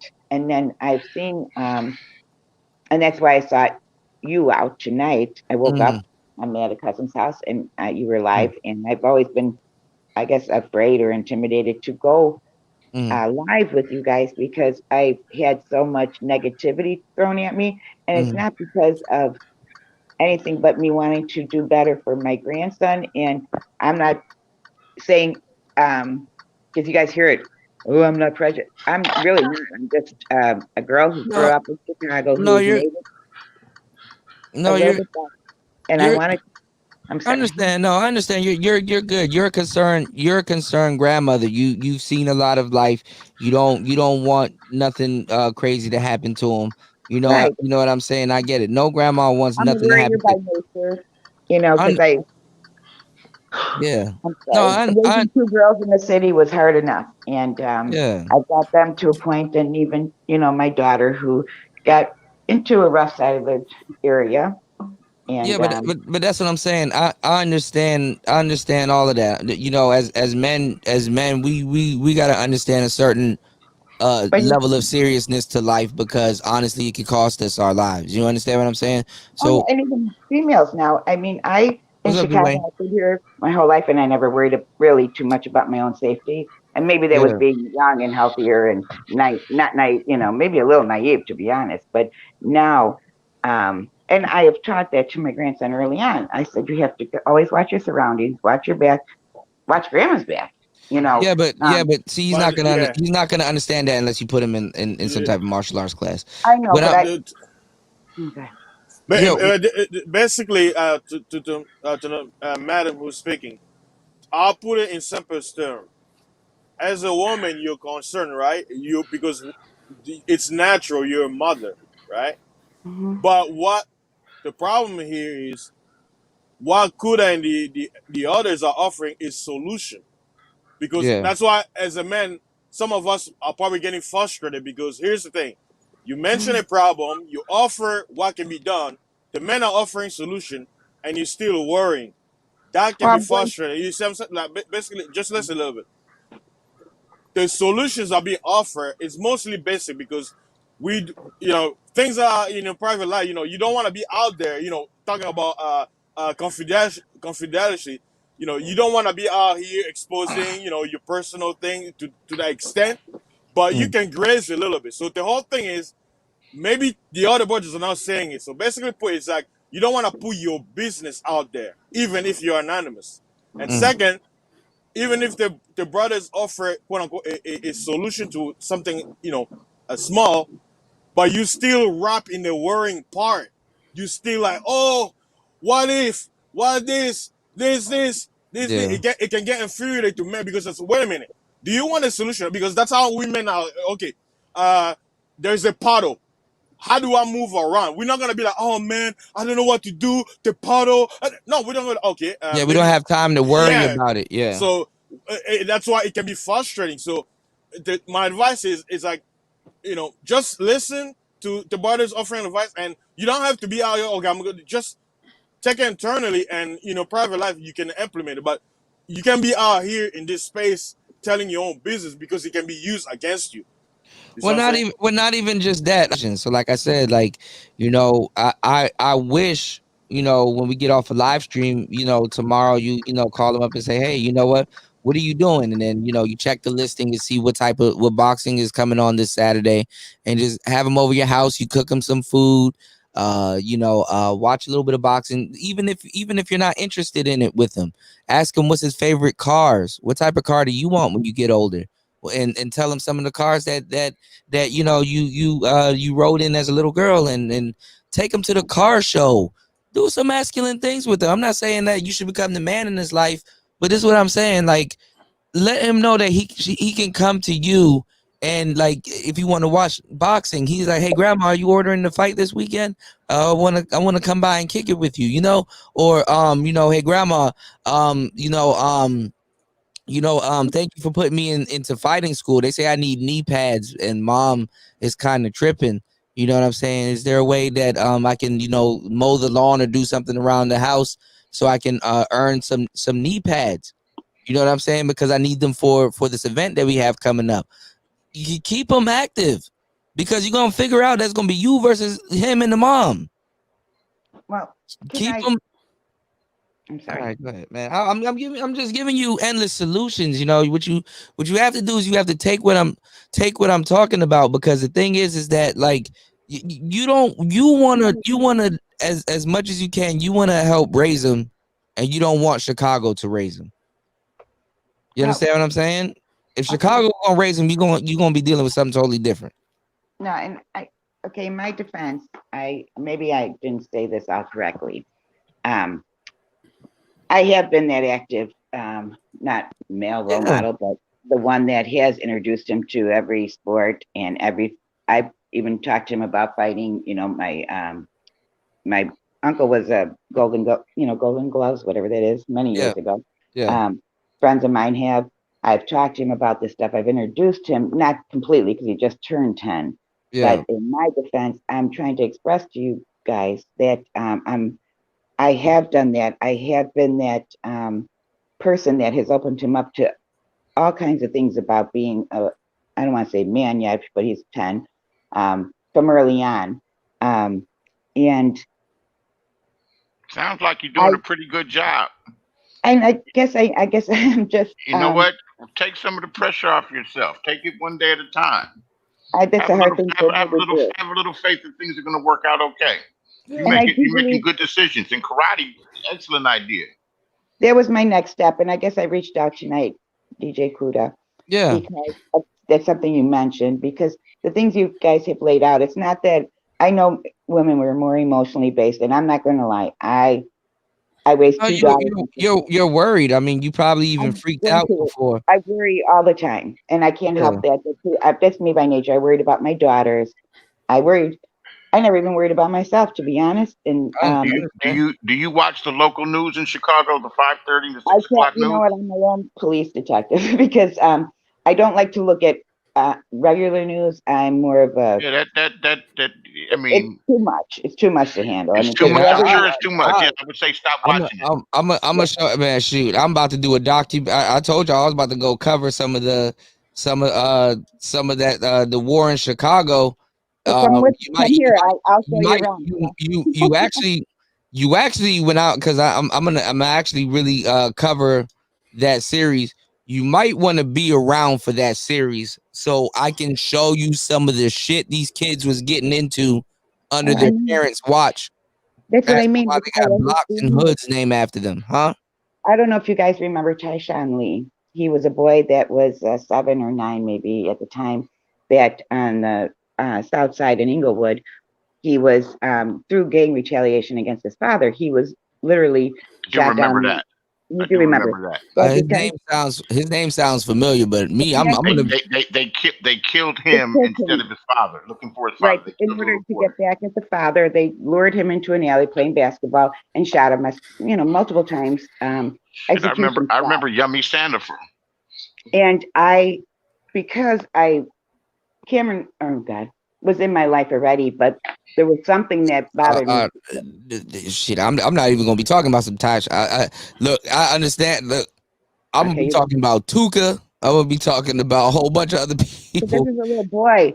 I want to tell you I just want to explain to you how far I have gone, or I have been going for a long time now, because it's been many years since Taisha. I only have 3 or 4 at least. Yeah, with some of the stories. Go ahead, man. Devastated because there was something about it, little guy, he was at the park, innocent, and how a gang retaliated to get back at the father.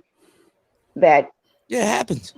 I know it, but it's something that I went to the point of, probably not even smartly, but I tracked his father down through his gang name, his mother down, all this stuff, and his father responded to me because I was devastated. I didn't care what the father did in his life. I really didn't at that point, because what they did to that boy was wrong. Of course. And I said, I know I'm not going to offer money or anything like that, but I didn't care that his father did all these horrible things prior to this happening to his son. But at the same time, I wanted to reach out and say, I'm sorry. And his father is now in jail for retaliating, what have you.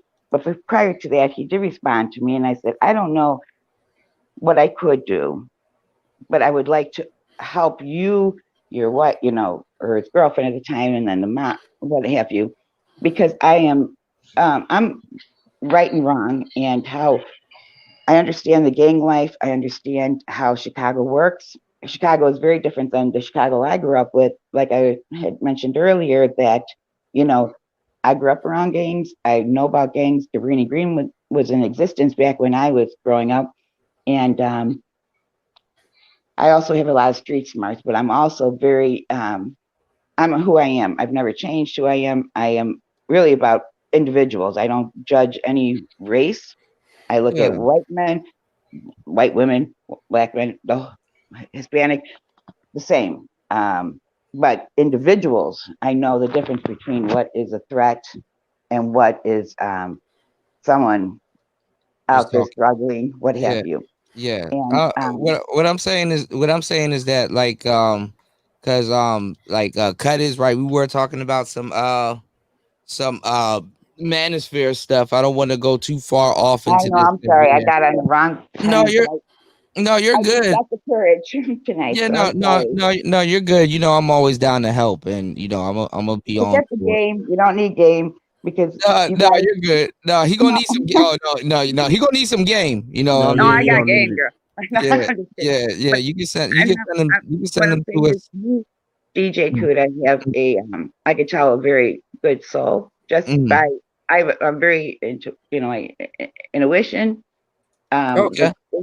And I wanted to go out there and protect you at some of the chats because some of these people are assholes.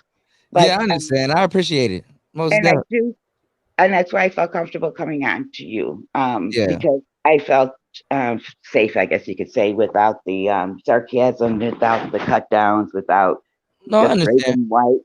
I Um, understand.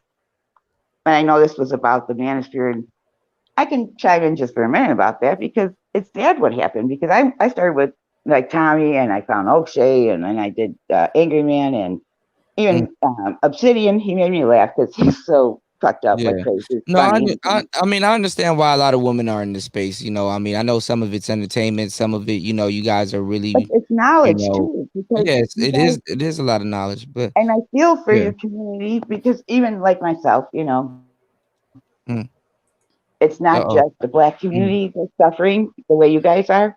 It is Yeah. also the white community. And I know that from our perspective as Yeah. women, men, what have you, I don't, maybe I'm a little old school, but, feminism ruined women and ruined the family. Oh yeah. And Oh yeah. White community going through it with feminism. well, so is the Yeah. white community. Most of us, That's what I said. White communities going through it with feminism. That it's and you know, ridiculous. And yeah, I I don't mean, believe yeah.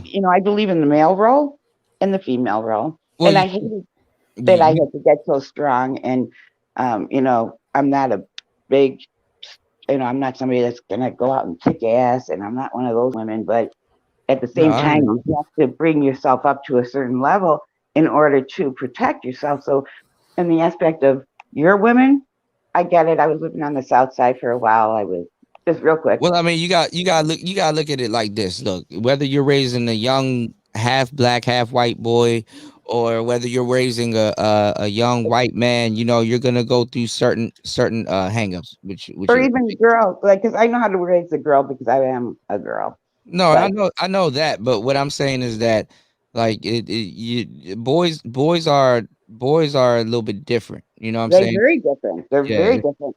And that's why I yeah. reached out to my brother because even on another note, because sexuality, everything comes into sex with men and women. Let's face it. What I'm saying is that look, you're gonna look. You with a boy, you're damned if you do, you're damned if you don't. The thing is that he has to make a decision.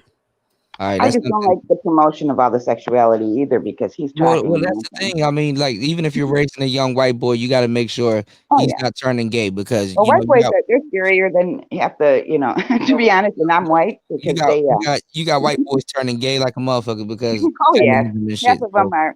yeah, And I so even said to some guys I grew up with they were the bad asses, quote unquote, back in the day. And yeah, they're now, gay as hell now. So like, but they're so feminine. They cry more than I think I do anymore. And I mean, that's what they do. and I just, Mm, go I'm ahead. sorry, I shouldn't talk so much tonight. I took No, over. no, you're good. You're just excited. What I'm saying is I'm that nervous a little bit because no, I got you. I got you. I want to thank you for treating me with I could cry kindness. It's See, okay. I'm emotional. It's okay. I just don't want you to you know, overthink too much, you know. I do. That's Yeah. my Yeah, that I I'm know. doing too. Yeah, I Ask mean, grandma. Your grandma probably did, and everybody else's grandma. And this there's yeah, something you about can't his talk to grandma. nobody. You getting old and it's like, oh, grandma, you're delusional. Grandma, you don't know what you're talking about. I get And it. see, that's the thing, because my grandson, we have a very tight bond, and to this Yeah. day, he will always say, Grandma will take you, and he knows I've got his back in anything. And Yeah. he looks at me like King Kong, or he used to, not so much anymore, because he's as tall as I am now. But I just want you guys to know from a white perspective that was Mm. not, I know people say white privilege, and I say where, because, and I'm not naive to think, the people that have privilege like that, they look down upon me still to this day, because I'm not, and not that I've worked my way to, middle ground. I'm no, I don't have wealth. I don't, but I've managed to be okay. And so I do get what you can see overall. I never understood it until I became a little older and started to observe and understand, even because when I was young, I didn't even understand. When I came from the inner city to working downtown, my first job, and I thought, what the hell? Yeah. And the best thing to do is take the advice that we gave you tonight and just hear what we're saying about it, because like I said, like in the manosphere, we're dealing with a lot of that right now, because I kind of have to get back to the topic. You know no, what I I'm know. saying? Go for it. And I Yeah. want to thank you again because No you guys problem. did accept me, and I felt at least the Yeah. first time heard instead of before. Yeah. No, you're good. Definitely when you get the chance, come back up and check in with us. But make sure you take our advice, just all of a sudden having a fiction for MMA, put him in some karate classes and stuff like that. And he'll be good. Just ask him, how was school? Okay, what did you learn in karate today? Show me that new kick that you learned or something like that. And just have him express himself to you. Don't overthink about it. You're not gonna stop no young man or no grown man from doing what he's gonna do. No, and that's not my goal. One more question, please. Yes. Because of the slang or whatever you want to call it. Yes. And how he's expressing himself that way now, in order to try. I could see him trying to. He's trying to fit in. That's all. Correct. Yes. And do I just let him go with the flow? You can't stop him. You can't stop him from using words. No, it's not the words really. It's more of the and I know they're just words to him because he's 10, because he can't comprehend what those words actually mean in a lot of ways. Yeah, but just let him know. Just let him know when you're talking to grandma. Do not talk to me like that.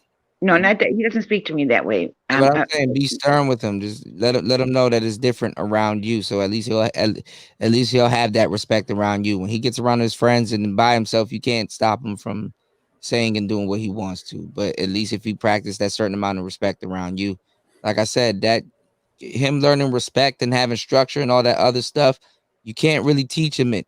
You gotta, if you put him in some type of martial arts class, that's the best way he can gain that type of awareness and stuff.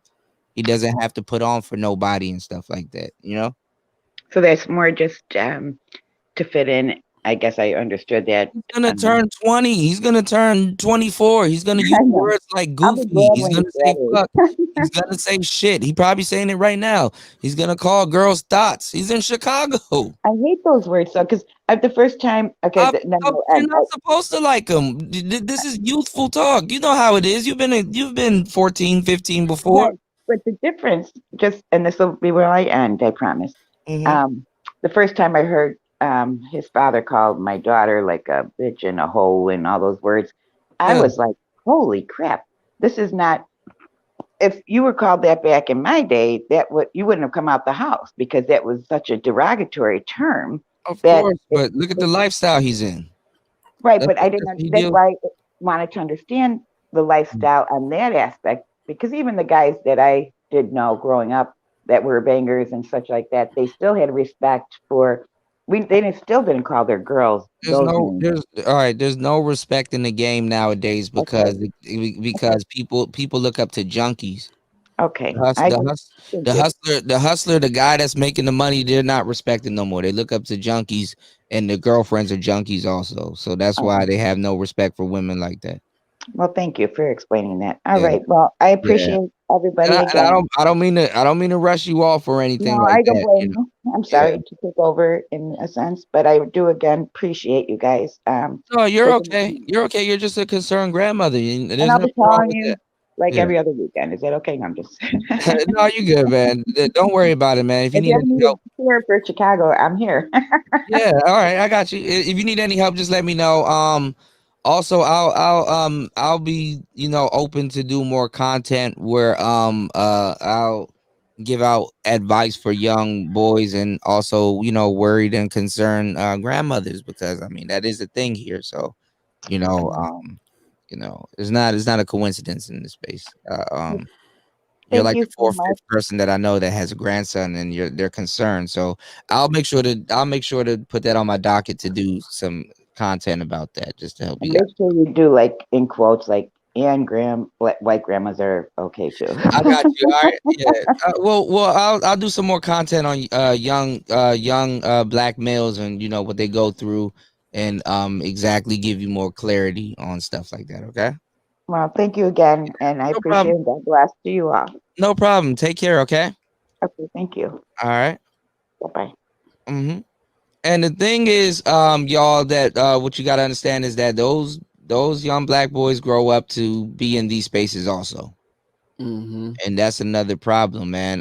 You got to get a lot of dudes here trying to relive their high school years out here in the Manosphere, and it's like some of the stuff that you're gonna be going through, like for real, some of the stuff that you go through as a young man stays with you as a young man. It's like, okay, like you, some of this stuff is not relegated to your 30s and 40s. Like you shouldn't be smashing in the car at no 30 and 40 and shit. Like, nigga, come on now. You know what I'm saying? Unless you're having a good time. Huh? Unless you're having a good No, time. I mean, yeah, that's you having a good time and shit getting hot and heavy. Yeah, and then you wake up the next day and be like, I was wilding, but your knee's gonna hurt. Your knee's gonna hurt. I know your knee's gonna hurt. Hey, you gotta be spontaneous sometimes. Yeah. I know your knees hurting. So, shout outs to 2Triv TV, man. I said 2Triv TV. Shout out to 2Triv 211, my bad. What I'm saying is that, like some of this stuff, man, you just gotta grow the hell up. Certain things happen, man. Some dudes leave their house at 40. I get it. I mean, like, there's I don't know, man. With this space, it could be anything.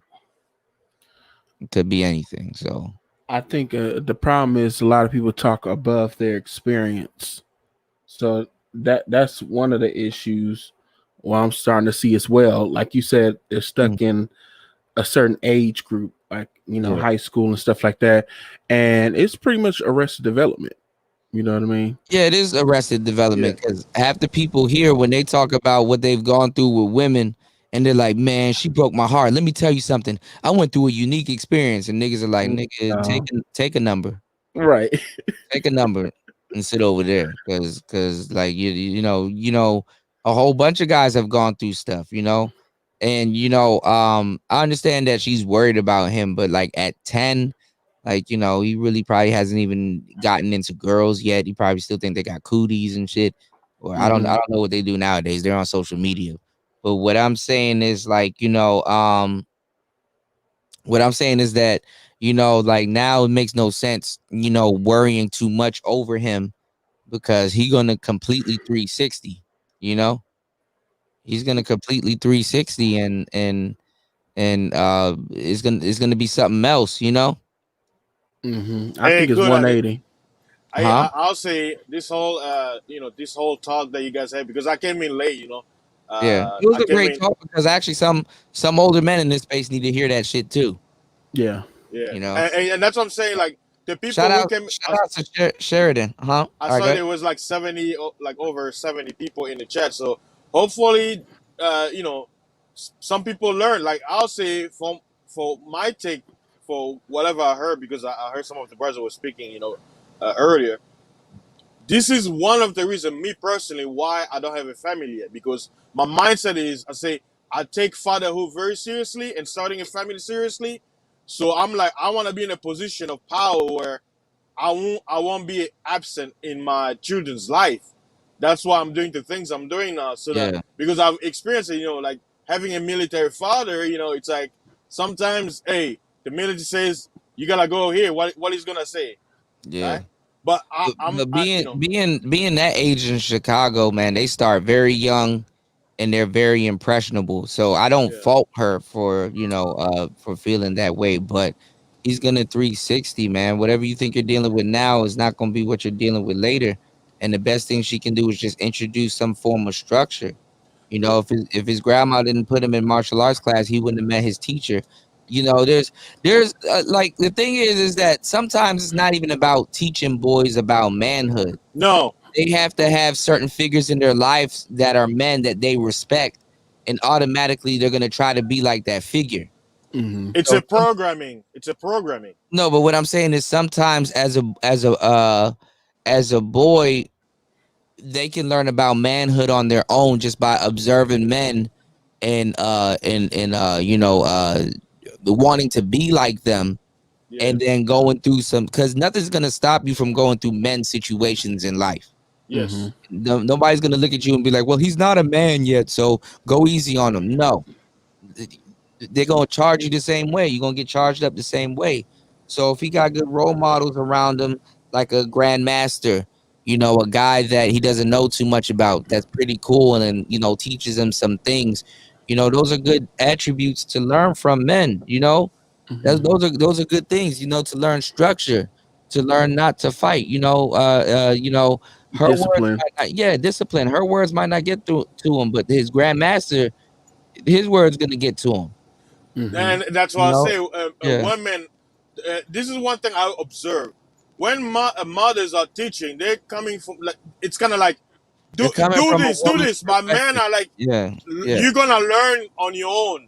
Like you're gonna have I'm gonna tell you what happens and what when you do this and this. But guess what? You have to go through it. And women are like, no, you gotta. That's what. Notice how mothers are. They always yelling. They always, father's like, son. That's it. Because father just have to say one thing. Because mothers are coming from an emotional standpoint. Yes. And men are coming from a logical standpoint of discipline, to where you need to stop and respect leadership and the voice is speaking to you. Because that's why the way our vocal cords is a certain way. Like I'll give an example. My mom telling my younger siblings, "Wash the dishes," right? And then I'm like, and I'll be like, "Watch the dishes." I'm not my father, but guess what? When you speak with authority, because he knows if you don't do it, some ass beating is coming, fist. But that's so that's he where, has that fear. That's where kids learn. That's where kids learn conviction. Women don't have to speak with conviction in their voice like that. So, but what I'm saying is that she's doing the right thing by worrying about him. But it's you just gotta make a decision. That's all. So shout out to Sherazin, shout outs to her, and keep your head up and pay attention to your grandson and make sure you take some notes from what we said and choose your best course of action, and you'll win every time. And the worst thing is, if it's not yours, there's really nothing you can do. You can only help from afar. Yeah. And also thank you for the conversation, because it's some men here that need to really hear that, So but jump in, Bishop. To not divert, I should say, to segue into what you was talking about earlier, along with what she's going through, is about what you were saying about one of your tenets you were talking about was brotherhood. And you were talking about how a lot of dudes don't know how to form that.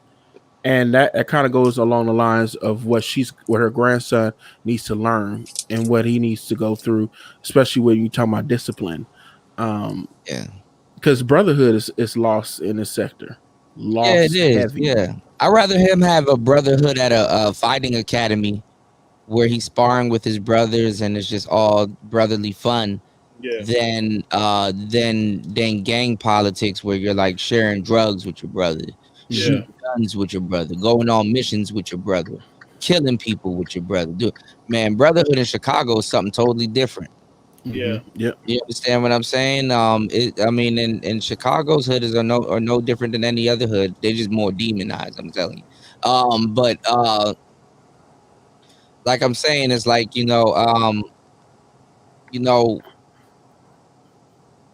just want to do the best you can as a grandmother. And the best thing you can do as a grandmother is put your grandson and teach him something that his mama can't teach him. That's another thing my grandma Louise used to do with me, because I had like two grandmothers. That's another thing she used to do with me. She used to We used to go watch kung fu movies Mm-hmm. and eat Chinese food. Like, has he seen Enter the Dragon yet? Like one day pick him up, go get some Chinese food, and go and Enter the Dragon. Take him to Burger King and ask him, do y'all still have that crown? Do y'all still have those crowns there? Because today he's a king. You know, right? Teach him subconsciously about value. Anything you want on the menu. What do you want today? Okay, that's a great choice. I used to get that all the time, but I'm getting this today because I'm fasting. But that's not going to stop me from treating you like a king. Thank you, Grandma. Wow, I feel great. You know, take him to Kmart if you well, they don't play with action figures nowadays, but if say, hey, do you want something here? I'm at your service today. Show him that even though you're an older woman, that he's priority. Yeah, it's called bonding. Yeah, a lot of these young boys never had a woman at their service. That's why they in the Manosphere right now messed up. Yeah, they never had a woman at their service. They never had a woman tell them, what would you like to do today? What would you like to eat? Today the day is yours. You're the king. You make the decision today.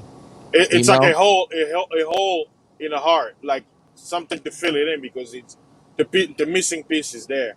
Like Yeah, just like teach him some stuff. If you're going to be in a Manosphere and you're learning some of this wisdom, bestow some of it upon him and make it fun. You don't have to. You don't have to worry.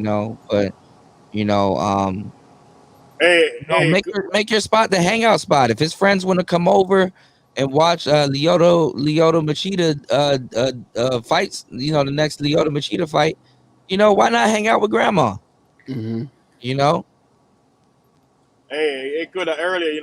I refrained to mention it. Village to raise a child. Go ahead, Fasten. I said earlier. Word of wisdom. I just wanted to hold my tongue, but I was even gonna go as further to mention. I'm like, hey, I know in this space that most guys don't really like about the Bible, but I'm like, hey, for some of the children out there who are quote unquote fatherless, make the Most High your father.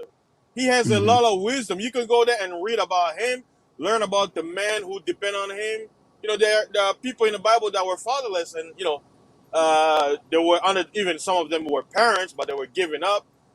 They looked up to the Most High, and he became their father per se. To me, I'm like, hey, our parents are quote unquote mortals. If you want to look in spirituality, certain things your father can do, your heavenly father can, right? Like he can protect the invisible. No, but that's the thing. When they're kids, they don't realize that. Yeah, they don't. When they're kids, you're God. Yes. Yeah. Like I can do anything.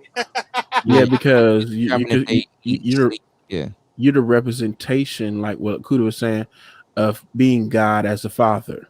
Yes. On earthly, because they don't understand the whole spiritual concept, because the father needs to teach them that. Yeah. And I hear what you're saying, Fasten, where you feel that void and all that good stuff, but it's gonna take them a while to learn that. So they need their uncles. They need men. Yeah. They need to be around men and observing men and how they do and stuff like that. Brotherhood. Go fishing with your uncle. Go. And see, Kuda, this is why I always say it's futile trying to give, not to hurt any feelings, but it's futile giving women any advice. Why? They never listen.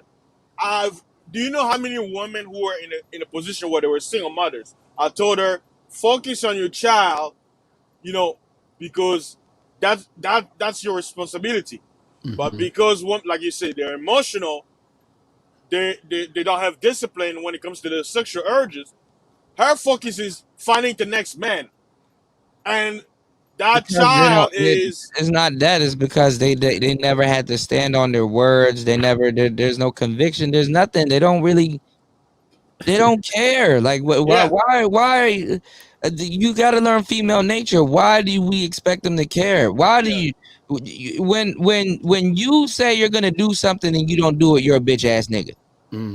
When a woman says something and she doesn't do it, what does that make her? Exactly. woman. No one knows. No one knows. No one knows. Nor do they care. Yeah. Where you at, Sparism? But you know, me, like, You said you were gonna take out the trash and you didn't. You a bitch ass nigga. Yeah. Now the trash truck done came and the trash ain't outside. Sirism is gone. Good. Me and my Sirism mom, is gone. He's out for the night. I know you went to bed. I've turned into. But it's like sometimes you just have Valdez to is be angry. raw. Oh, And yeah, we talking there he about goes. the Black Manosphere. My name is Valdez is angry. Sirism, goofy. Sirism is goofy. He's voting for Joe in the hole. Anybody that votes for Joe in the hole, goofy. I'm tired of all this goofiness in the manosphere. It's goofy. All these goofy. Everybody's goofy. The general, you're goofy because you're voting for Joe in the hole. You know what I can't stand? These Pender Hughes, Sebastian goofies. They're goofy. All this goofiness, man. I'm tired. I'm tired. I can't take it anymore. The goofies. I smoke a $250 cigarette a day. I wear $900 t-shirts. And you want to tell me something? I make $250 when I close my eyes. Okay? I make $300 million in a year. Okay? My name is Valdez. It's goofy. DJ Kuda, if you're voting for Joe, goofiness. My mom, goofy. I can't stand this goofiness. And I'm tired. Joe in the I'm gonna have to jack that one. It's Joe. Sleepy Joe. but no, man. Yeah, man. Life is gonna take twists and turns, man. You can't. You're not gonna stop no young man from doing what a young man does. Life is the greatest teacher, and life is like the wave of the strongest river, like the Congo River. You try to swim against it, guess what? You get swallowed. It's over. Yeah, life is a journey, basically. And like I tell people on my channel, my father, my grandfathers, and my uncles, my big cousins, they all taught me about manhood, masculinity, and everything else. But it's not until you get off the bench to play the game to know that the game is a lot different from watching it.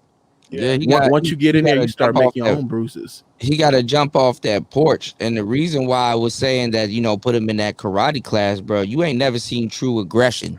True aggression. I don't give a fuck about no nigga on the street. You understand what I'm saying? Them niggas get mad. Oh, I'm big boss, man. I'm going to do this. I'm going to do that. No. To really be peaceful is to have the ability to whip someone's ass and don't do it. Yes. Because you got that control. Now you know peace. Now you seen true aggression. You never seen true aggression until you see somebody that got muscle, strength, ability, and all kinds of stuff, and knows how to actually fight. You understand what I'm saying?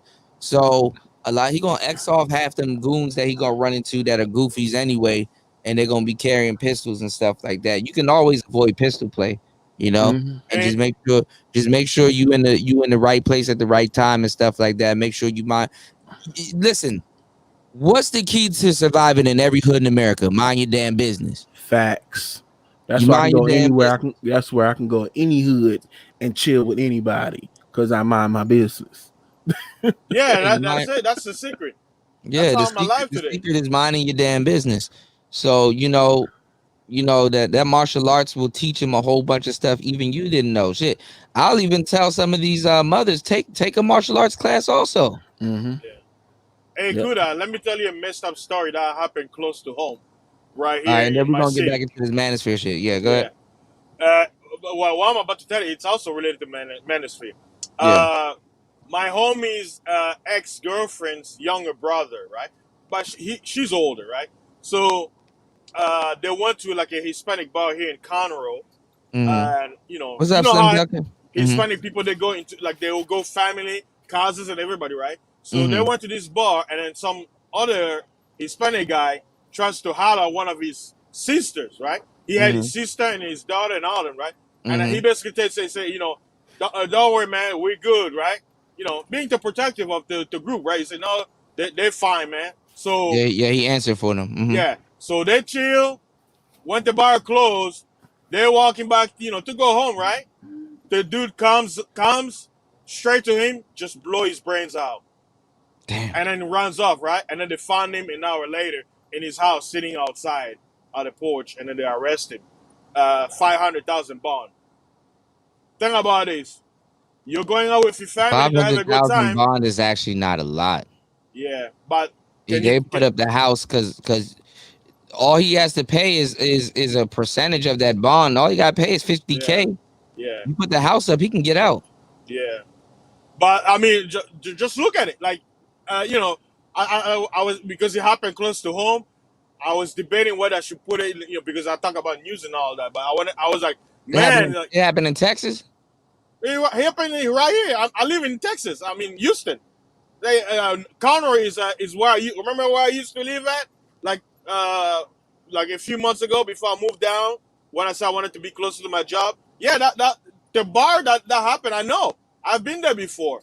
And you know, to me, that's another reason why I usually don't like to go out, because bars are places where demons are. So it's like people, when they're in their liquor and all that stuff, anything goes. Like, it's like the worst. People don't understand. That's the worst. That's why. What do they serve? Spirits. You know. I know people don't believe in esoteric and spiritual. No. When that Remy in the system, ain't no telling where.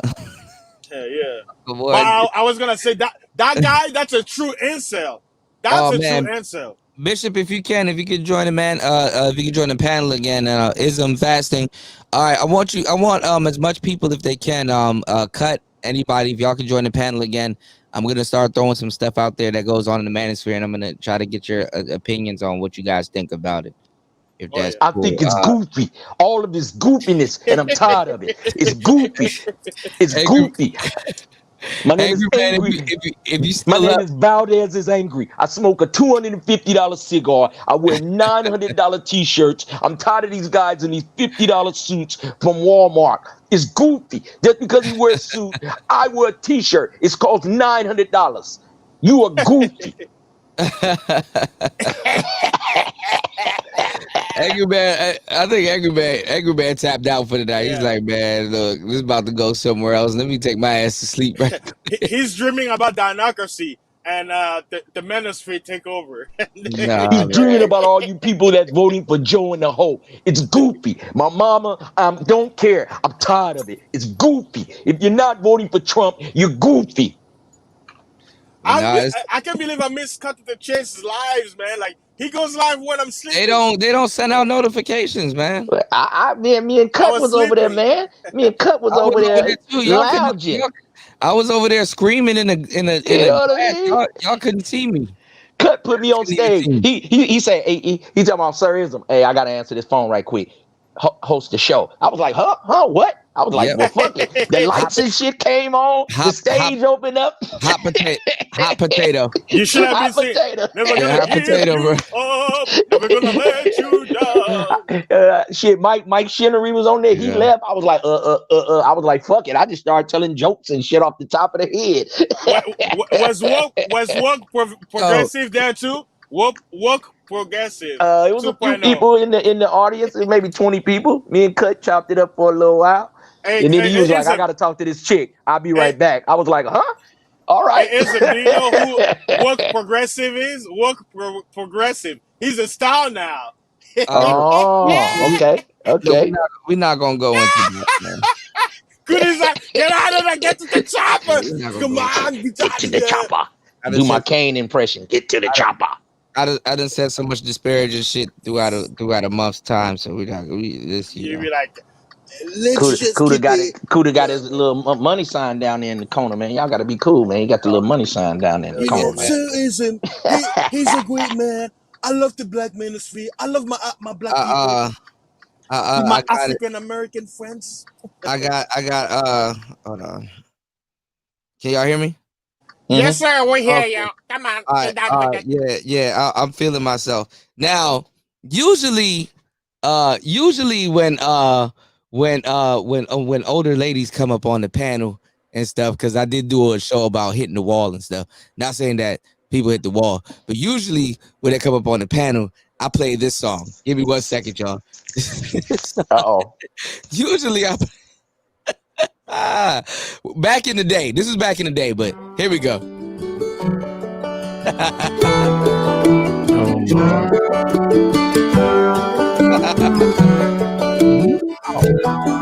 This that love making music. My love and I took it down.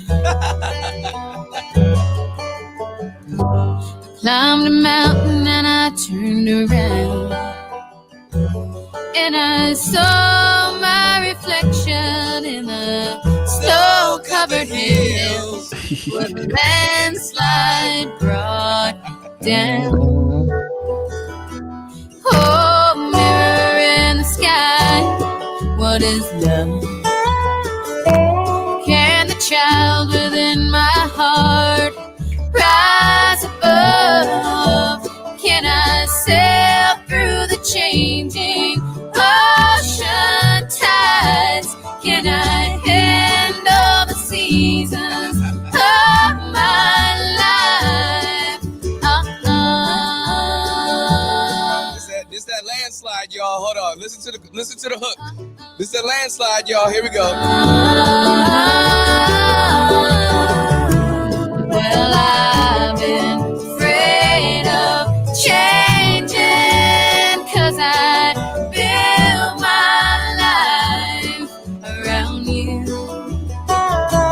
But time makes you older, children get older, I'm getting older too.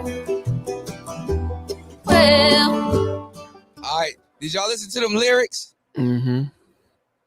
These are women that have accepted the wall. Mm-hmm. She said she built her life around loving you. She gave her youth to you. Mm-hmm. To the point that she can't practice hypergamy. Mm-hmm. A lot of women don't know their purpose anymore. You never, like, if you really listen to the lyrics of some of these damn songs, they'll tell you it's like, damn, bitch, damn, you done gave up your hypergamy for a nigga. God damn. Mm-hmm.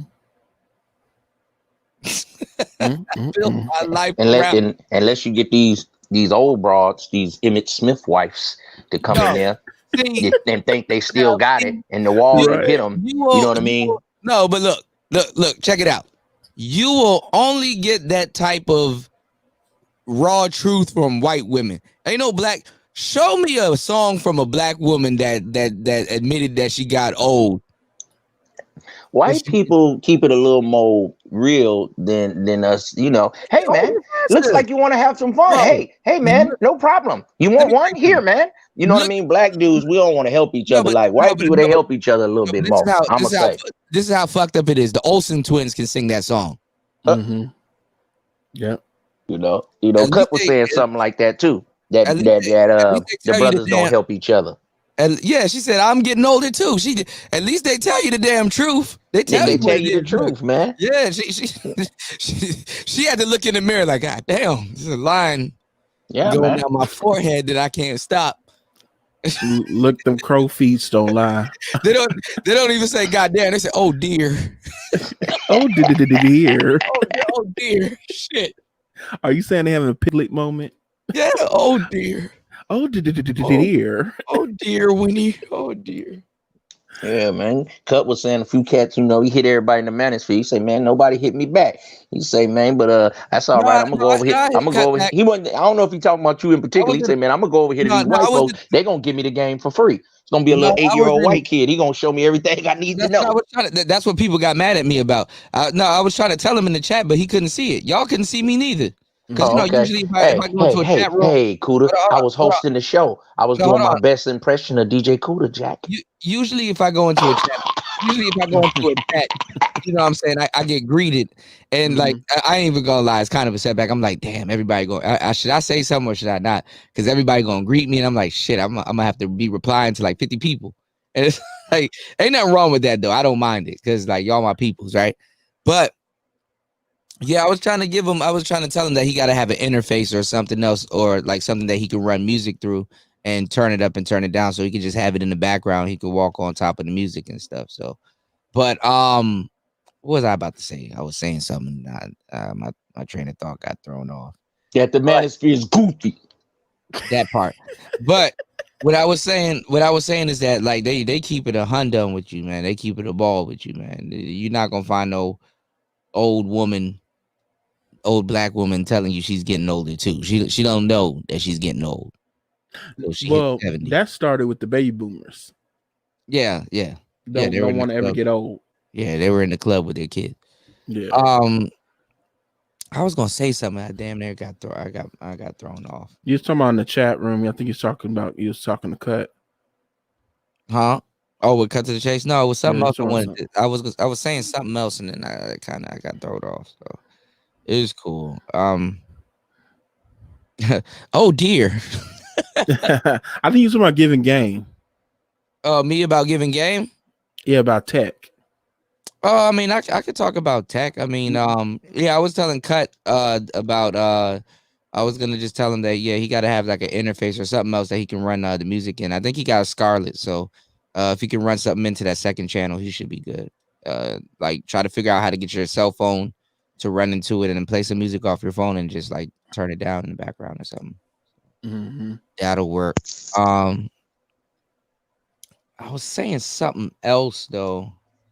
I moved my room around a little bit, Coop. I was thinking about you today. I was out in the traffic when I came. I said, today, man, I'm gonna rearrange this room to make it look halfway. You know what I'm saying? Like I'm starting something because I told you I had got me like a nice little desk and I already had me a little background. Yeah, I went on and got the desk, wiped it off, and moved it around in the room because I set it in the next room. I'm like, damn. And then I got an old chair. You know, I ain't gonna lie, I got a ghetto hookup. But I got an old chair, and then I put a T-shirt on that joint on the back to make it a little more comfortable because the little fake leather is peeling off. But don't you players be hating on a player now? I'm talking down on my name. I'm gonna get me a new chair in a minute. You understand me? I'm gonna step my game up. And I know my last video, I had a piece of paper on my screen, man. Don't be laughing at a player. I got a ghetto hookup right now. You gotta start somewhere, Ism, man. You know, you gotta start somewhere. So man, I'm gonna hook it up. I'm gonna hook it up for us. No. And if somebody laugh at you, don't worry about that shit. You gotta start somewhere as long as you start. You know what I'm saying? Oh shit, man. I ain't mad, man. You know what I'm saying? I can go over there to the old clothes and pull out something, man, and go buy whatever I need. But if you know, you want to start laughing, I can take it on the chin, man. You gotta have laughter and humor in life. You gonna get criticized, man. What are you supposed to do when the rack's blue? That's all. You know. So oh shit, Bishop done disappeared again. All right, I was gonna go over some stuff. Cut, did you want to jump in real quick before I start naming some of the stuff that I talked about, and we all can kind of chime in on it?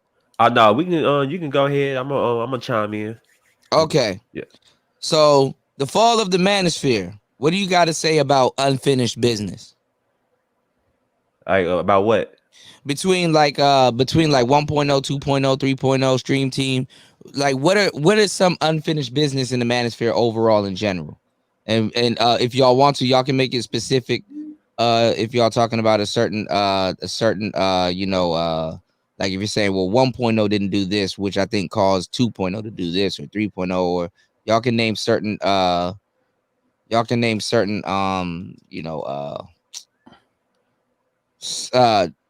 certain eras, if you may. Y'all can name certain eras to make your point. Ism, you want to go? You want me to go? I mean, Cut. You can go first. You Bishop, go. You're more knowledgeable about all the different .0s than me. You go ahead, bro. I only been. I haven't been in this space that long. Okay. So I can't really go back from one. So since you you've want been, me to go ahead? Yeah, Bishop, you can kick it off. So we'll start with Bishop, then Cut, and then Ism. You can say what you see in fasting. What I'm saying is that even if you haven't been in this space for a long time, from what you see, what is some unfinished business? So that even that part, that can be pretty helpful, because you could get information that has been going on for longer than what you've seen, and then you'll be like, okay, now I know not to really take it seriously, or you know what I'm saying? Mm-hmm. Yeah. So, but Bishop, jump in, man. Unfinished business. What have you observed over the years with the man for your time in the Manosphere? What I witnessed over the years was I would say for 1.0 was lack of communication. Okay. Now I know they pretty much should know each other, and 1.0 had to go the way it went, so 2.0 could be much better, which meaning that once Valdez came through, a few more people came through who actually had turncoat tendencies. But you got some people in 1.0 that claim that Angry Man is 1.0. Well, they're too young. They don't know what really happened. No, I'm saying like dudes that were in 1.0. You got dudes from 1.0 claiming Angry Man. I mean, I don't honestly, I don't care about the .0s, honestly, personally. For me, I'm just talking about from my experience, but I could see how people could say first generation, second generation, whatever and whatnot. If he is 1.0, you know, if they consider him as first generation, then that's up for debate. Yeah, so I'm not tripping if they consider it, but I think how it got better in my particular view is once Valdez try to rally up all the content creators to try to make a commission. I think what ended up failing was not testing out these individuals, checking their social medias to see what they stand on. Yeah, vetting. Yeah, vetting what their principles are on, because then we come to find out folks is wearing wigs and making pictures with KKK, you know, joking like that. So you see, we end up revealing that, and folks got so invested in the personality that they overrode that, because common sense, like I told you earlier about how I am as a man, I think with critical thinking. I'm like, okay, that don't make any sense, so I'm not going to gear towards that person. But once you have a lot of people that are like sheepos, they're going to gravitate towards personalities who make me laugh the most, who got the most views and clicks, who's the most risque, instead of it being about business. So a lot of business fell through the cracks from what I've seen. Yeah. And that's why I put a lot of them didn't handle business. So that leaded it into the second one. Unfinished business stems from not handling business. Mm-hmm. You know, and what's going on, Mace? What are you saying, Bishop? I was gonna say somebody else. Oh, okay. Yeah, this cut. Mm-hmm. I was gonna say, from what I see, unfinished business, it's a whole segment of black men that is not in the manosphere, like the young black men. That just your average, the black men I see when I go out in the real world is not in the black manosphere. Just your everyday brother. It's not enough of them. It's either these guys these kind of socially awkward guys who say they have it all figured out, but a large portion of black men is missing from the sector, that they fail to the group. They fail to connect with, because no, your average black man is not in this sector. The black men, when I go into the street, when I go at the gas station, when I see working, they not in this sector. I talk to black men all the time, and they don't really sound like the guys in this sector. So it's a whole portion of black men that we have failed to get to the sector, because them the people that need it's like what type of black men? Yeah, them type of black men, because you got these dudes saying I'm educated, I'm a six figure. Then but it's a whole segment of your everyday brother that. But I'm gonna tell you, you feel lonely out in public, because it's like, yo, like especially when you talking to a brother and like I be talking to people and they don't know how deep I am in the manosphere, and how much brothers I talk to on a daily basis. And when they're like, man, I'm having problems with my girl. Yeah, they don't even know the manosphere exists, man. They don't even know red pill. They don't use them terms. No, but see, what be killing me is I'm talking to a brother and I'm like, bruh, you know, you don't even know when I go live, like, you know, my shit get nigga, thousands upon thousands of people. Man, I got over 500,000 watch hours and some other shit on my second channel. Like thousands upon thousands of people tune in to me just to hear what I have to say.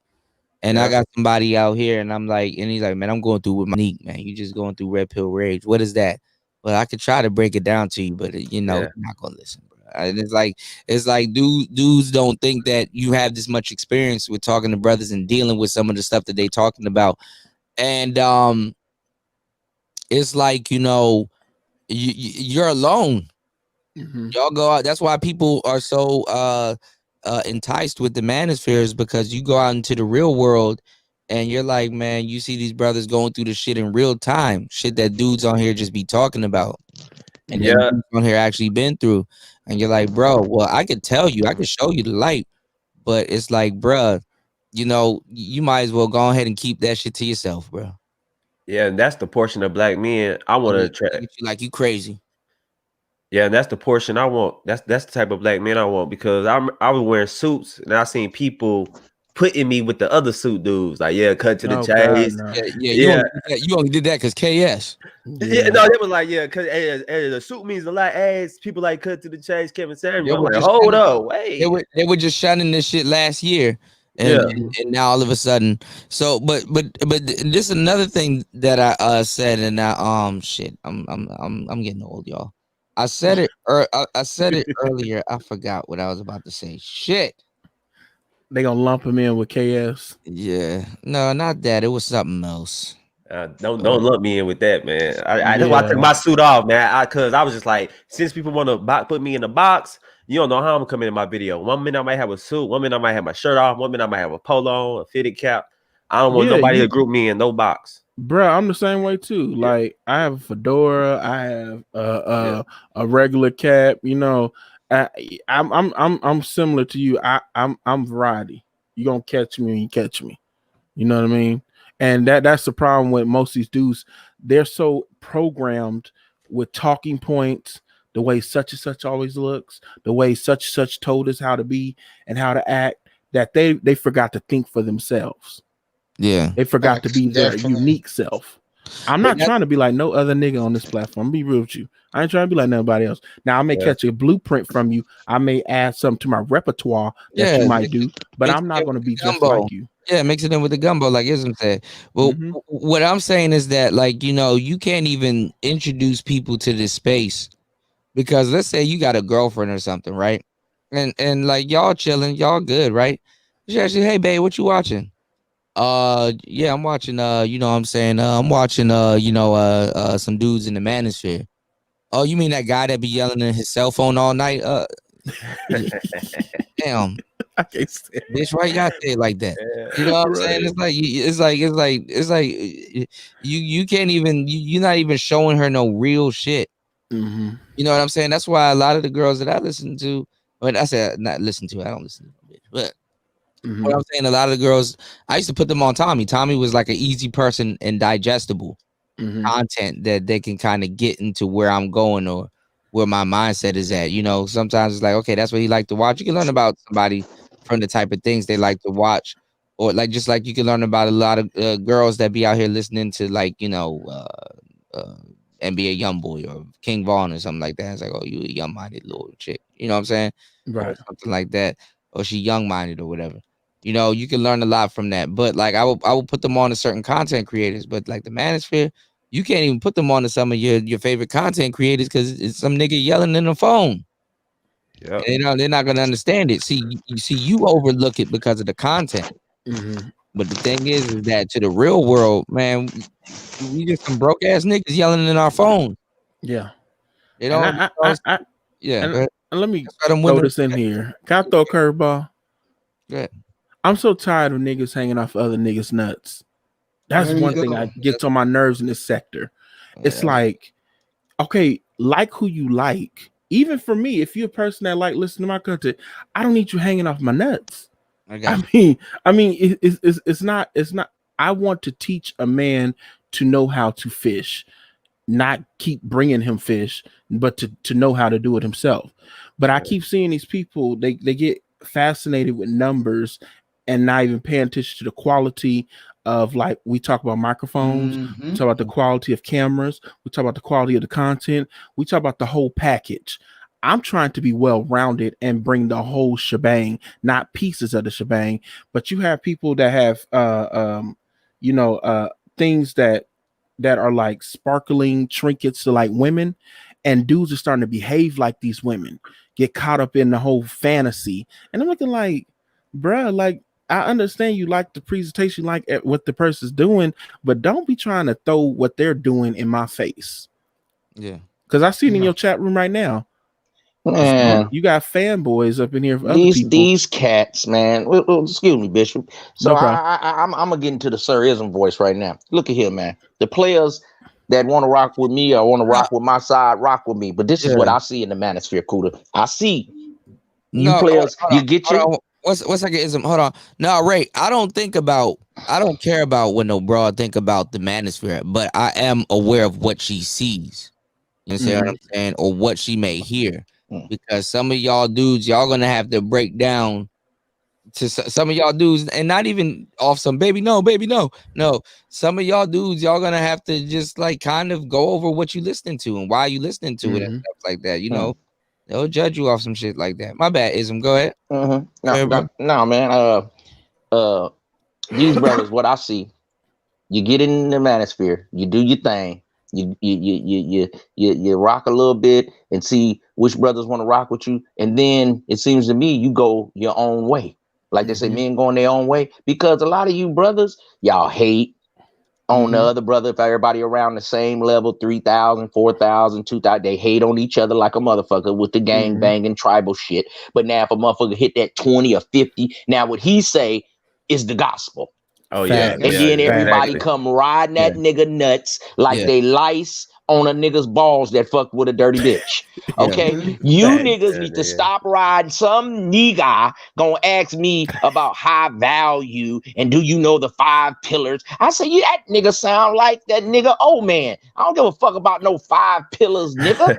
I've been living my life over here like a motherfucking king, taking care of children, living my life, nigga. My animals love me. The other day the dog got out. My game was, I hope the dog come back. I'm like, why would that motherfucker leave, nigga? We got it good over here. 2 days later, that nigga was at the door. I said, I wasn't worried about that nigga. 5 pillars. I don't want to hear that shit, nigga. You can't make your bitch make you a sandwich, nigga. Care about no motherfucking suits and 5 pillars, nigga. Just be the man in your house, nigga, and grab your nuts and quit nut riding, you nigga.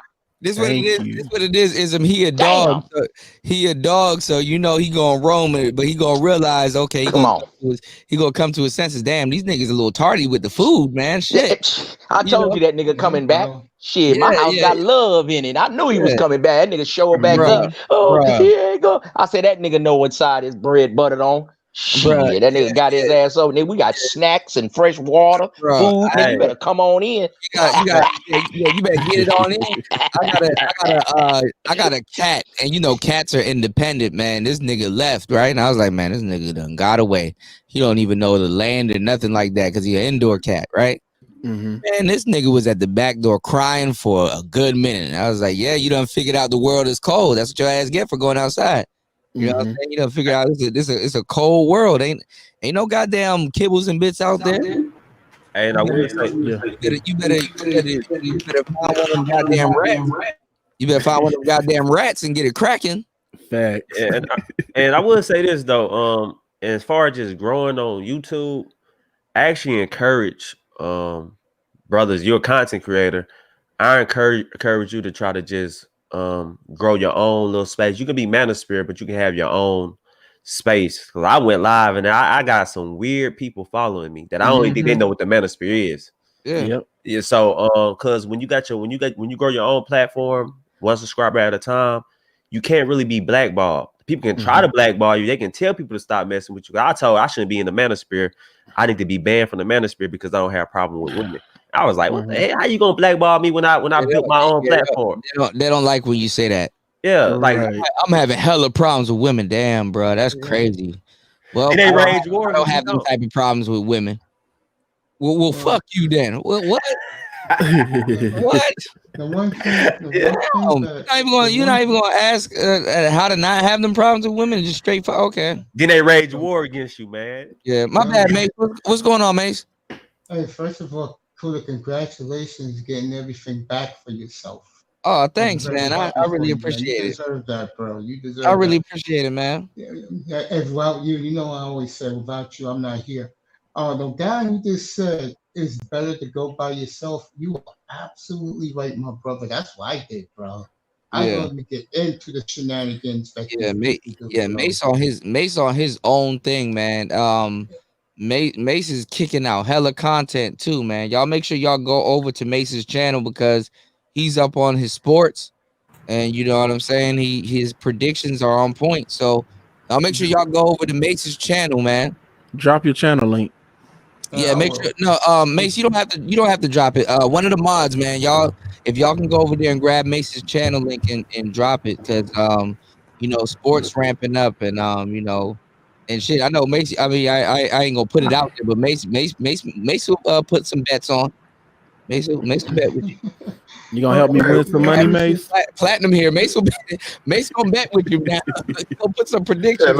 Look. Shout out to the panel, man, or whatever. I was listening to you guys. I just wanted to chime in on when you said the 5 principles or whatever this stuff.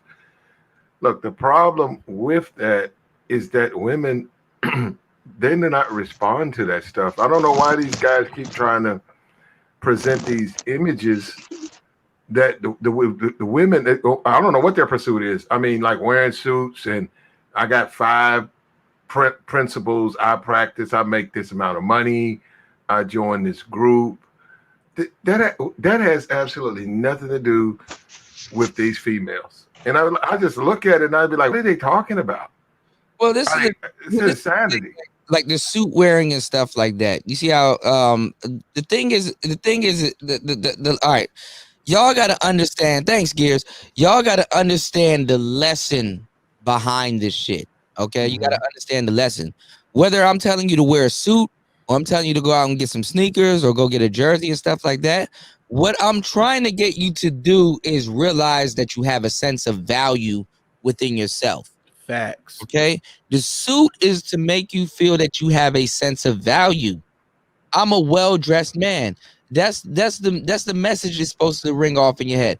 I'm a well-dressed man, and yeah, go ahead. I follow you with that, but okay, this is my point because I always like right in the when they first start saying that, right? He's got a book that's 12 chapters long, and the first chapter when they start saying that, well, this is you wear a suit, and which you learn some shit like at 5 and 6 when you're a fucking kid. Because like, damn, you don't know that. But I said, well, if the women wanted that, they would be with that. Even the women that go on the show, I'm looking at the women that go back and forth. And I said, not about. All right, go ahead, man. No, I'm just simply saying if that's what they wanted, they'd be with. It's not even about the bitch or nothing like that. I'm just saying if you're gonna throw it out that these guys in this space need to jump through this hoop, that hoop, that hoop. I'm saying you can do whatever you want, man. I don't think it's gonna work. The suit shit is just to get niggas to try to gain a sense of worth, to feel good about themselves, dress good, dress fly, wear some nice fly shit, and all that other shit, man. You can't put these niggas in no suit. These niggas will go out there and go get some hot wings and fuck that suit up. Can I be honest with you? Yeah, go ahead. Some of the stuff that these folks are teaching, and I'm not gonna say, to me, is high value level tricking. It is high value level tricking, and it comes off as you trying to buy somebody, you're trying to purchase somebody, and then once the money runs out, what you're going to tell these men? The loyalty's gone at this point. So you taught them to be a product. You taught them to be a high product Ken doll. You said a key word. You are trying to buy somebody, but once it's called a fool's errand. Once you get to the end of that road, guess who you're trying to buy? Take a wild guess who you're trying to buy at the end of the road. A woman? No, you're trying to buy yourself. Oh, I don't know who they trying to buy. Every time I'm looking up, it's about some woman. But let me buy her. It's presented to you as if it's about a woman, but you're trying to buy yourself. You're trying to buy your own self-validation. You're chasing your tail, something that you'll never catch. You see what I'm saying? The reason why you get dudes wearing a suit is so they can have some sense of value of themselves. Dudes out here, they don't believe in themselves. They don't believe that they look at a woman and like, oh man, she's beautiful. I even catch myself still doing that shit. Oh man, she's beautiful. Damn, she's pretty, man. If only, you know what I'm saying? You know, you gotta break yourself out of certain habits. You gotta break yourself out of certain mindsets. Facts. She's a woman. Who else she's put on this planet for? You understand what I'm saying? And then you start, then you gotta like for real. You gotta start thinking of certain things like, yo, you know, I bet she probably dates some dumbass niggas. I bet she probably got she's human. Mm-hmm. That's Assuming where a lot of y'all should stop. Y'all stop looking at these women. Y'all start looking at these women like they're not human. You know, y'all niggas was not kicking this high value shit until what you The call Godfather. until Kevin hit a 1,000. Yeah. I was not kicking that high value shit. Another thing too, Godfather, why?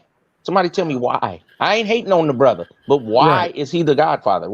How come? Well, he been around, like, you know. We'll get at the BGS then. Well, that's what I'm saying. He put in his work and stuff like that. Oh, okay. The Godfather, what? Telling you how to dress? No, but what game? Hold on. Listen, people aren't looking at that. They're looking at monetary stuff. But okay, all right, okay. Well, if they only knew, nigga, I might be the God's son. But the hell with y'all then. Because I don't see nothing that make him the Godfather. BGS be putting in that work. He giving up some knowledge, some real something for you to think about. You know what I mean? This brother come on here and put on suits and roast women. And he the Godfather? We understand, but also BGS doesn't cam up. People want a visual representation. They want shit to look like a goddamn movie and stuff like that. Like, can we be honest, Pakuda? I've been here for a while. No, trust me. I'm with BGS as much as anybody else is. Well, I'm not even gonna go there. But what I was gonna say is, try to tell you what they see. I guess this bitch was right. I am an empath. I understand what other people see. What I do is I separate myself from what I feel from what I know. Oh no, I could do that. I'm a Gemini. I could do both. Yeah, I'm duality. okay, I would do it for people. All right, let's chop it up. But what I'm saying is, because I can empathize and sympathize too, and then I could step out of it in the next breath. And people like, what the world? You just did a whole 180. Yeah, you're three people. Actually, you're six when you think about it. But go ahead. So what I'm gonna say is people were he got good views in the Manosphere, but what he learned is that he can cater to women, and then still try to make it look like Manosphere-ish. Yeah. And so when he did that, because he knew these dudes wanted women, so basically he was pimping these Henrys. And he made these Henrys, wrapped it up in high value, and threw it to him because he know the game. He know the game very well. I mean, but can you blame him? I mean, I can't. I don't blame him. You cannot follow these quote unquote Henrys to the end of the goddamn earth, bro, because they'll fall off that bitch by your damn self. These Henrys are fucking pimping themselves, and I've proved it more than once. You know, these Henrys are pimping themselves, to a certain degree. And I'm pretty sure Angry Man is learning it. I mean, look, we all stubborn to a certain degree. I'm not even going to reduce what Angry Man is doing down to stubbornness. You understand what I'm saying? What I'm saying is that because he's standing on what he's talking about, but it could be looked at as stubbornness. But these dudes want that shit. You can't stand beside them on that shit. You cannot stand beside them on that shit because what you're learning is that you're gonna be standing by your damn self.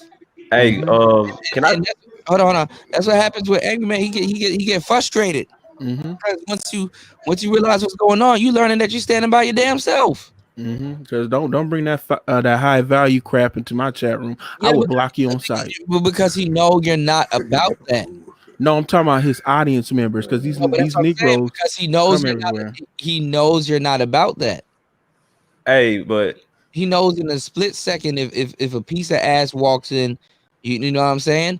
And the thing is not and then people gonna look at it like, oh man, you hating on Kevin. No, you're a fan of Kevin, and you're bringing a different teaching into another dojo. If this nigga is teaching you, raw techniques on boxing. Stop talking to him about kicking.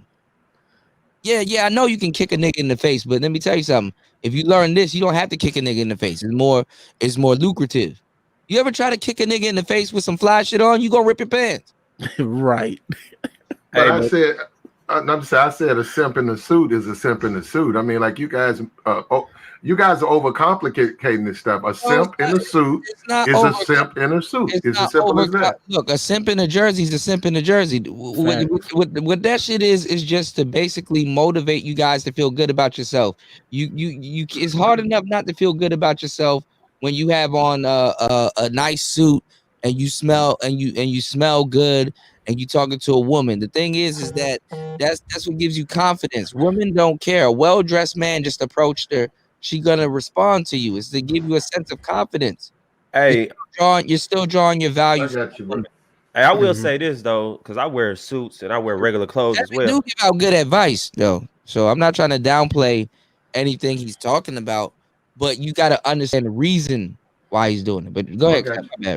I will say this, because I wear suits and I wear regular clothes, and I will say this: your message is better received. Even people in my family members know this. My message is better received when I wear a suit. Now, when I do my videos, the same videos, and do the same talking points, when I got my chains on and just regular clothes, I get a little bit more pushback because I just look like a nigga running my mouth. But when I got that suit on, people give them an illusion. I think a suit make you appear more intelligent, more professional, and people are more inclined to give you respect and listen to you. Yeah, it's uniform. That's all. So yeah, that's it's slave mentality. You talking to niggas. Yeah. I'm keeping it real with you. It's black people problem because they said you are a little bit more successful if you wear a suit every day, and that's just because how society reacts to you. You know, when you go to a job interview, it's good to dress up nice and shit like that. So, but it's really because look at Gary V. He don't have to dress up in no suit. Yeah, but when you're rich, you don't have shit. People, no, but I'm saying whether or not if I didn't know him, because I didn't know him at first. I just watched one of his videos one day. I'm like, oh, and I'm like, he's a very good motivational speaker. And he had people in the audience wearing suits who were listening to him. Yeah, Tony Robbins and all them niggas, they wear t-shirts and shit. Yeah, but what I'm saying is, it's only in our community where we look at suits like that, because it goes back to slavery of the only people that was a prominence that could wear suits were preachers. Yeah. And then you've seen it with politicians, so it's stuck in our mind like that. You know what I mean? Yeah. It's a problem we have. It don't make any sense because when I listen to Cut to the Chase, I listen to your channel. I'm like, I enjoy whether you wear a suit or not a suit. Yeah, but I get way more pushback. I come for the commentary, bro. Yeah. I get called Pookie when I ain't got no sport and everything. So y'all gotta understand. I don't know if you take it down because you do be taking down some of your best videos. That joint where that nigga was hitting that dude with the shovel, bro. Yeah, YouTube be tripping on me, man. I died laughing, bro. Something was in that dog. These two dudes were fighting, and this dude didn't have nothing to do with the fight. It just came in and just started hitting niggas with the. Funny as hell, bro. Oh boy. No, I'm just saying, if you've been all over, like, well, I haven't been all over YouTube. That would be impossible. But if you go across the different spaces, right? Even like you say, dating coach is a game. It's such a variation in everybody's message, right? Mm-hmm. So it's like okay, like you're talking about the suit thing. Okay, that's his method or whatever he's doing down there. I have no idea, but I'm just saying, when you go to these other channels, they have a method or philosophy or a belief, and then you go to another channel, it's different here, and you go here and it's here, and then so it's wild though, because it's like going to Hughes Avenue in East Tremont. Oh, hold on, Mace. You giving out grid coordinates and shit. Yeah. You need a mute. Hold on, Mace. Let me put you on mute, bro. No, it's just a huge platform, man, and it's YouTube, and it's just everybody's got an opinion or everybody's got a method. And I'm just saying sometimes they focus on, because people are bigger, I guess they focus on one particular platform. It's couples out, it's kids who got 8 million subs, kids who play with toys. Yeah, if they turn around and change up their platform and start putting out a particular message, does it make that message better or more legitimate because they got 8 million subs, or is it a kids platform? Thanks, Cut. So that's what I'm saying. I don't get that part of it. No, but the problem is black media, and I gotta get some rest too, y'all. But black media has not assembled. So it's an open media. But the bad thing about black media is that we rally around the wrong thing. Like our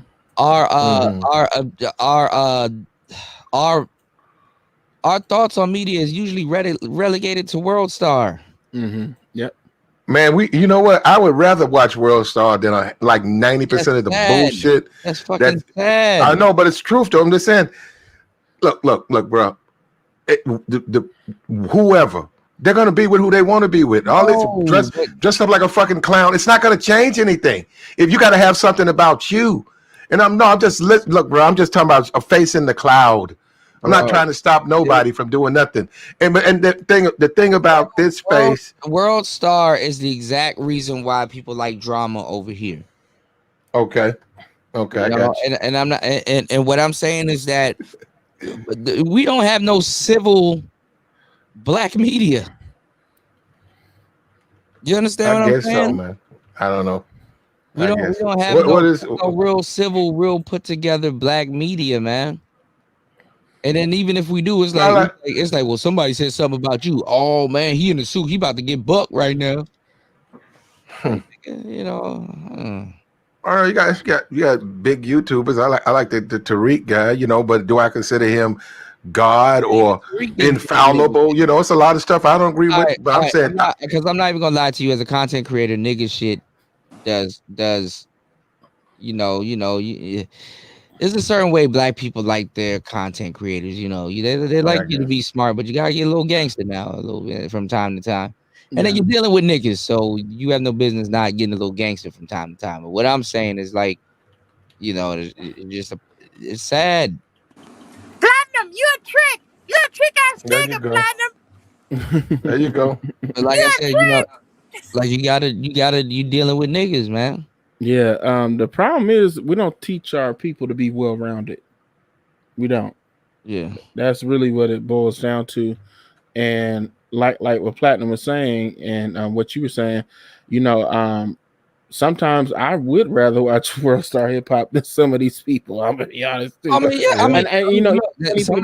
even watch World Star Hip Hop. Yeah, some of that shit is funny, but like that literally can't be the crux. Nah, it's so funny. I'll literally turn a YouTube completely off and turn on a old show, like on Stars or whatever app I got on my phone, because I'm not finna watch this goofiness. Some would be just tragically goofy. Yeah. All they do is argue on these panels, talking about, why she don't love me and why she can't be about you today. You said what? It's like, ooh, honey child, you should see who talked about you today. I got the tea. Yeah, it's niggas doing this too. Yeah. No, it's sort of like with what you experienced, Kuda, like with the game. Guys were saying, don't talk about game. Then you go to that same person's channel, they're talking about game. Yes. But all they talk about. But this is the thing. Then you go to another channel, or you go game or coach in the Google search, and there's probably 10,000 people, and they say, why are you complaining about me? There's 10,000 people doing it. Why are you so concerned with what I'm doing? That's the madness of it. That's what I don't get. I be like, what the fuck? And everybody's got a different approach. So what did you just say? Everybody's approach is different. Well, over here we wear suits. Well, okay, that's one guy. Yeah, I mean, I don't get it, bro. You were saying I was selling hope and all kinds of shit like that. Okay, go. It's 10,000, 20,000 people doing that, and they're huge. I thought they had more than one Godfather. Oh, I thought they had the Godfather of one family, the Godfather of another family. So there's all different doctrines of the game. But you deal with niggas. They always got need one savior, and they all get along. You know, you got the Gambinos over here. You got you know what I'm saying? You got the different ones over here. You got another, yeah. And they all have a godfather and whatever his doctrine of the game is. But the thing they do have is respect. And like Tariq and old Tommy, I see when you get so big, what you got to do is kind of separate. Because you know, brothers don't act right. I hate to say it, but you know, I say it then. Nigga, you niggas don't act right. Facts. Shit. God, I get a brothers a chance to come cut the damn grass. Shit, I can do better cutting it myself. The Migo come, he cut the shit, no problem. He clean up extra shit. I'm just saying now. Mm-hmm. Bro, Come that on, nigga y'all. will cut your grass, wipe off your back door. Shit. Yeah, I can leave the money in the back and I come home, the grass cut. Come on, man. I try to mess with the brother. He want to take a smoke break, and I don't mean ganja. I be like, bro, motherfucker told me, well, you over there smoking your weed, nigga, but I'm paying you. Yeah, I'm paying you, man. You can't. I had a nigga. That's a whole different. We'd be here for 2 hours. And he wanted to hit the hooter pipe though, not the. I said, man, this a cold way hiring a brother. You come back, niggas out your crib and shit. Oh my bad, I drank the Kool-Aid because I got a little party while I was out there, and then I try to give him a little beer, some water and shit, man. I say, man, this is my last time messing with this brother here, man. I'm gonna have to get the Migo. The Migo charged me so cheap, I had to give him a tip. Oh, I do the whole thing, $40. I said $40. Man, come on, man. I gave the man $60, man. It's worth more than that, man. The brother, oh man, it's gonna be $100. $100? Nigga, you know what I mean? Come on, man. Come on, man. We got to do better, man. We got to work together a little better, man. These other races, man, they work together, man. But it seemed like in this Manosphere stuff, you get your game together, get your people, your subscriptions, and then move to your own little apartment or your own house. And who want to come, go over there. Because these brothers will shit on your carpets, man, if you let them. Yeah. Oh, yeah. It's not everybody. I'm saying just some brothers. These dudes they're not even aware that they're running a business. They're not, and that's bad business practices. Yeah, but that's how they haven't handled their business. And you know what's so crazy in this where the sector I'm at, or the people I hang with and run with and listen to, we trade books like we slanging something. And we passed the book Thou Shalt Prosper. Okay. So you can practice better business practices. Mm-hmm. And then also Dave Ramsey, we passed that around. So a lot of these people have no excuses because we passed around 48 laws of power. You need to know how to conduct business as a grown man. It's a hot shame that you're 40-some years old and don't know what to do with yourself. Yeah. And you own panels hollering through the microphone that is barely $80. Can't even hardly hear you. All we hear is some weird static, and who to try to put you up on game, get you better microphones, and you have brothers on here try to do a whole slew of things. Like I like listening to Ism and Platinum. It's different from my content, but I like listening to variety. I like listening to people who know what they're talking about. Yeah, I mean, you know what I mean? I mean, you don't have this notion, hey, I'm better than you, or hey, messing with this type of girl. No, you get what you can learn from them and learn from them. Ain't nobody telling nobody to go out here and tell no broad to go sell flesh. Right. Nobody telling nobody to do no big. I ain't heard nobody yet. Yeah, that's guys. I wouldn't say. I don't know. Yeah, well, I guess they are in the space. It's guys who do that, but they specifically say that's what they do. You know what I know? And just, you want to be honest, I've never heard anybody criticize. That's the bizarre thing about it. What's that? It's like, what are you talking? It's dudes in this space who define themselves as quote unquote pimps. Ever heard anybody criticize those guys? Nobody does. Sending them?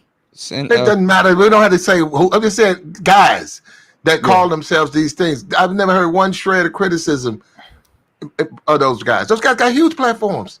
Yeah. I come on here. I say, well, I don't do it. I get criticized. Oh, it's my game and pimp. Well, where are you getting that from? Because I say so. Then you go over to their space, and that's what they're doing.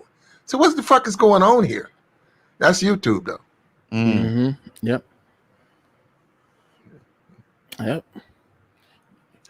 He said, Margot says DJ Kuda, they didn't do it for business per MOT and the rest. It was about helping black men or losers, nerds, etc. Not making okay. Go over there and tell them niggas to turn their super chat off. Right. The guy to me who I took his model, and I think he does it the best of any dude. What's going on, War Master? I took the Thai City model. You know, I just go my own way. people who come, they come. People don't. What's going on, Tyrone? Thanks, bro. Mm-hmm. I ain't gonna sweat the details. Y'all, so I took the Thai City model. Shout out to Thai City this month. Thai City, and Thai City done had a big YouTuber on his channel tonight. Y'all need to go over to Thai City's channel and go check him out fully. He had Gully TV over there tonight. And he was talking about some real shit. I shared his first live stream. I'm gonna share the other one with him and Gully. I know they chopped it up and got it in. I was already live when that happened. So shout out to Thai City. And I'm gonna share that over there. And the man that had Twister on his channel and all kinds of stuff. And y'all ain't sit up there and man, that nigga quietly having big names on his channel and stuff like that, man. Y'all need to Thai City, salute, player. Yeah, y'all need to start. That's how they do, bro. When you get somebody like that, they be like, yo, how the hell did he get this person, that person? Yeah. Niggas instead of gravitating, niggas just say, no, fuck him, man. You think he's all this now? I don't have time for him, because I'm doing my own shit at the same time. But again, I'm taking his model. I'm just doing me, going my own business. You want to pop in, you pop in. You don't want to pop in, don't pop in. I'm not going to sweat. Right. Fuck that. I'm You got doing more. me. You got more content to create. You know. Yeah, I got more things to do. I got a big show later tonight, but I'm not gonna get into it because I don't like to talk about. I don't like to plug my shit on other people's shit. So Yeah, I got you. Platinum knows what it is. You can do that here, but make sure y'all go over to Mason's channel and subscribe so y'all can check him out fully. Also, like I said, man, go over there and tell them niggas to turn their super chat off. You gonna be in for a rude awakening if you think that, and then y'all be letting them niggas lie. I don't use the money. Shut your lying ass. Man. Shut your lying. I wish I used the money for some soap and water. Shoot. Some of them be looking quite dusty in them photos. Nigga, I'm sorry. If you look like you stank from a picture, it's something wrong with that. Damn. I'm just saying. Damn. I feel like your breath stinks by the way you talk on a microphone. There's something wrong with that. No, on the picture pump.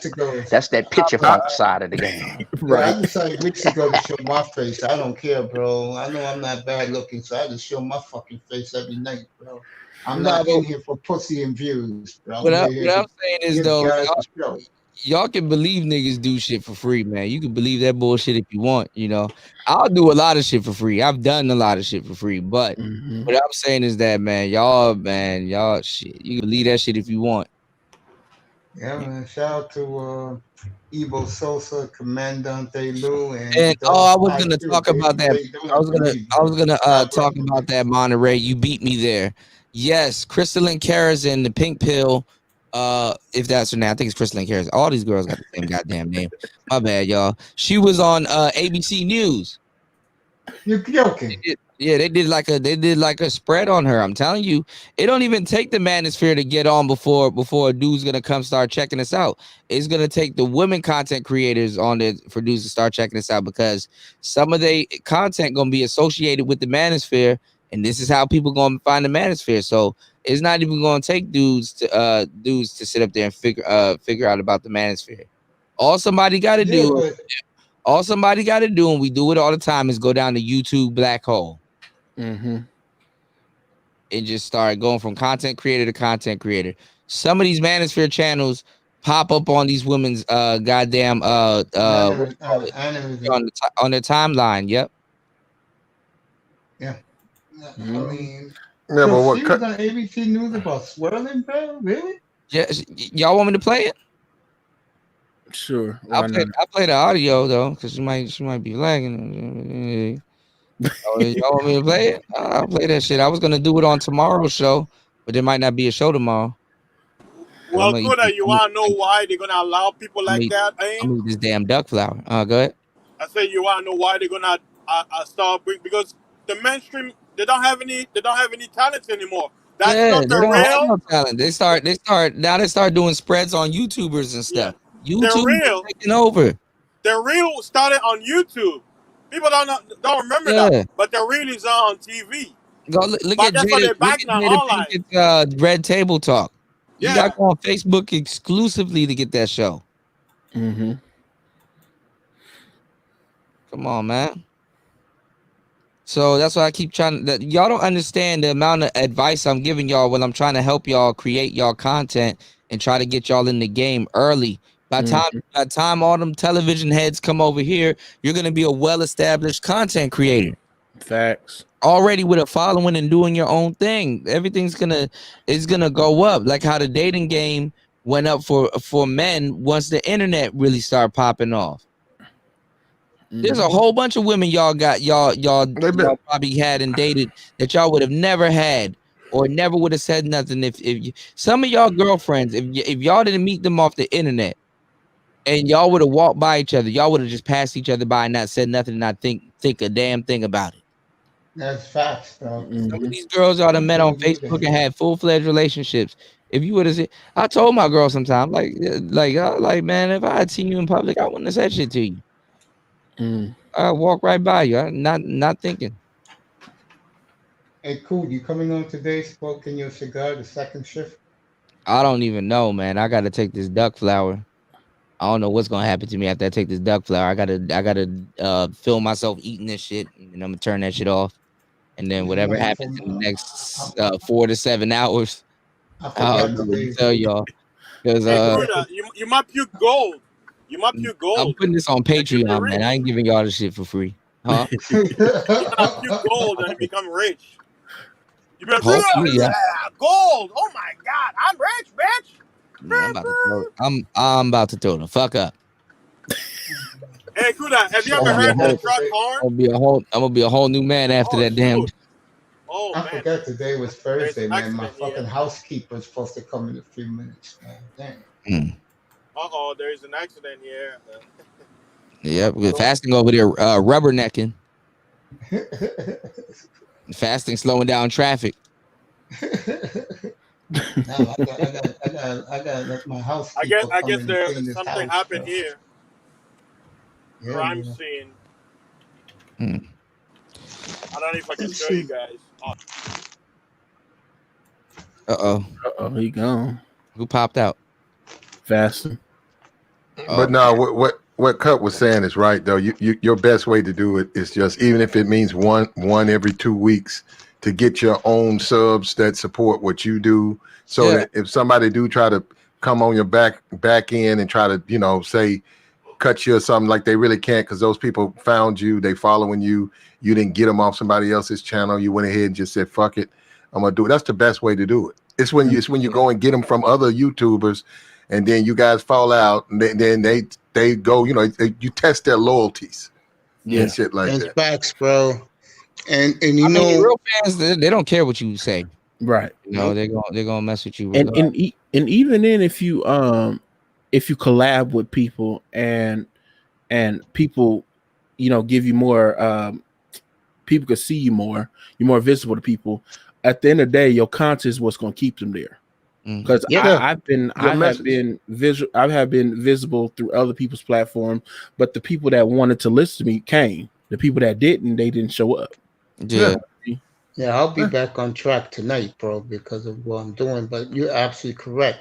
You gotta keep coming up with shit every day, and not only that, and in my case and shit, like I say all the time, when I start my shit, nobody's in the room. I just wing it and go with it. Like yesterday, I did an hour of baseball right off the bat. Hell yeah, you're still running a show. Hell yeah. Yeah, I did the baseball right off the bat, man. Yeah, you getting in really good practice, man. Somebody gonna come back on that playback and listen to it anyway. Yeah, So, they're gonna say, "Damn, this nigga was talking with nobody in his room yet." Damn. I mean, it's funny to sit up there and say, "Man, I saw your live. You were talking to yourself the whole time." Well, yeah, I did that. What day is today? But it's like actually, you saw my live, so I was talking to you. In all honesty, though, you could do some. If you're doing that, though, if it's like no one in the thing, I would do the preloads then. Just say fuck it. Just do about 15 preloads. Well, you can, but everybody has that one time where what I'm saying. Me and Ty City used to laugh about it when like let's say you're talking about something, and sometimes you'll say something right, and the numbers start going down. We'll be like, wait, come back, wait. Yeah. No, don't go. Hey, that happens to me too. It's like as soon as I want to end the stream after talking for 3 hours, I have like 5 or 6 people. I start seeing my number go on, and you gotta understand, I drive at night, so most people are asleep. So by the time I'm about to end the stream, people are waking up. They're looking for people live. I mean, that's all life is, Another thing, I knew a preacher. He for him to practice how to preach in church, he said he used to go in the forest and just preach to the trees, no feedback. But he's gonna preach as if he's preaching to people. That's how he used to practice. So yeah, you look in the mirror and say some stuff. But like what I'm saying is that, man, if 2 people are in your life, you better run that shit. You better give them 2, rock them 2 people. Exactly. That's what I do, bro. Yeah, you better give them. Yeah, you better give them a goddamn show, man. I don't care if 2 people in the train. I mean, I'm gonna be a little disheartened, but hey, man, them 2 people that's rocking with me, hey, let's go. Yeah, man. Let's get into this game. We shit. I don't Hey, Kuda, what you talked about yesterday on your second shift, I think the sooner you launch that shit, the better it'll be for you, because you will be way ahead of everybody else, bro. Yeah, I was who wants thinking to bite off your fucking way. I think the sooner, I think you better get the niggas who you observe and is giving not only content, but it's giving time. I think that's the most important part, because I'll use me as example. You give me, let's say you offer me, let's say 10 o'clock in the morning to 3 a.m. I'll take it. You offer me, let's say 7 o'clock in the evening, like drive time, 7 to like 11. I'll do it. I'm gonna need some other stuff too, though, because I got to get it together. Like I'm gonna need like a couple pre-records from y'all, also, like a commercial. Yeah, I'll do that. Yeah, so like I run them periodically and stuff like that, and it could be a pre-record, or it could be a produced commercial or something like that.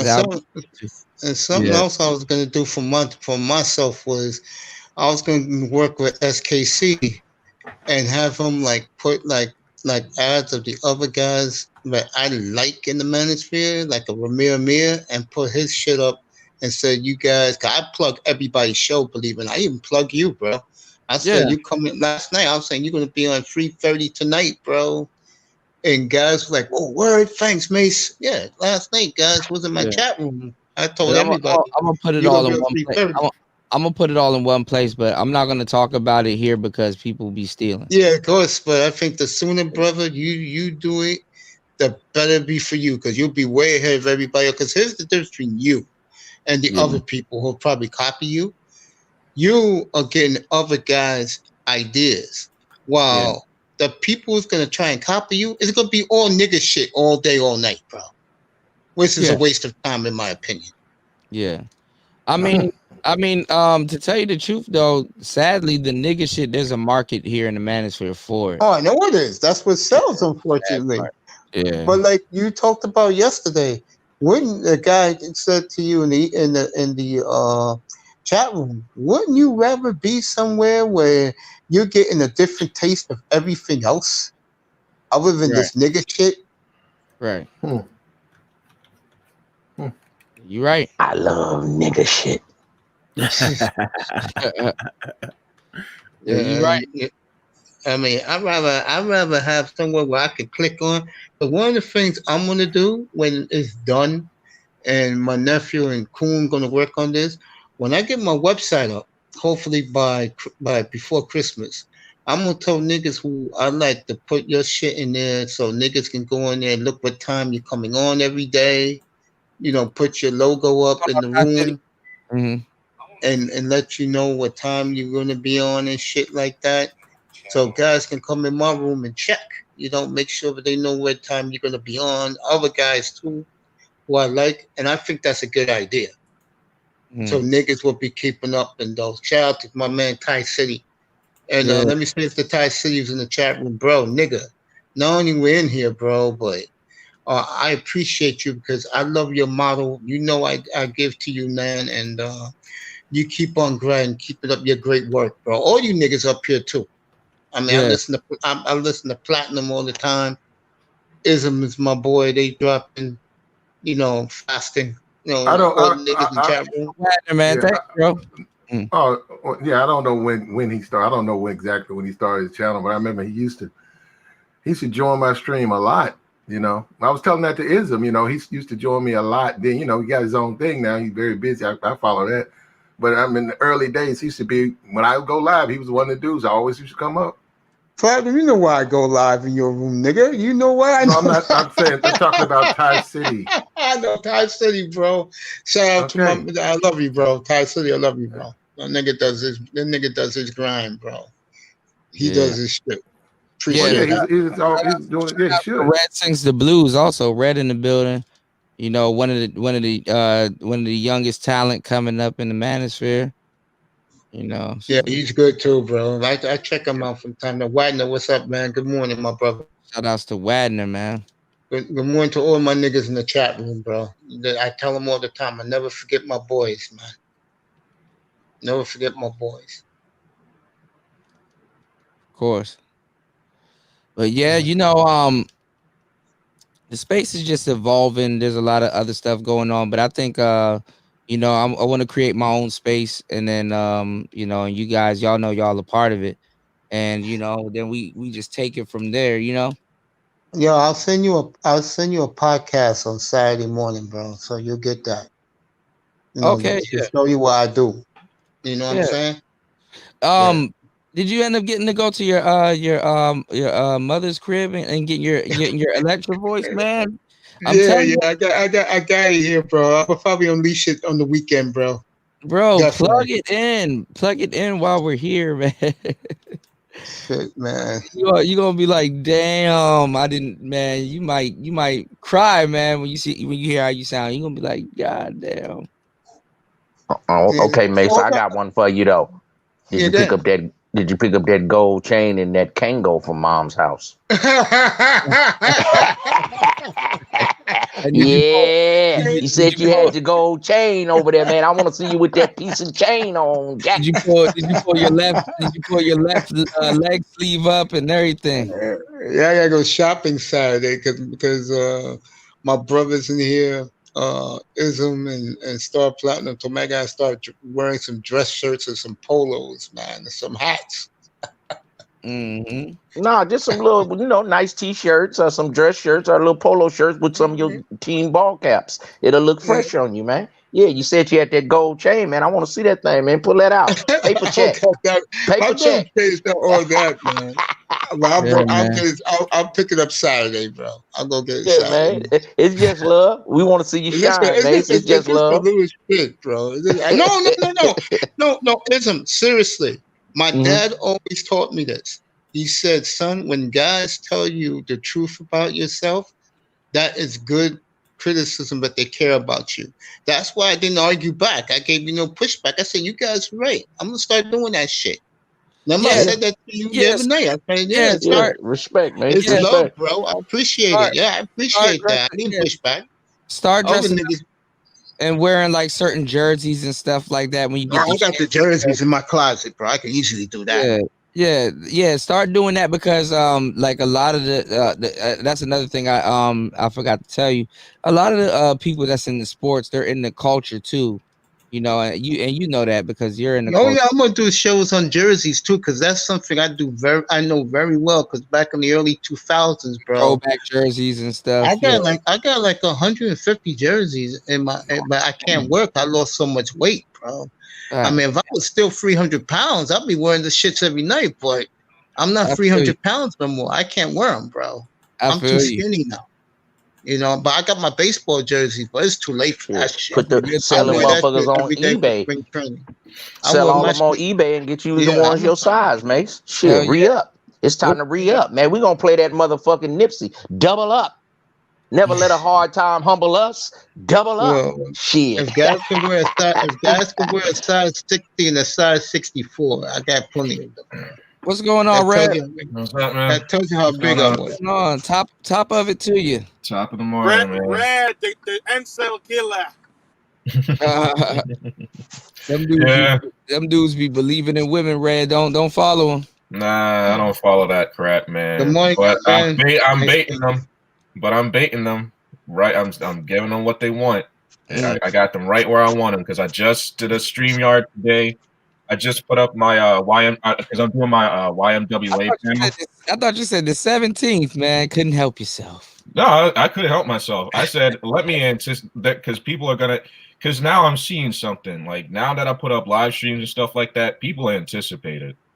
They're anticipating like I didn't. All right, Bishop. Take care, Bishop. My bad. Go ahead. It wasn't like I didn't even put the shit up for at least five seconds, and literally there were 2 people. They're watching your channel. I told you that. There's like I'm like, yo, we didn't even start this shit yet, and people are anticipating this. Yeah. When you set up the scheduled show, they watch your channel. They pre-hate it. That's what they're doing right now. That's the thing. You get New word. How do you pre-hate? New word for the Manosphere. How do you Pre-hate. Yeah. How do you pre-hate something before it starts, y'all? I said, look, listen, you can literally go over there for the next 2 days, and you'll see what I'm talking about, man. You'll see what I mean. I'm not going over there, bro. I'll lose brain cells. No, not on their channels, but the panel, my panel that did not start yet. Like you'll see, they're gonna pre-hate on it. I'm like, yo, Sneak this soak. shit didn't even start yet, man. Soaking the game. But hey, look, man, any publicity is good publicity, and I already know. I hate you. No, but they're gonna. I already know what they're gonna do. They're gonna be I know what they're gonna do. They're gonna share it. The first ones to show up. They're gonna be in the chat, and what's gonna happen is they're gonna be the first ones to show up. They're gonna be the first ones in the chat. They're gonna do a panel right after you get off or during your show. You understand what I'm saying? They might even stream bomb your show, like be sharing your stream while they're live. Mm-hmm. You know what I'm saying? Like I've been doing this for a long time, bro. Like, you know. I mean, this is the first and last time I'm talking about this topic, man. First and last. We'll have an open. I have my 6. It'll be the 6. It'll be like this. It'll be the 6, and then 4 of them. They can talk. They're peace. I'm gonna be respectful. But that's the thing. They're giving your channel reactions. Like when they hit that down like button, they give your channels react. They give your channel reaction when they got the notification. They got the notification bell already checked off and shit. I can't be mad, man, because when I saw them, talking about me and stuff, I just left them 2 thumbs up, man. That's all I did. I said, you know what? Let me show some love. I'll put you up in the algorithm because you did for me. Because like the thing about it is that they lassoed that video so hard. A video that did not like. Fun fact, that video, the Black Pill video, wasn't even 6 seconds off the ground and it got 10 to 15 views. I said, American Negro, what's up? Pac-Man, what's up? I said this shit was not even published. This shit wasn't even published. And they're giving me more pull. I'm like, what? And it's still, and that video's still getting views. I'm like, whoa, bro. I said, bro, this video's like old now. I don't look at my old work. Well, you got to understand that people listen to their playback and then they go. Oh yeah, no. So what they're doing is, and I'm just gonna say this right here because I know there are people that watch your show that probably subscribe to it. Yeah. What you're doing is a bad business practice. You know what? No. Okay. First off, you don't look. Listen, I might have talked about the pink pill, but I didn't like shit on her. And you can go watch that. Like I did that last night. What I said was just that the pink pill left a lot of holes in her. I didn't talk about her looks. I didn't talk about nothing. I talked about the video. I was terrible, man. I talked about the looks. I said, "Fuck that bitch." I went in the whole 9. Yeah, but I didn't. But I didn't do that. See, yeah, I know you didn't do that because at some point she can come on your show. Yeah, and that's what I want. All right, I want to I'm thinking about it, man. Like I want after I interviewed people live from the Manosphere, I'm going and getting different perspectives. You know what I'm saying? I want to interview Tommy Sotomayor and all these other people that are doing, big shit. You know what I'm saying? Yeah, open up the conversation. Yeah, I really do want to open up the conversation. And as I keep on going into this, that's what I'm thinking about. Because, the Manosphere, let's keep it a buck, and I know this is going to be controversial to say. Manosphere is a fucking you can't say nothing worse than what I said tonight. So right? The Manosphere is a joke. The reason why it's a joke is because it's and you said it yesterday, man, because I was listening to you. The thing about it is that first off, women have infiltrated the manosphere already. The pink pill, she's been, I think, been 2 years or 3 years that she's been on, and she's got an ABC exclusive. Everybody, and I'm talking about men and women, they go to her, and she still has the certain talking points as the red pill philosophy. So what does that say to you?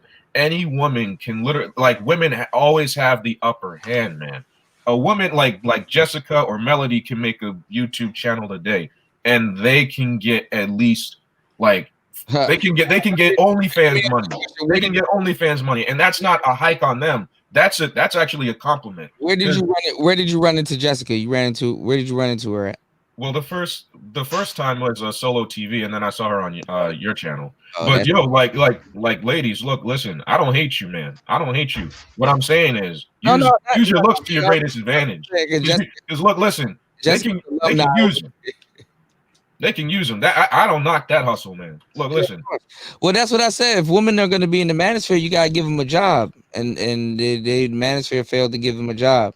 Yeah, but when I said, look, listen, when I talked about the pink pill, look, I want her to listen to that. I didn't come after her, call her a bitch or nothing. I came after her ideology. I came after her video because I did the obese, like how successful Black women are obese. Yeah, I bought out articles, I bought out stuff like that, and I wanted that because she left that out. She just talked about like existential things. I talked about the actual things. You know what I'm saying? Women don't care about that shit, but just for the shock value. Oh, yeah. Like that. She basically copied off that woman that was like, women try to do the white women diet and all that other stuff. Our bodies are different. We don't lose weight like that. Yeah, but look, listen, she's using her. First off, she's using her allure. And second off, she's using talking points to get women into her business.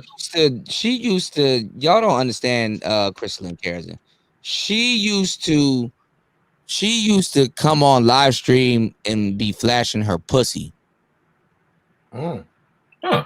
Her old pussy and her cleavage and shit used to be out. She used to sit on this couch, this pink couch, the pink pill. If you don't believe me, go over to my boy Soup Bone. Go over to his channel and go look at his Crystalline Kerasin video. When he showed me that shit, I was like, "Oh, this is disgusting, bitch." Soup Bone, that's his name. Yeah, Soup Bone. Soup Bone, he got a cold handle. He got a cold handle, man. His name's Soup Bone. That's a cold joint right there. But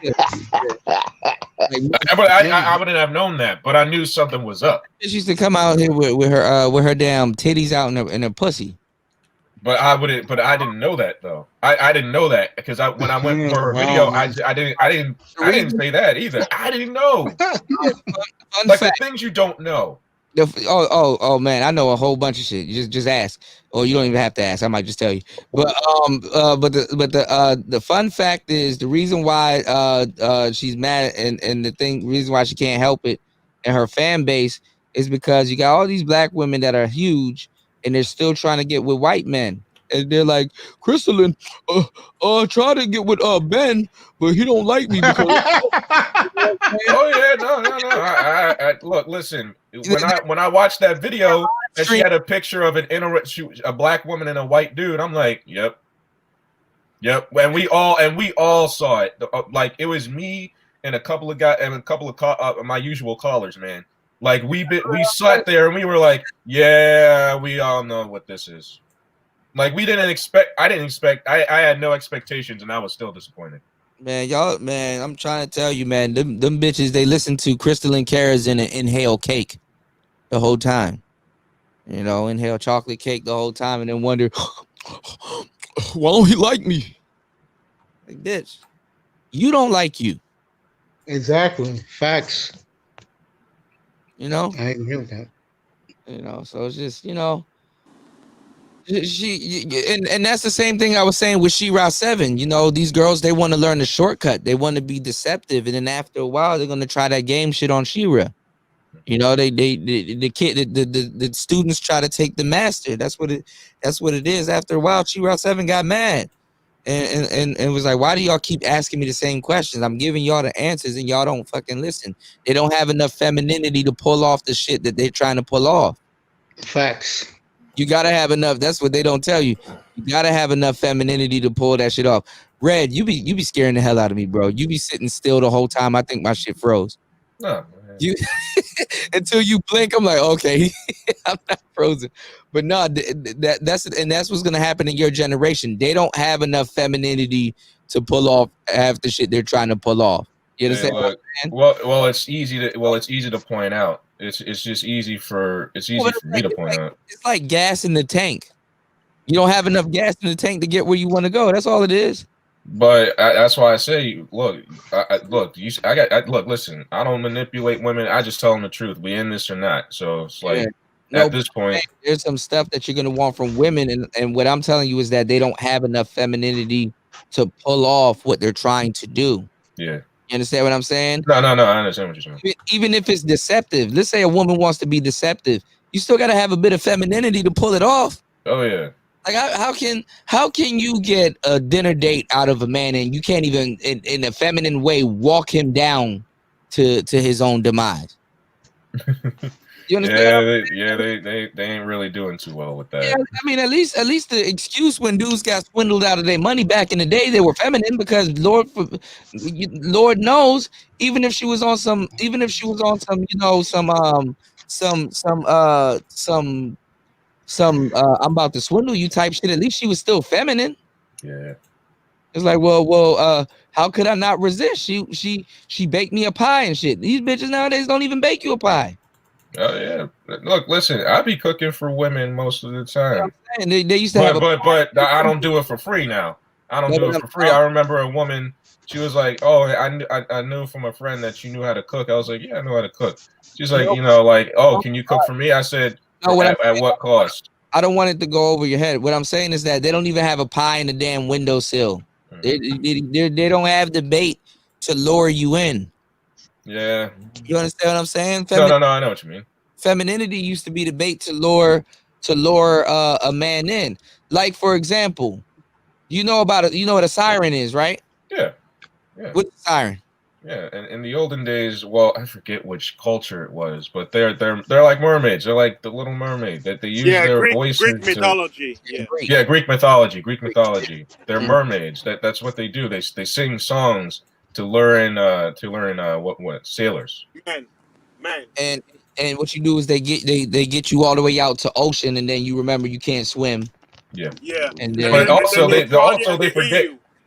And they eat That's what I was about to say. They eat you. They look beautiful. They look beautiful, but they're succubuses. They use a mirage. Basically, in one moment you think they're pretty, and then they open their mouth, they got these teeth, and then they suck your blood, and if you do get to that motherfucker, you still fucked up. Yeah, man. Yeah. But these are things that you gonna lure me out to sea? Joke's on you, bitch. Plot twist. I know how to swim.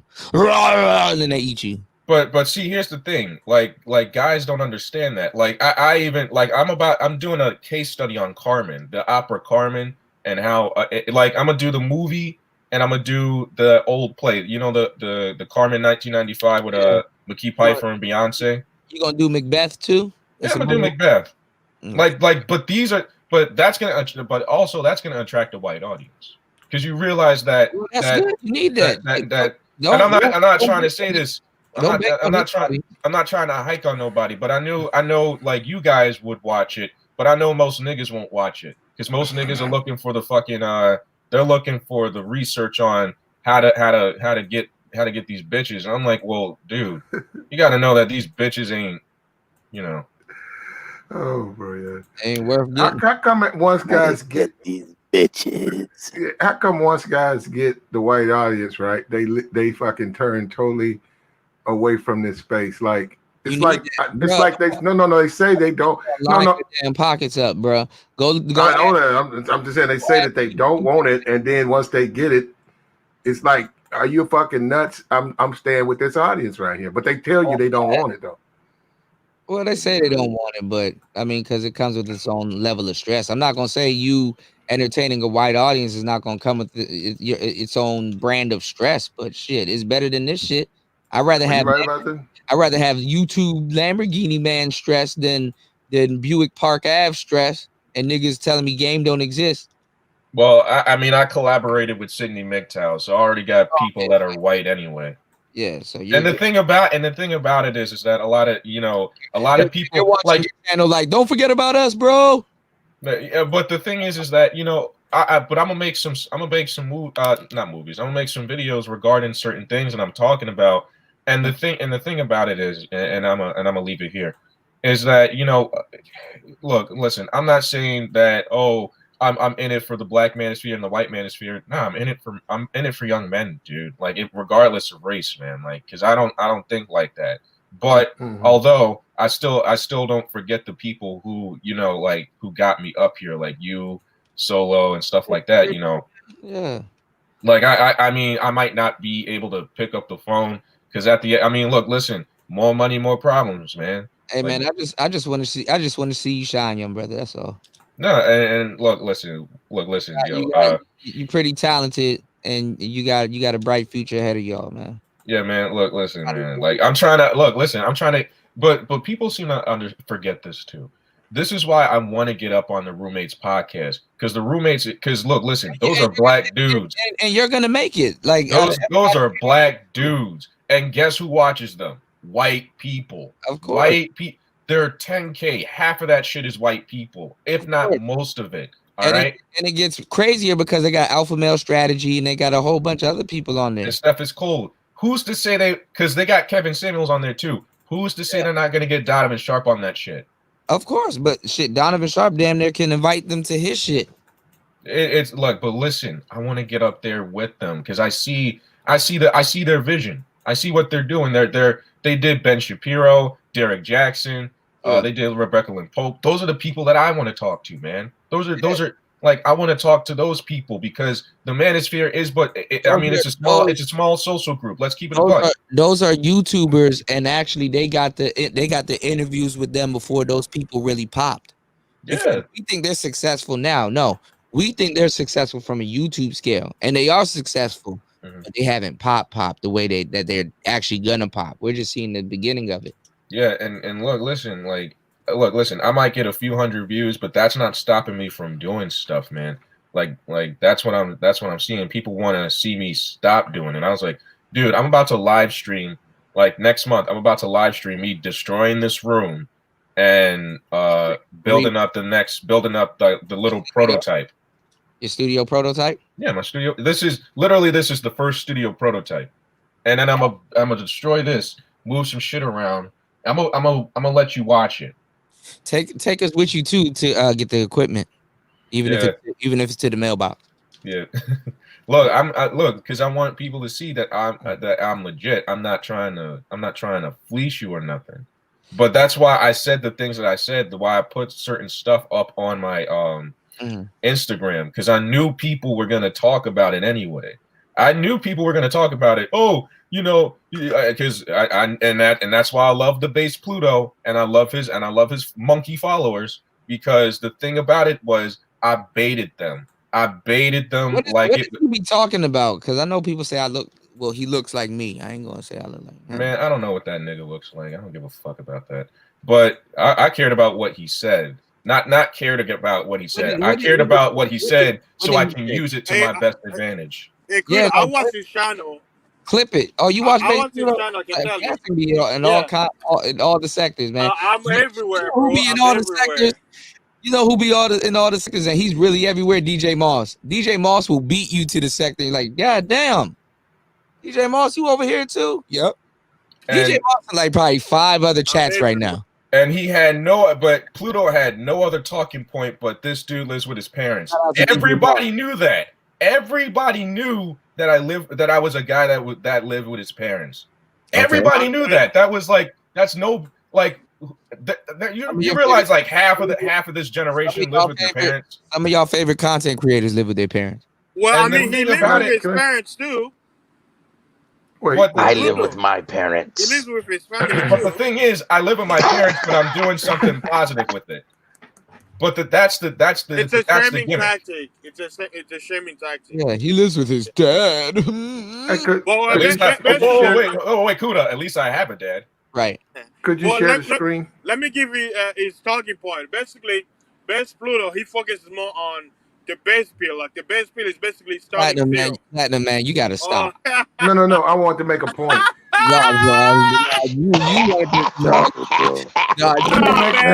Hold up. Let me make a point. Drop one of them bombs. I can't make a point. Platinum, this gotta come to an end, man. Damn. I just want to make a point. You guys were saying how women, in the space, and as far as social media, how they have such an advantage. Okay, let's take an example. This woman has an OnlyFans. Not only does she have one, it's profitable. She's making quite a bit of money. She's a fetish. She promotes it on her. Well, you could call it that, but guys are over there paying her. She promotes it on her Instagram. She promotes it on her. That's into that shit right I'm gonna leave it with you guys with this, man. That's why I don't say. Damn, you made Red leave, guys. No, but I'm gonna say this, man, because I gotta go to the dentist today. But the thing is that that's why I don't say take the red pill. Red gotta take care of himself. But the thing is that this is why I don't say take the red pill, because not a lot of niggas are gonna be red pill at the end of the day when you got women like this. Hold on, Red. We gotta clown you before you leave. Hey, that nigga trying to take care of himself. That nigga Red said I gotta get to the chopper. Right. No, I'm just saying she got one, man. No matter. Shout out to Red Sings the Blues, man. But I thank you guys. Yo, come out October 17th. You want to see some clowns talking clown shit? October 17th. I'll hang out. I'll kick it with you, man. And we'll do a panel and we can have our own clown shit. But they're gonna come over there though. See, he over there talking shit about us. Who are these guys? I don't even know who they are. Nigga. She just got out of the hospital. I think she had some type of weight related. No, she just got out of Wendy's. She had some type of weight related health problem. We can see. No, but I'm just saying she has a thriving OnlyFans. So you saying you talking about women? Thyroid too. Yeah, you just came out of Northern Corral. You like a defense attorney. Every time he say something, you come back with another one. Hold on, Platinum. Would you date a woman like that, bro? That's a huge. If I was, see that now we get about different subjects because we had a thing about that. I mean, she got to pay. Why do guys? Well, I'm done. I'm gonna take the fifth. Everybody in here, like guys running out of the chat, calling that woman's horrific. Man, that woman is making that woman getting paid like a motherfucker. What are you talking about? Somebody fucking giving her money. No. They're giving her food too. Well, she just got out the hospital, so maybe she is eating too much. She can afford it. They talk this online, man, but they, when they get offline, you don't know what they got behind them, rolling over on them. Yeah. Well, it's not just that. It's just that I'm just saying she's a female, so therefore she can make money that big with her OnlyFans, and she is making money. And I think she got like 59 on her Instagram. I think I got on my Instagram, I got like 600. She got 59,000. Like, fuck. But, Because she's a big deal. But this not according to this channel, and she's not. Not according to you guys, she's not. Whoa. She's a big deal. They got a big group of men that'll deal with a big bitch like that. It's slim dudes that fuck with girls like that too, though. Yeah, because they can fit in them crevices. Them big they grease up and slide right in. Hey, we can have all the jokes at the end of the day. All you need is a crease. All you need is a crease. Hey, Ism, you wild as shit. Wouldn't this be a part of the dishonesty of the space which guys talk about women? Ism will tell you if he put something like that on the corner on a good night, she probably will make him a ball. A mint. I don't know what you're talking about, Kuda. I have no idea what you're talking about. It's like I'm not a part of this. I have no idea what you're talking about, DJ Glad. I have no idea, DJ Glad, what you're talking about. I just like this color. I have no affiliation with nothing, DJ Glad. I just like this color. I don't know what you're talking about. That is my cousin. we discuss veganism and health. I'm a holistic teacher. I'm a holistic healer. I don't know what you're talking about, DJ Glad. She's a Big Towel vegan. Yes. Yes, Glad. DJ Glad. Glad, I'm just saying. Oh man. No activity for me, man. Hey man, Yes, sir. let's face it, a lot of guys taking that pill, they over there at the fans only. They talk that shit. They're one woman away They'll from rip the goddamn door off OnlyFans. They're one woman away from not seeing them niggas no more, man. Y'all never What gonna They talk see some that of shit in this space, but they go Niggas over get there. some money. They go over there when they get their rocks off. Yeah. Now that's something. Hold on. Let them niggas get some money, bro. You man, I ain't red pill out with y'all, man. That brother with that hat on, I don't know his name right there, but he's speaking the truth, man. I've never seen so many hypocrites. That's who? That's Rashid. Rashid. I have never seen so. I swear from just listening to guys who swear I don't fuck with women. Women ain't shit, but they will rip the fucking doors off OnlyFans, the hinges. Dude, it's dudes in this space right now doing them cash out and them damn sending messages. Y'all remember when women used to send dudes their Amazon wish list and dudes would pay the whole wish list? They're still doing it. Yeah. But you gotta understand, how are these dudes in this space getting at these women without getting caught up by the other fellas? The red pill. You can't put the message in the back chat because the people in the back chat gonna see it. You can't put a comment down on the live because people gonna see it. They sending the money with the cash app and the message through them or the PayPal. That's the only thing that they got that's private. And she can bust them out like that. I guarantee. Because I've been thinking, I'm like, how dudes in this space Aqua just showed up. Aqua always shows up when we talk about, baby girl, check your pockets, baby. Check your purse. I'm like, it's crazy. I'm like, dude, I'm trying to figure out this whole thing in this, like the space. Like I said, if you're gonna be red pill, you take the pill. Okay, you did it because somebody did you wrong. I understand it. You know, like we talked about the other day, Platinum. How you say you ain't here to, be nobody's daddy, but that's what a lot of guys come in this space. They dick hurt, so they trying to figure out what the fuck going on. Yeah, I've actually had women try to get my, like me to talk to them. Well, look, I'm not gonna say that. Let me take that back. I've had opportunities to get to know these women, and I still won't reveal myself to them, right? Which show you that's not why I'm here. I'm telling you guys, I'm not here for that. But many of these guys are looking for relationships. On the side of the game.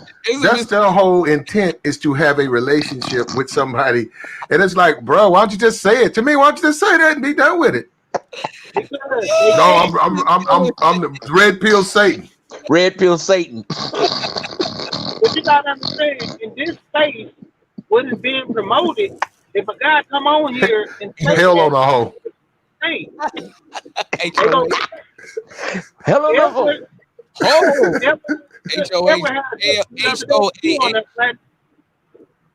was listening to you talking to Eminem and Mr. Fantastic, and he was going crazy and shit. And I heard you talking with him. See, a lot of guys in this space gonna get shamed for saying they really want a woman, but Edward put it out there. Edward say it's some guys that's married need to get with some guys that divorced and come up with something and just let these guys know. If you not red pill, just be blue pill, or you ain't even just got necessarily be blue pill.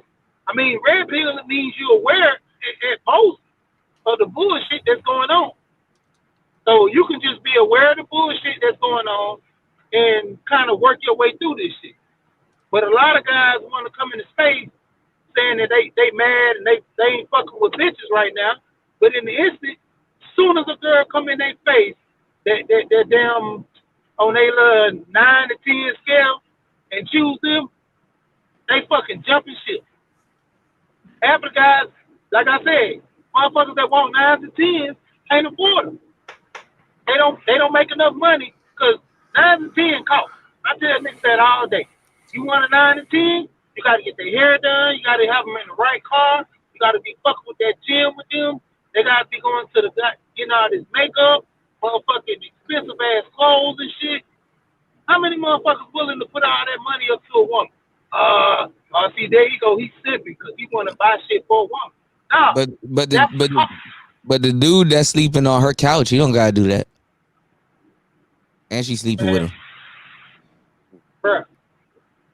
She just already talked about that. The dudes that sleep on the couch, all the motherfuckers doing, she just baiting his ass to get a child. Once she get that child, she gonna kick the motherfucker out, put him on child support. What reason would a woman making 6 figures need with a dude that play PlayStation all day? It's a bait and switch. Yeah. That iron. And that's another thing. Some niggas is professional iron slingers. Yeah, he slang that iron. Slang that iron. He stays on the couch. He drinks her baby's Capri Suns. You know what I'm saying? Go up, sneak off in her purse. Bring her back some Trito, from the, and some hot Cheetos for the 7-Eleven. You dig? And yeah, I mean, what else is he there for? What else is he there for? I move in spaces with a lot of young girls and a lot of older women. When it comes down to it, the young girls want the dick, but they take the abuse of all the cheating and shit. Yeah, Omega, and she gay too, bro. She do it all. She's gay. She's with him. She go both ways like an intersection. You know what I'm saying? She that's some, but not. That's some, but not most. No. Don't be fooled. The majority of them are gay. Don't be fooled. A lot of them doing that. Don't be fooled. You got some of them homegirls that they be coming around like you do a little investigation one day. You ever slept with your girl before? Oh my God, I would never. Oh, okay, so you never touched the titties before. You never. No. I mean, well, one time when we was at the club. Okay, so y'all never. You know what I'm saying? She never just a little. She never. Then you're gonna find out that she slept with a friend before. Then you sleep with her. Most women got their love. It used to be when you was in college you did that shit. Then it got to be high school, then elementary. You got motherfucking young ass girls touching on each other in elementary because the whole thing you see on TV. It was always like a high school older woman type thing. You get to a certain age, women get tired of men. They either go step over the street, see what's over there, or motherfucker just curious so much. But now, you go to straight clubs, man. All you see is girls dancing up on each other, and they want to. I ain't gay. Ain't okay. I ain't gay. No. I mean, look how motherfucking women run to the bathroom with each other.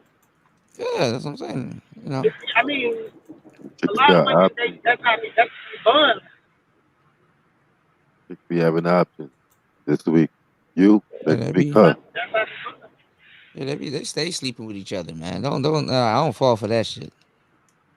Sometimes your competition might not even be your competition. It'd be a man, maybe a woman. You know what I'm saying? They be, man. Y'all ever competed with a dyke?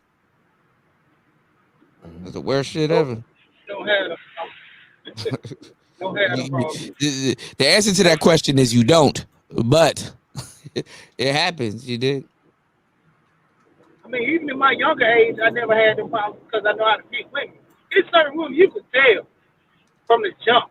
The way they act around you, the way, just certain things you can pick up on. Most people choose not to even, you know what I'm saying? They ignore that shit because at the end of the day, they just want to fuck a bitch. So, hey, it's a win-win for them. That should be happening. When you see these bitches that out there that's dyking, got there playing around, playing the field, you can see that shit the way they be around their friends, slapping on each other's titties. Oh, look at you hitting them on the ass. Certain shit they be crossing that line, but at the same time, hey, you just fucking, bro. You ain't worrying about that shit. Yeah. You right. She motherfuckers just want to fuck, so they overlook the shit. You know what I'm saying? Dykes be the biggest simps on the planet, man. Like some of the shit. Oh yeah, they'll buy a bitch and tell her what they gonna do. They got aggressive dykes out here. The bull dykes, the gangster dykes. Bitches are like the drive-through. Yeah. Okay. When you order your food, you give them orders. You tell them to do it. Don't put the pickles on there. Don't put the pickles on there. You pull off. Now, if you think you got a good bra, you say, okay, I gave her instructions. I can pull off. And then you look in the bag because you didn't check the bag at the window. You're supposed to check the bag at the window and make sure they got it right. Then you pull off and the motherfucking bitch put the pickles on there, man. So you always got to check a bitch, man. Damn, she gave me some sodas with no straws. They always fuck you at the drive-thru, man. You got to check your bag at the window. So that's why you got to check the bitch, because you pull off and now the car behind you and it's a line to go back around. You got to get out. You got to walk in. See what I'm saying? So check the bitch. The bitch is like a drive-thru. You got to check her like they check your bags at the airport. The fuck is this I'm talking about? Check that bitch. Check that bitch. Check that bitch. At the window, see? Because when you pull off, and now you got to go around, it's 8 other cars, you got to get out the car. You get what I'm saying? So check your bag, man. You know what I mean? Check her at baggage claim. Come What's on, going man. What's going on? Underrated darkness. You got to always check her, man. Shout out to the underrated darkness in the building, man. Shit, angry man about to wake up and get back. Hey, I didn't take my ass to sleep. I'm gonna lay down on you players, man. I'm out of here, man. Check the bitch at the drive-thru. Check your bag. Check baggage claim. Don't trust her. Don't trust her. She'll put the pickles on your shit. Don't trust her. Yeah. This my thing with the place that we in right now. They coming. If the LGBT dudes are coming in, they right around the corner. Whoa, back up. Yo, back up. You telling me the LGBT dudes are coming? Oh yeah. Oh hell yeah.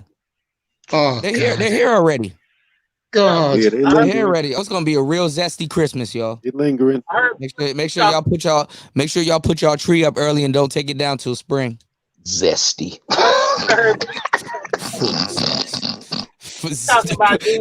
It's full of flavor. But look, man. They're lurking. Man, this shit Oh is my open to everyone. God, man. I mean, look, I don't really have nothing against, but the last thing I need, the last thing I need is to be, what's the word you want to use? You bump in by accident. You know what I'm saying? I was gonna say the R word. R-bump. They're gonna come start interior decorating everybody's channels. They're going I better get my. I'm trying to keep a straight face. They're going to interior decorate your avatars. Let me ask you a professional question, bro. They're gonna have pink panels. You're not color coordinated. Well, I like pink, but not the that motherfuckers way. do be dressing though. I'm gonna have to give it to them. They be sharp, though. I'm sorry. They be matching like a motherfucker though. I give them that. Look, I'm gonna tell you some real shit. You was not about to outdress a gay dude that know what he's talking about. They be doing some matching. You was not about to outdress this. But that's about all I can rock, man. I'd rather you not tell me, man. Just don't even tell me, bro. Just be you. Cody, I got a professional question for you. All right, jump in. Two things. You told me not to get the soundproofing. No, you can, but you have a dynamic mic, so and I don't know if you're gonna keep your equipment in that area for a long time. No, I'm gonna switch. I'm just gonna turn it around because once I get the banner.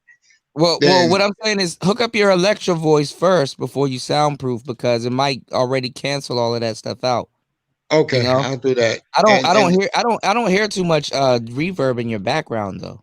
Yeah, man. And number two, I have to tell me about these 360 cameras that Sharp.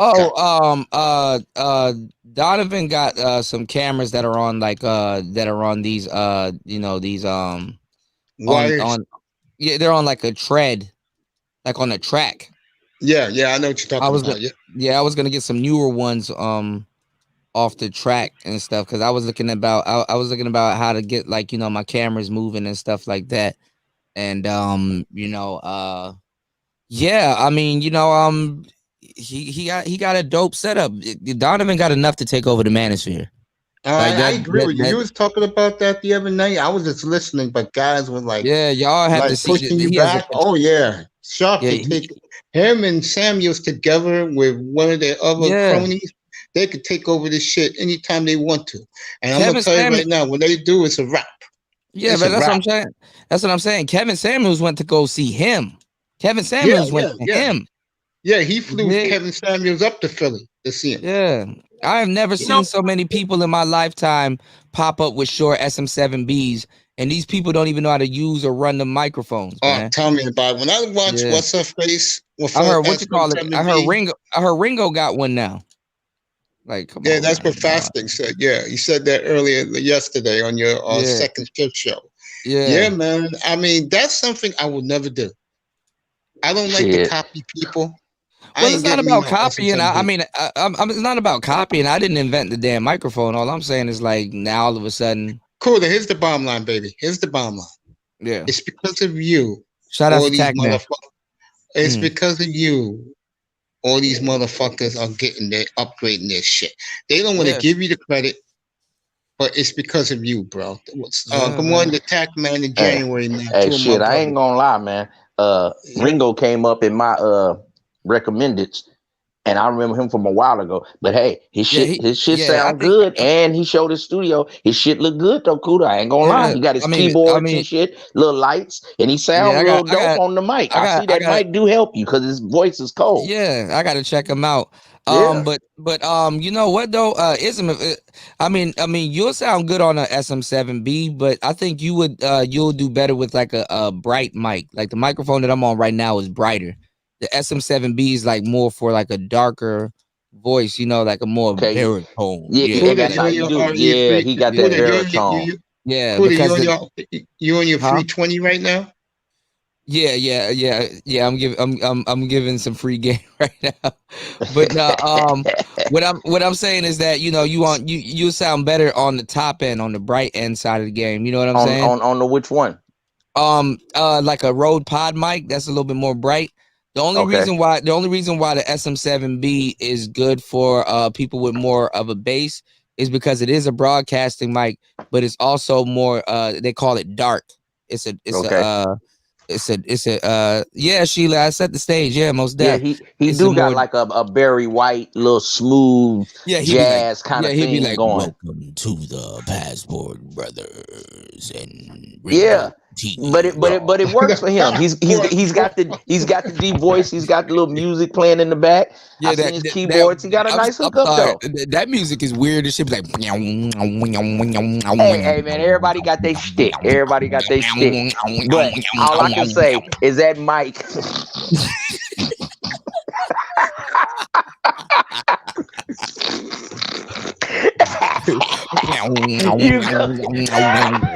Stop that shit.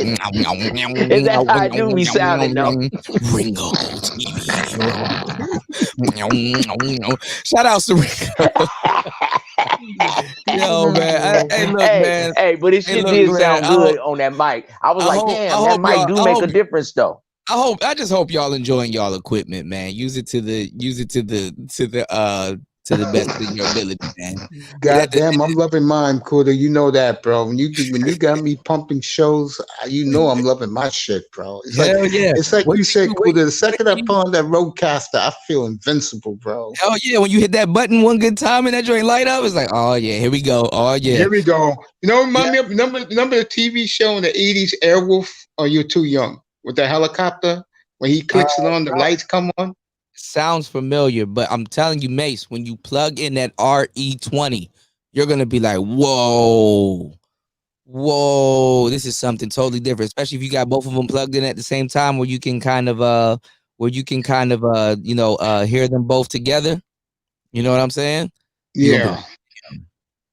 You're gonna be like, man, you know what? I gotta add a little bit of music. To this. I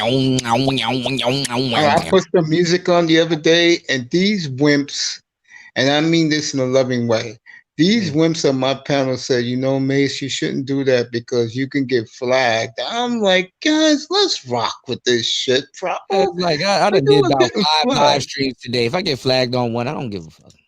Yeah, I don't. I gotta build myself up, but once I do, I'm not gonna be carrying up getting flagged, bro. I'm not gonna do nothing harmful enough to get flagged. I'm about to get flagged. I'm about to get flagged if I play some more. That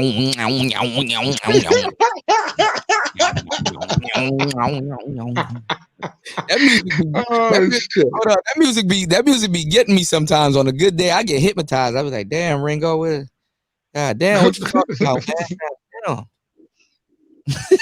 He said that. He said, point on me. Nah, man. Yo, guys getting on me because I don't watch Pornhub. I mean, oh yeah, girl, I'm about to hit you real good. You hitting her off beat. Have a blessed day. Thank you, love. Thank you. Wagner says, Kuda, one day I'm gonna drop a great super chat like 200 plus. Oh, don't worry about it, man. Don't worry about it, bro. Y'all make sure y'all you know, y'all take care of yourself in these trying times. And don't forget. I'm gonna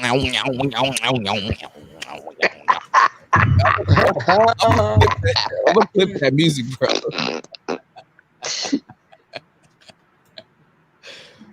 Crazy, man. Oh, Platinum, let me guide you, bro. Your camera's on. Hold on. And Platinum's back, man. Yeah, but his camera's on. I don't want him to dox himself.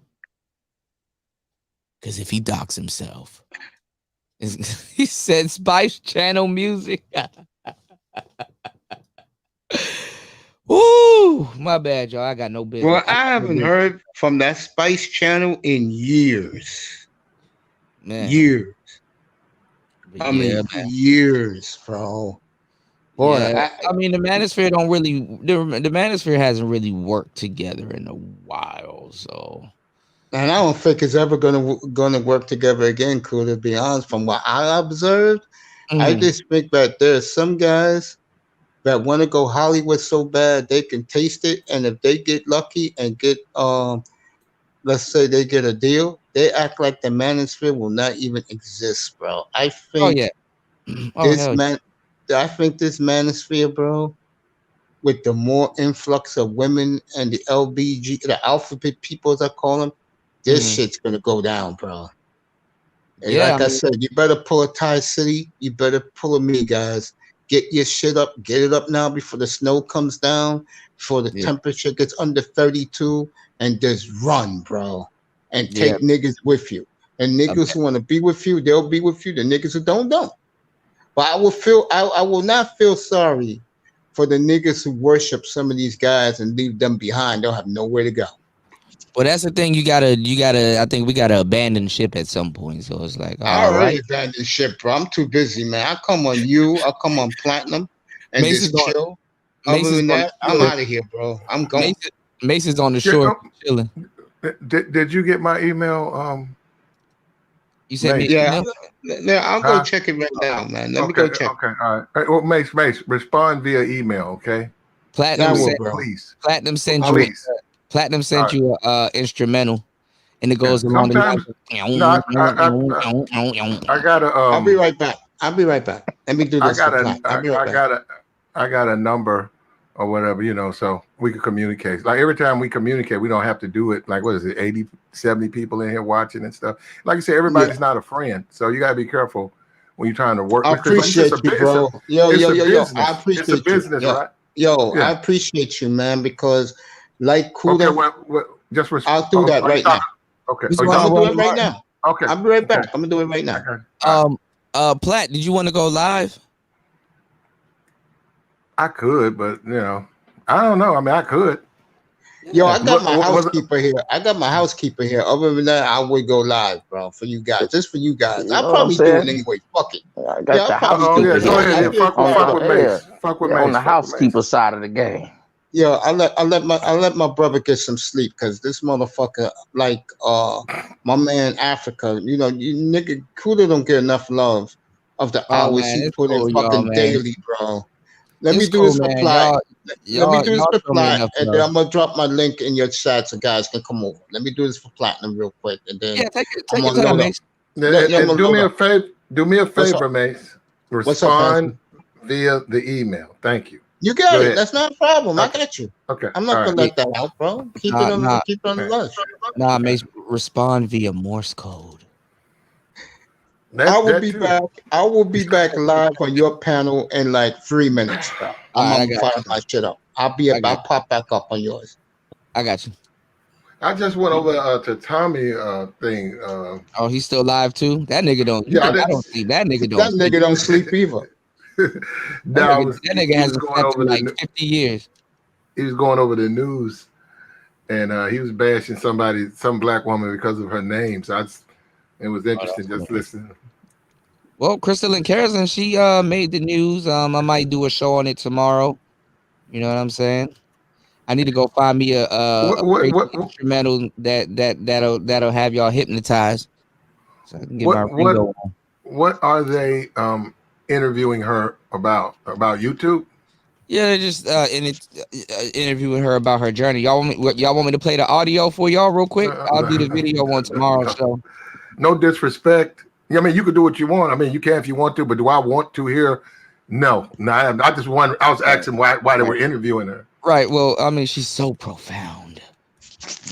Okay. You let them tell it. Now you said what's the dude named Soup Bone? That's his name, Soup Bone. I'd rather go look at what Soup. You want to see this? I would rather see that aspect of Soup. If I'm gonna deal with her at all, I want to go see what Soup Bone got on it. So, if you want to see her flash her vagina, might as well. Shit, why not? I'd rather do that than hear her actually do an interview. I don't want to fucking hear her do no interview. Hold on, Wagner. I responded to that email. I don't know. You know what? I gotta stop responding to emails off my phone because I'll be responding to emails and nobody gets them, and then I go look at sent and it doesn't pop up, and I'm like, man, what the hell? And then I'll be writing like full paragraphs and shit, and then you ever write a full paragraph and in the moment you was giving out the game, and then it's like, shit, I done forgot exactly word for word what I wrote. You see where Cardi B shared some nudes on her IG. Really? Yeah, yesterday. Somebody. Oh, she was naked. Yeah. Oh, I've seen her naked before. Yeah, he's got so much stuff on Pornhub. It's like, yeah, I've seen her naked before. Big whoop. You seen one? You seen them all, damn near. Seen them all. Play that porno music.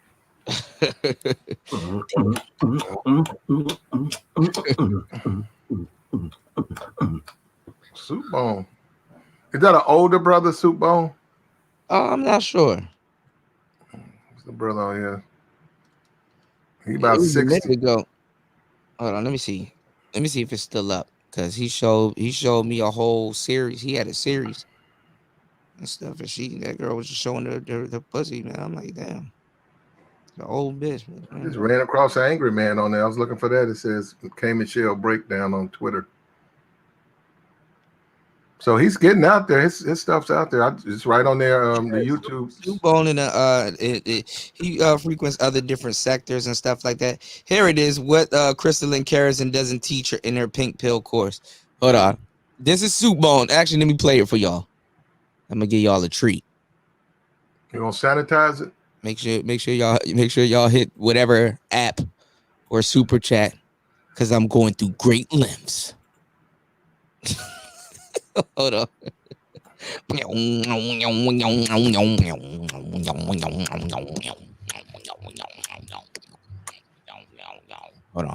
on, y'all. Hold on. There you go. Get to it eventually. Soup Bone. You don't want dead air, so it's hold on. You don't want dead air.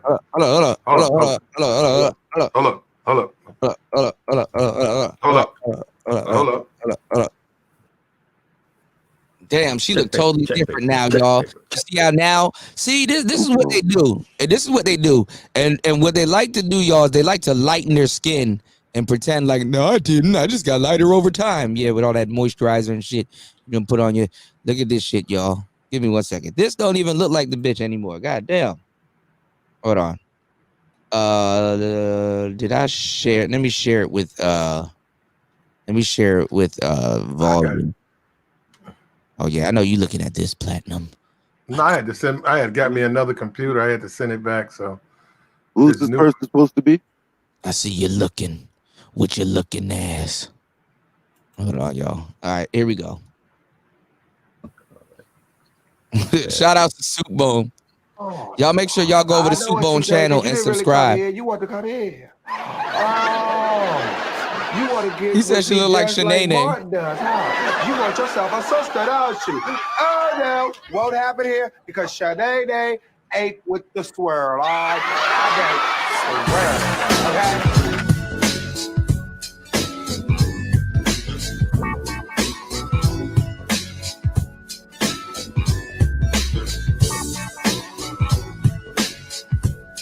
Soup B. God damn it, where's your anger towards him? Soup Bone, did you not hear the last 5 minutes of what I said? This don't even look like her anymore. Yeah, don't. She look like a whole man now. Did she get surgery? And oh man, please go somewhere else. Them white boys treating her good now. Let me get your fucking nose done. You look like. Get to the muff action. Wait. Let's look at her today. Hold on. This is perplexing. Perplexing Pegasus. Hold on. It talks. I don't want to hear the talking. Hold on. I'm gonna see what she looks like today and see and get to the bottom of this. Hold on. She did her nose. Got your nose. Solid 4. Oh yeah, she did her nose. She still got the forehead, the 5 head. All right, we'll look at her now and then we'll look at her then and then look at her now and then we'll get the hell up out of here. Hold on, y'all. What's up, General? Shit. How long is this, man? General about to cook. You just want to see the vagina flashing. Here we go. All right. If I gotta. All right, Platinum, I'm gonna set you free. Hold on. See, it's people like this person why I don't do lives because they're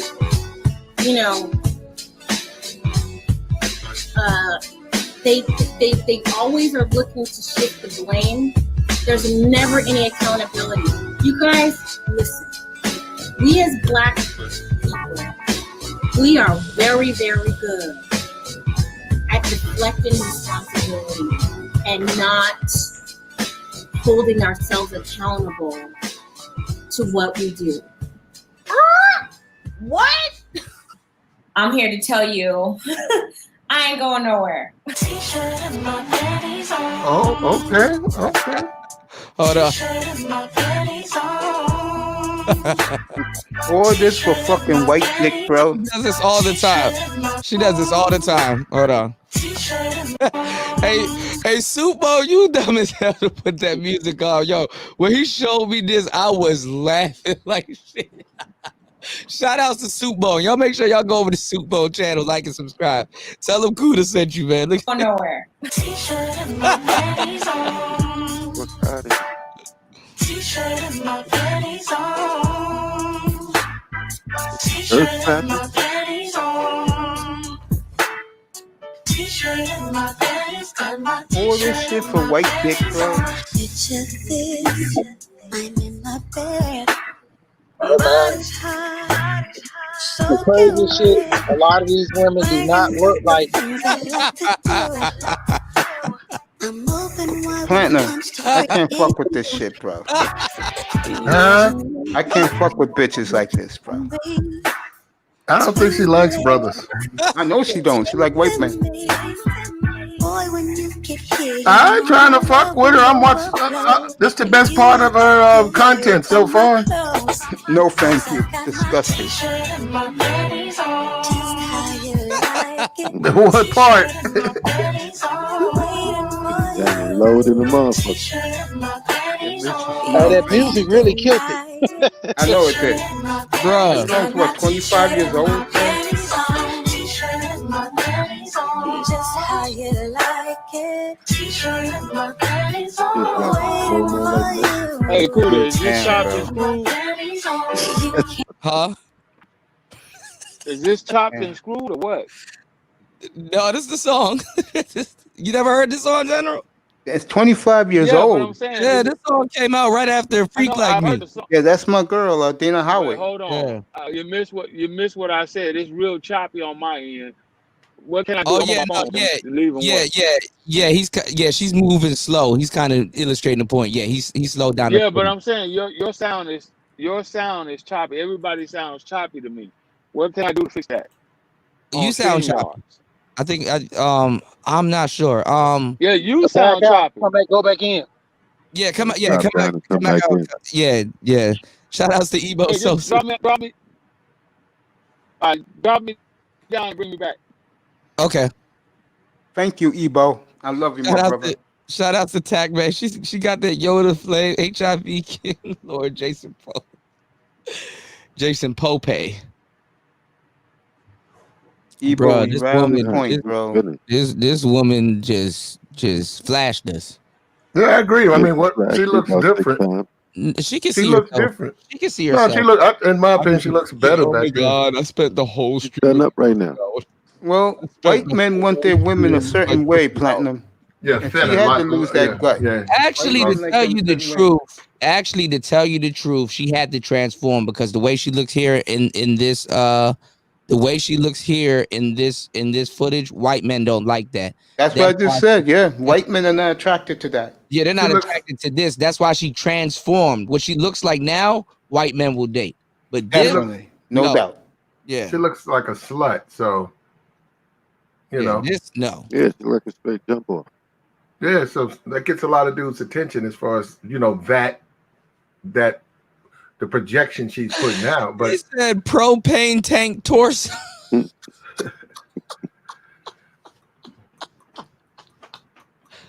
Propane tank torso. And I'm still, like I said, I'd rather see. Well, I mean, I'm not going to see this again. But all right, let's get back to it. Whatever that other stuff's going to happen. I got you. T-shirt and my panties. Got my t-shirt and my panties on. Be surprised. She transitioned though. When you come inside, saddle up and be prepared to ride. Ooh. Back and forth. Can you feel me, baby? Why don't you just take your time tonight? You're mine. Gonna turn around, hit it from behind. Boy, now that you're here, you know my love will overflow. And you ain't got to worry about my clothes.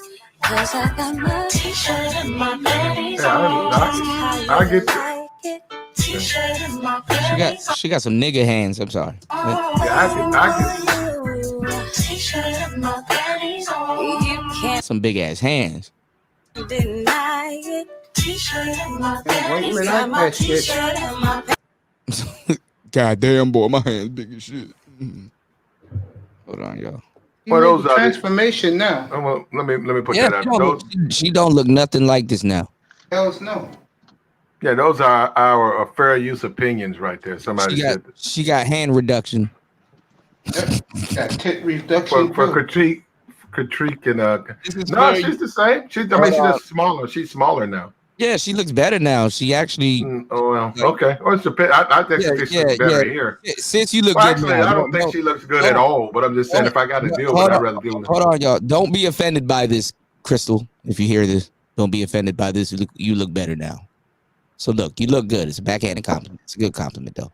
All right. Panties on. T-shirt and my panties on. Just how you like it. T-shirt and my panties on.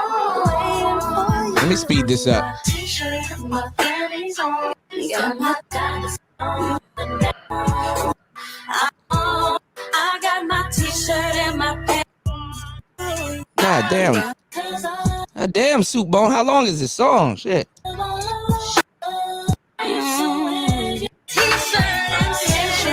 God damn. That's exciting. Getting your panties on, really? Yeah, that's exciting, Mace. It's exciting. Shout out to me. Yeah, man. She's like if you see almost them not. jiggly, it's exciting. Yeah, she's like almost not Afrocentric anymore, and she has her t-shirt and her panties on. Hey, Kuda, I came back on. Yes. So the general couldn't get on because he's goofy. He's voting for Joe in the hole. He's goofy, and I'm tired of the goofiness. Okay. That's the only reason I came back on, because I didn't want the general to come on, because I'm tired of him and these dudes like him. They're goofy. They voting for Joe in the hole, and I'm tired of it. Jack. With all this goofiness in the manosphere, they're goofy. Jack. Yep. And then he bounced. Jack. Ism got problems, man. Ism got some unresolved problems. Ism's a good guy, bro. He's great. Yeah. Mace, did you fire up? Yeah, I'm up. Okay. Okay. Y'all share Mace's shit. Y'all share his goddamn channel. Yeah, channel. Yes. Channel. Check. Yeah. Check Shout outs to the Gold Professor. My bad. Y'all share his channel in the his link in the stream real quick. So yeah, it's around the time of morning where my shit just taps out. God damn. So y'all can go over and support and check out his sports channel, man. He got a dope sports channel. What's the topic for today, Mace? Today is an awesome one. Who's better? The NBA players of the 70s, 80s, 90s, the early 2000s with Iverson, Kobe, Shaq, and Duncan, or the LeBron era, 2010 to today? I think the old era, though. I think the old era, because they actually, like, a Steph Curry wouldn't last in those days. You know Well, what I'm saying? I think he can last it back in the day. Hell no, he got to be rough. Them niggas would poke his eyes out. That nigga would have to play with a mask. Fucking put a mask on. They will elbow him. Put a mask on. They'll elbow him. They'll little boy him a little bit. Fucking elbow him. He'll still shoot like he's still like there or something. They'll fuck up his shooting hand. And fuck your man, nigga. Fuck it. Jack, that's that game, Jack. Yeah. But you know. Anyway, shout out to Mace, man. Great content. Shout out to Mace.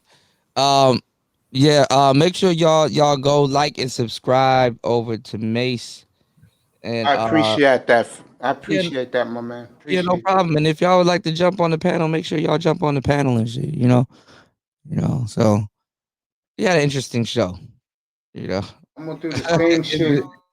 I'm gonna do the same shit here that you guys do there. What I'm saying is I'm gonna pick up where this show left off in my room. Okay. Y'all could probably go over Crystal and Karazin's ABC special. I'm not doing Karazin.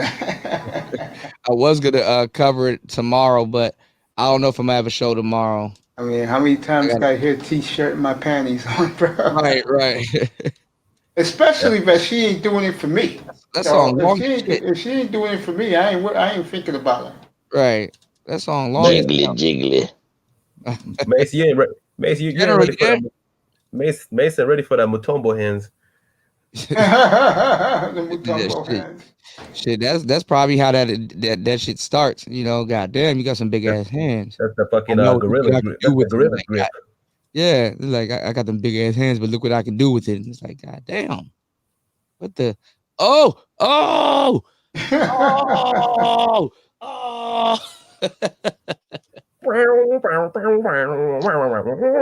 You can't get up today, General. You with the goofiness. It's goofy.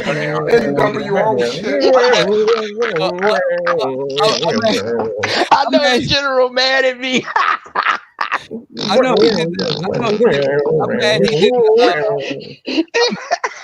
I'm gonna get court-martialed. I'm gonna get left out. I ain't gonna get no benefits. You gonna put me out the whole army. Yeah. I'm mad he played the Hulk Hogan intro music. Someone in the chat room, do me a favor because my shit ain't working here. Drop my link in Kuda's chat. I'm gonna get ready to go on StreamYards to start this shit. So I'm gonna be ready. Go ahead, drop my link. I'll be over there.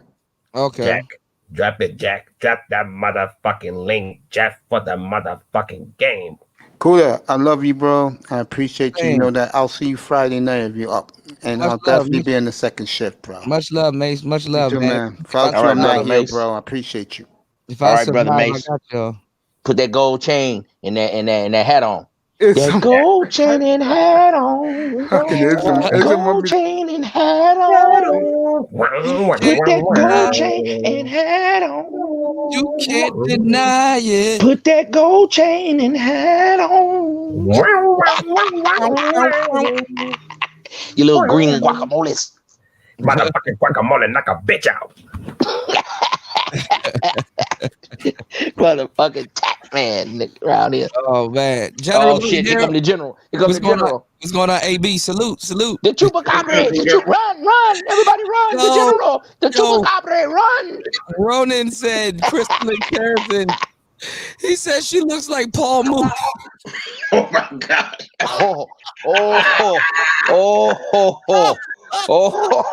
Wait, did I hear that? I'm just now coming in. Did somebody gave her ABC special? Lord.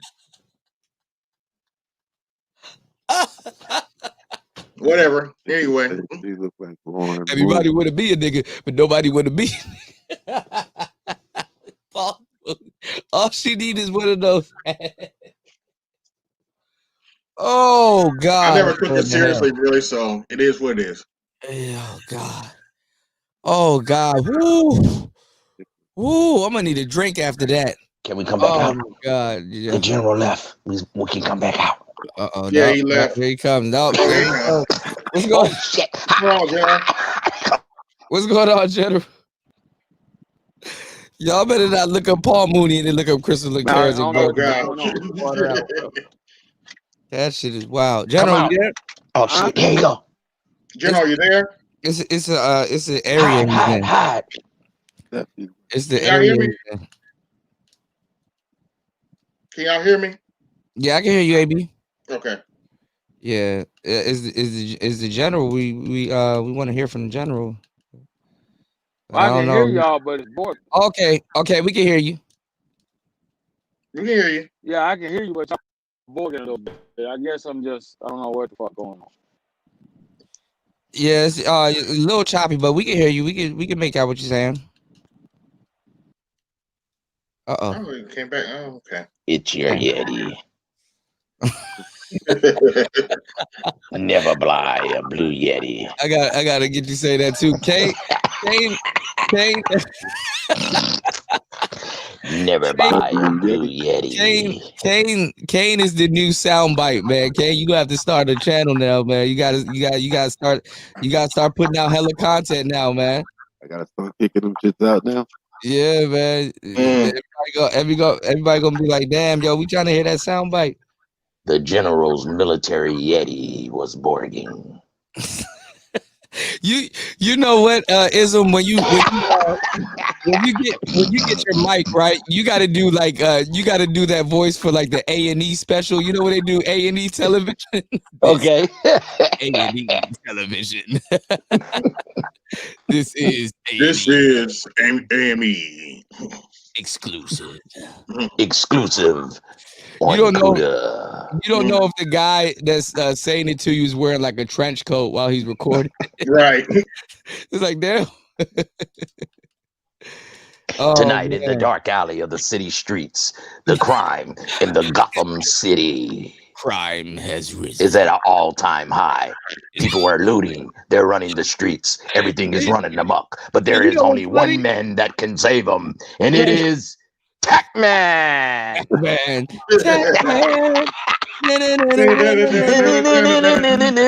No, but you know what's funny? Like the narrator's voice is so defined. You don't know if he's the criminal or the good guy. Jack. Oh my goodness, y'all nuts! I'm trying to go to sleep, and I keep fucking with General. I know he gonna get on my ass. The funny part, I fell asleep watching Valdez stream. He said Crystal and Carrison look like RG3. I am. That's a good one. He said Sean Kemp. Side of the game.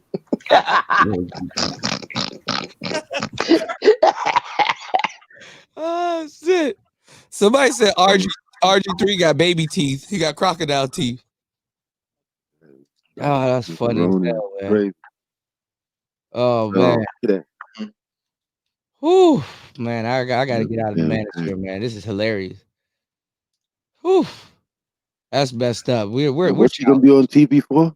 we're childish. She's on A&E. I mean not A&E. Goddamn, now I'm fucking up. She's on ABC. Yeah, whatever.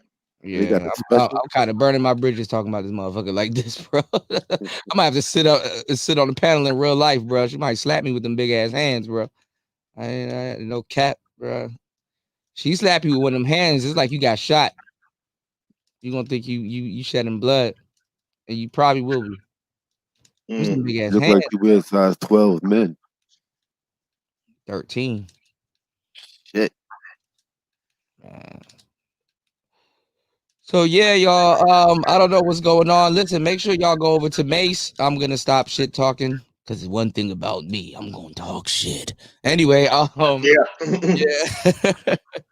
Thank you guys for coming out to tonight's show, man. I really couldn't do it without y'all. Y'all are the best.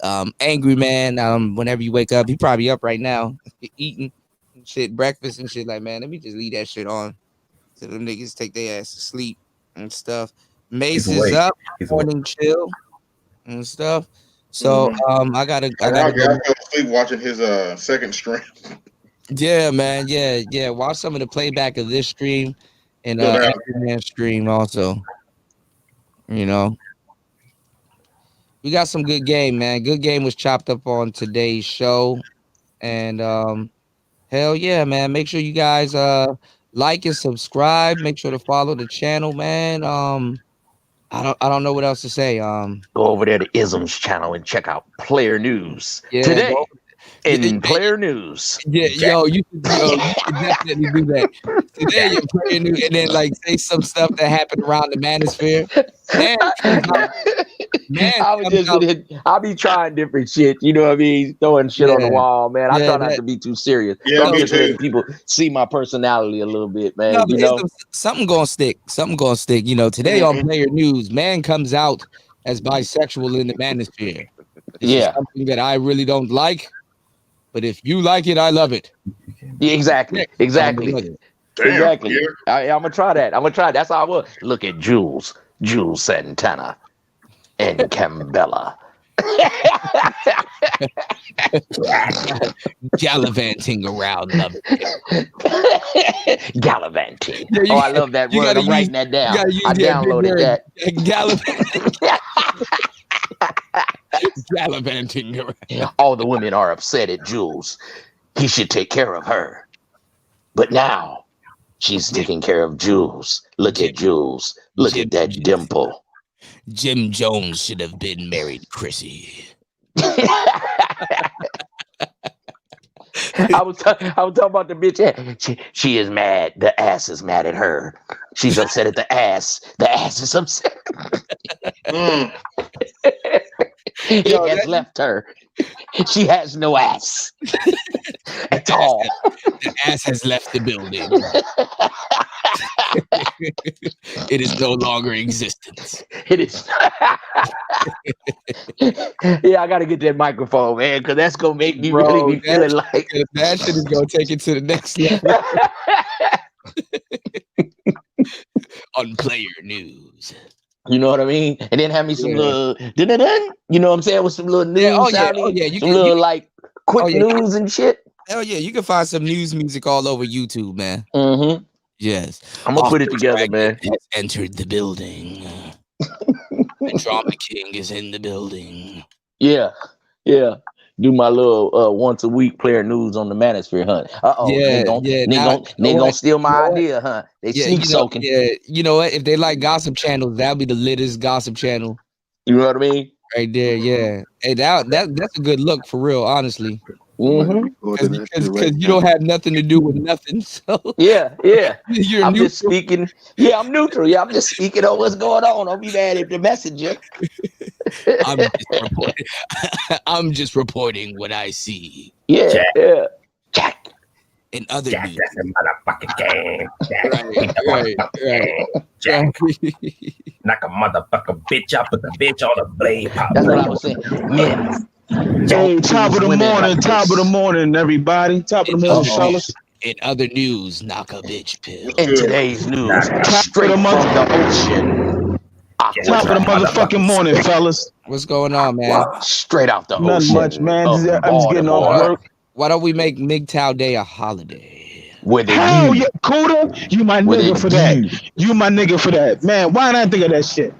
Why you didn't do? And I ain't fucking. Why didn't you do?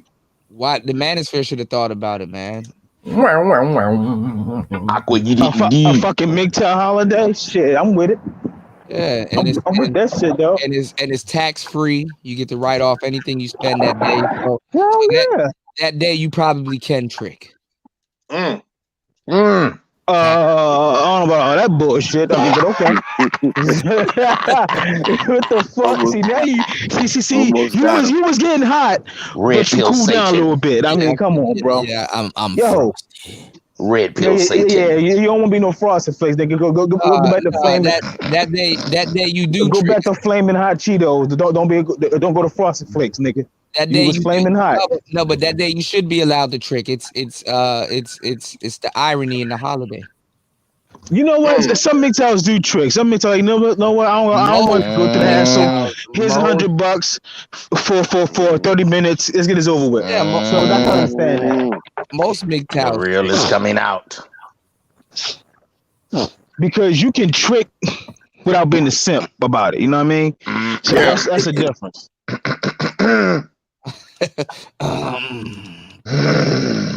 Pimping on the panel. What's all that? That's a flagrant foul. Technical foul. That foul was more technical. You just came out of the ocean, Aqua. You might have to go back into the ocean. Yo said technical foul. No trick. Yo, my nigga said the fuck up. My nigga said technical foul. Dang. Y'all niggas wild. Y'all niggas is wild. Flagrant foul. It didn't have that odor, but it had that odor. Man, this sunrise looking real beautiful over here, man. Shit. It's raining over here in Indiana. No, you can't say that, man. You MGTOW. You can't say that. They don't look beautiful. I can't say what? What? That's Yo, what is MGTOW can't say this shit? That's against your tenants. You can't say that. I can't say that the sunrise look good. Come on, man. That's ridiculous. Nah, everything dark is not supposed to look beautiful. Well, that's them extra black pill, bad black pill MGTOWs. That's some niggas who think game is bad. The niggas who think it's all about looks. I don't fuck with them MGTOWs. You can't call the sun beautiful because it doesn't have a jawline, man. Oh my god. He also doesn't have a jaw. All right, y'all. Let me stop. Yo, cool. You wild, my nigga. Hey, cool. You should be a MGTOW, man. Fuck that. Yeah, probably. By now. We're gonna jump you into the click and you're gonna have you throw up the M. You gotta be panel jumping. You know, you gotta jump me in. Fuck it, man. We're gonna jump you in. You know what I'm saying? And you're gonna be a part of the click. You wanna throw the M up, as I always do. You know what I mean? I throws the M up. I represent. Okay, cool. I'm about to drop off. You have a good one. All right, man. Be safe, y'all. All right, y'all. Yo, he said she looked like Larry Fitzgerald.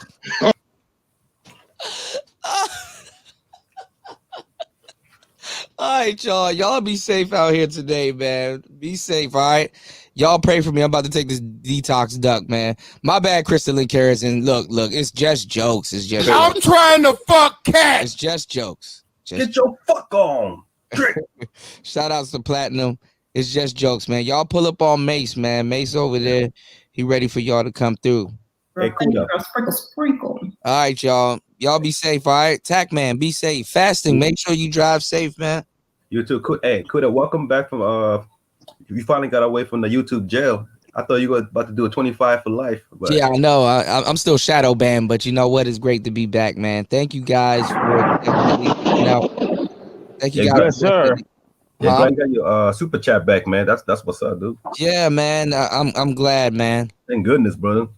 Hell yeah, I'm glad I got that shit back. I'm starting to get tired, you know. Yeah. So yeah, man. Y'all be safe, all right? All right, peace. I'm gonna try to do second shift today. So y'all look out for me, all right? All right, be safe, Kudos. All right, man. All right, peace. All right, man. All right, let's see. Shout out to the angry man. Good morning, bro. Y'all make sure y'all get some rest. Player Talk Radio, we out. Bro, thank you, girl, for this free.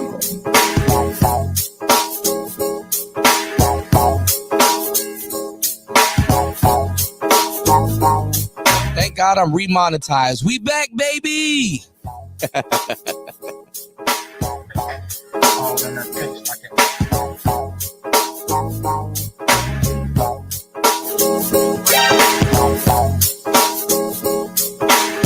Okay, and it's DJ Kuda. I want to say something that you and Titus said. And I'm going to go on the other side of the street. Let's do it. See, DJ Kuda said that what I'm saying is a little outdated and shit. And that's a problem. Why a lot of y'all guys lose all the time with motherfucking women. Thank you, girl, for free.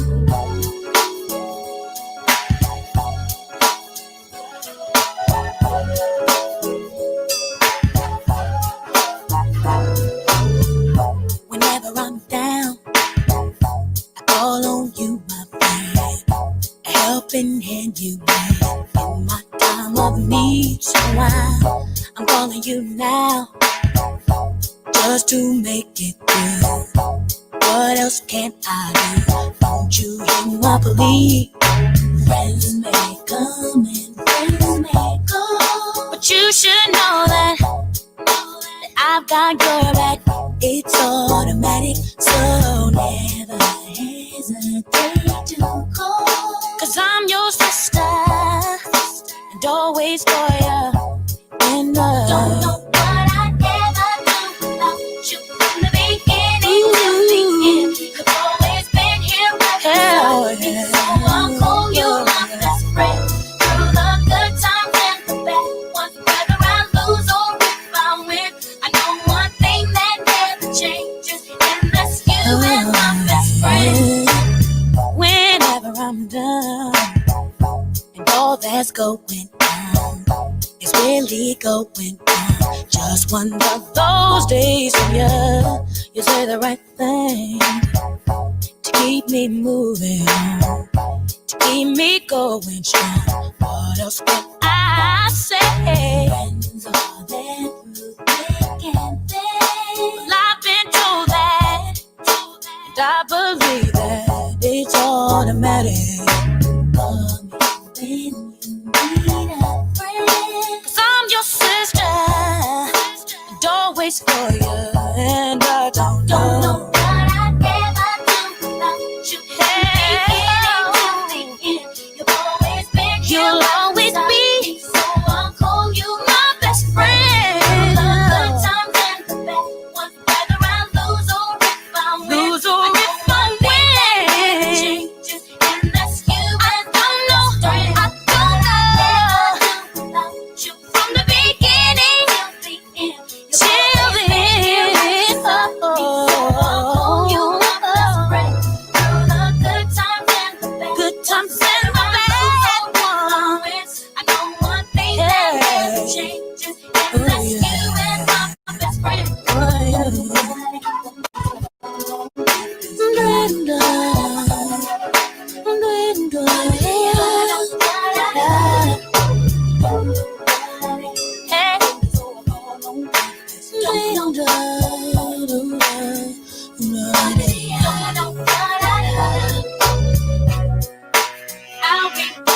I'll be there for you when you're going through.